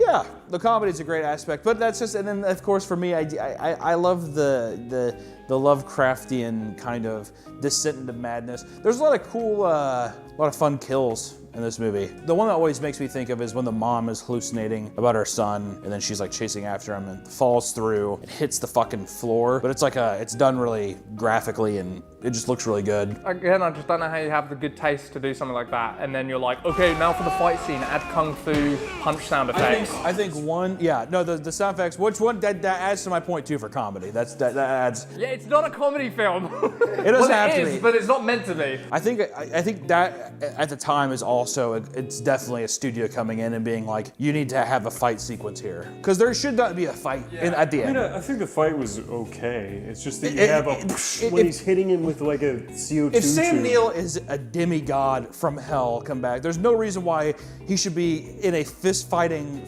combat. He should just like lift him up with like telekinesis, whatever, you know what I mean, and throw him around or something. But instead they're like, oh, right now, like action movies, we need to have like something that's tonally the same from all these other fucking movies that are out right now. What is weird is that it is, 2 years before The Matrix, and the soundtrack sounds like The Matrix. You know, Matrix came out, I think we looked it up, it was 99. And like, it's just the 90s aesthetic of things. It felt like you see this movie and you're like, oh God, it just feels like the Matrix part, when they're on the ship in the Matrix and all that stuff. I think the soundtrack was the same too though. Like Well, it that's the thing, sounded too, the is, like, same, it looked the same. Especially like the credit sequences and all these like 90s movies feel like they No, have I mean like the orchestral start was like da, da, da, da, da, you know? Yeah, what are the brothers called? Wachowski? The sisters? Huh? Back when they made The Matrix, they were the brothers, no? How about this? Yeah, the directors of The Matrix There you go. heard about this fucking epic space war. They're like, we gotta make The Matrix. The Wachowski duo. The Wachowski duo. We gotta make this. We gotta make The Matrix. This film's coming out. It's gonna do gangbusters. You'll be pleased to know it did not turn a profit. It did not make its money back. Matrix didn't? Well, no, that clearly did. Oh. Event Horizon. How much did Event Horizon make? It came in $20 million. $20. How much did it cost to make it? $60 million, and they made $40 million back. Ah, that's unfortunate. You're the horror guy, Hunter. How would you fix this movie and make it a landmark horror? How would you make it a 10 out of 10? Every time I see it, well, 10 out of 10, more gaslighting immediately. There has to be more deception. I mean, in a way, it's almost like The Thing. There's deception, people don't know what's going on. It's like a mysterious source. But I think there is an element that I think you could play into that more about who activated the gate or something. Like I said, get rid of all the bullshit, even though you do see titties. They're not that good. They are kind of like orangutan long nipple, like a mom's nipple. They are proper mom nips. But that's also kind of spicy. What did you guys think of the, what did you think of the ship? Did you like the design of the ship? I didn't like the outer design. I kind of liked it. I like how it looks like a giant diesel truck. Looks It's like how a the front looked to me. Giant uterus. Maybe it was supposed to be. It's supposed to be the uterus going into hell. Oh, that's good. The birth cavity to hell. The women in the film were insufferable. I don't think they were that bad. No, they weren't. Really? Shut up. Really, I liked all of them. I liked all the characters. I like whenever one of the guys is freaking out and then the other guy like immediately threatens to slit his throat. Yeah, he starts, so he gets like betrayed and gaslit by Sam Neill, and he shouts a bit, which is kind of understandable considering everything that's happened. But his mates just like grabs the scalpel, is like, "Don't you fucking say another bad word, I'll kill you." You're just like, what? The whole thing. I guess they were getting like fucked up mentally though. It's supposed to be kind of crazy. Yeah. After the afterthought's always like, oh, I guess they're going insane. But there's no buildup of like them actually like, you know, like they all should be seeing things. You need to have more of the surrealist element of like a literal portal to hell is on your spaceship. You need to have more of that. But to be fair, for a movie that like it misses almost every mark that it hits, I think that it unintentionally hits something else in a very strong, funny way. Which is why I always come back to this movie and like, it's not a perfect film, you know? And also like, you know, little quirks I like too when you start a movie off. When you start a movie off, especially in the 90s, and they're trying to show you all the new CG technology they have, Yeah. and it's like low poly renders of like cups and stuff floating in space, you're like, Oh yeah, because you know some guy like was sitting in a studio and he had his 3D computer and he just got done rendering and he was like, yeah, like watching this low poly cup like float in space. Yep, that's why they pay me the big bucks. Did either of you feel like Sam Neill just could not, for some reason his face just doesn't sell the demon sell? Oh no, he hammed it in. But the demon stuff, it just did not like work for me. It did, not only did it not work, he doesn't go into it. Sam Neill's a great actor. He's in this movie in the 80s, I think it's like 1981 or something, called Possession. It's fucking crazy. He's great in that movie. He's great in Jurassic Park, whatever. In this movie, he has 2 moods, upset and angry, or 3, confused, upset, and angry. Gaslight. But the whole part is, I'd say that's confused in a way. I mean, what? I mean, what? You're probably just hungry. Hey, sweetie, you're being kind of a bitch. Are you an Empyrean? That's literally, yeah. But yeah, and that's all great. But I think that he was just like, He kind of just hammed it in. The reason I also say that is he has one of the worst scared yells ever recorded on cinema. 100%. Oh! You know what I'm talking about, that part? Mm-hmm. Oh!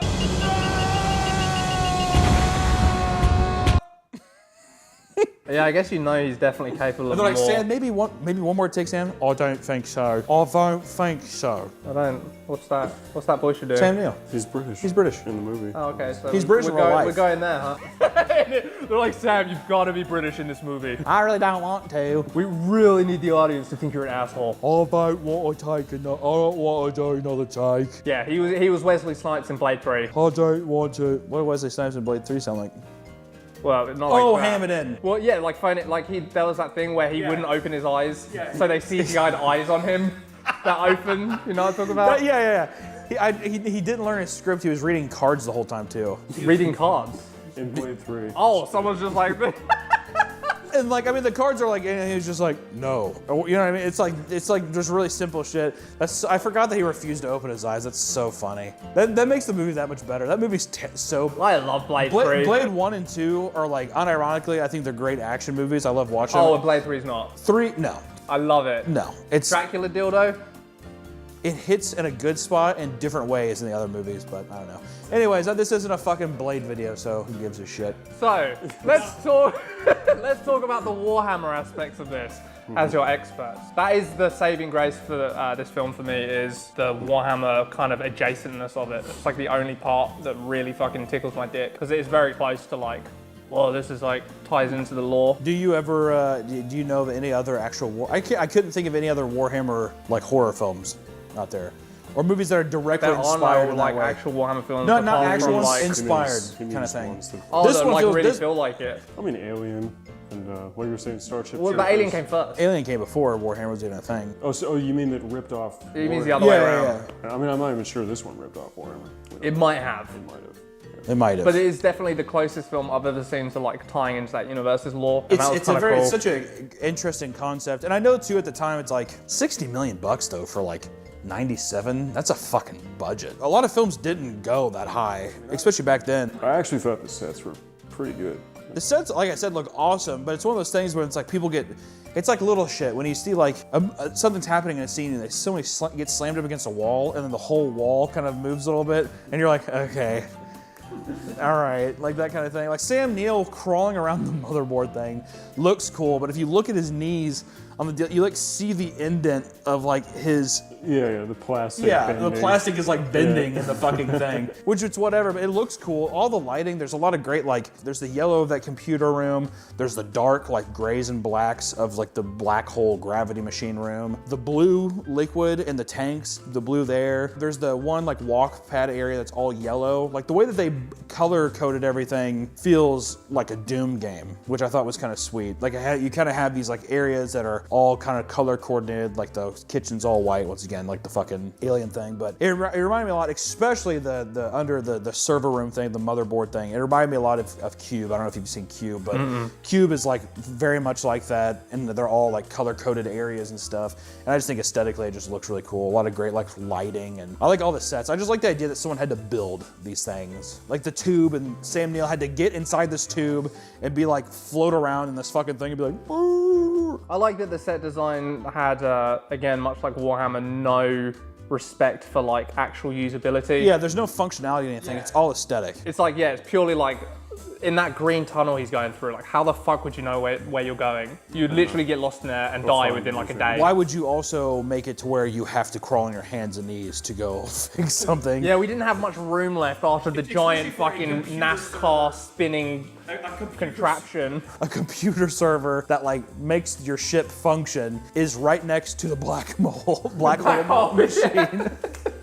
It's like, the functionality of it is stupid, but when he opens up the hatch and you see that green pour out into that dark room, it's fucking sweet. It looks really cool. Also, why didn't they just test this little black hole thing like before trying to use it? Why didn't they open a black hole and like send someone in through the goop or something? A camera? Or a monkey. Or a monkey? I don't know. I think that it's one of those things where I feel like they're like, they kind of explain it, but then they're like, we'll never touch on that again in the film. Because it's like, it might not make sense. It's like the whole thing with like, in the Marvel Endgame and shit, when they talk about like time travel, it's kind of like when people use time travel as like a cheat code to fix weird shit or whatever. You know what I mean? It's like that kind of shit. This is nowhere near as complicated as time travel though. They could have cooked up something. Do you know what I mean? I mean, they kind of did, but it's like, how do you show it? And that was the biggest thing I was gonna say is like, with the budget they had and the limitations at the time, like if this movie was made today, it'd be a CG nightmare, first off. But then also you would at least have some moments of like seeing into the portal. You'd probably see more hell landscape stuff. But I think it was just them trying to like play onto the ambiguity side of it. I did think it was funny, like when you see the flashes of like, he's like, let me show you how. It just looked like a 2007 Dimmu Borgir music video.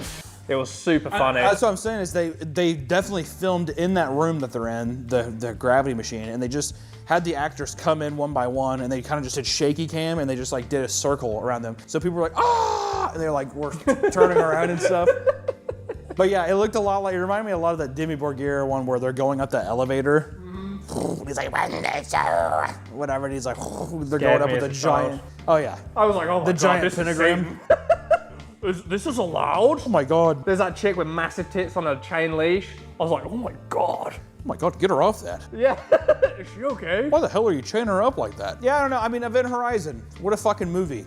I want to get the Blu-ray of it. I want to hear if there's any like director commentary to get any tidbits of him being like, yeah, I mean, we had to build this set in like 3 hours. You know what I mean? Like, that's the fun shit about these movies too. If you like enjoy these movies, you should always try to find like director commentary if you're ever interested in the actual background stuff, because you can usually find like really funny stories. Like people hurting themselves and they have to like redo shit, like all kinds of stuff. It's really interesting. But yeah, no, Event Horizon. I'm sticking to 8 forever. I don't care how bad. The movie is not a testament to filmmaking. It is a testament to the experience, and I love the experience. Oh yeah, definitely 6 out of 10. For 5. If you're a Warhammer fan. I wouldn't even go, 5 out of 10 if you're a Warhammer fan, 4 out of 10 for anybody else. Or 8 out of 10. Yeah. Yeah. So, all right. Oh, also, yeah, if you enjoyed this banter. If this was epic. Hey, if you really had a good time listening to this, we have a podcast called Cream Crew. It's back. It was dead before, but it's back now. You should go click. We're going to leave a link in the comment section, and we'll probably leave a little link at the end tag screen thing. So click that if you want to have a podcast so we can make money for more cartoons. Where's the energy? Come on. Cream Crew. Epic. Check it out. It's fucking awesome. Best podcast ever. Delete all that other trash and download Cream Crew. Click here. Link. Description. Yeah. Maybe we'll start a Patreon and put this up uncut and you can hear all Hunter's thoughts about Cooper. His My thoughts about Cooper. Tom's thoughts about Cooper. What does that mean? Tom, what was that one word? I never heard that word before. The what? The one that started with. Why are you whispering it? You've never heard it before. I just didn't know. Something. Well, I just didn't want to say it wrong. How was that pronounced? Okay, we're done. I see trees, green, red roses too. I see face for me. So I think to myself, you should go check out Cream Crew. Did you like that? I see how I did that? You should go check out Cream Crew. I said that. That was nice. Thanks, buddy.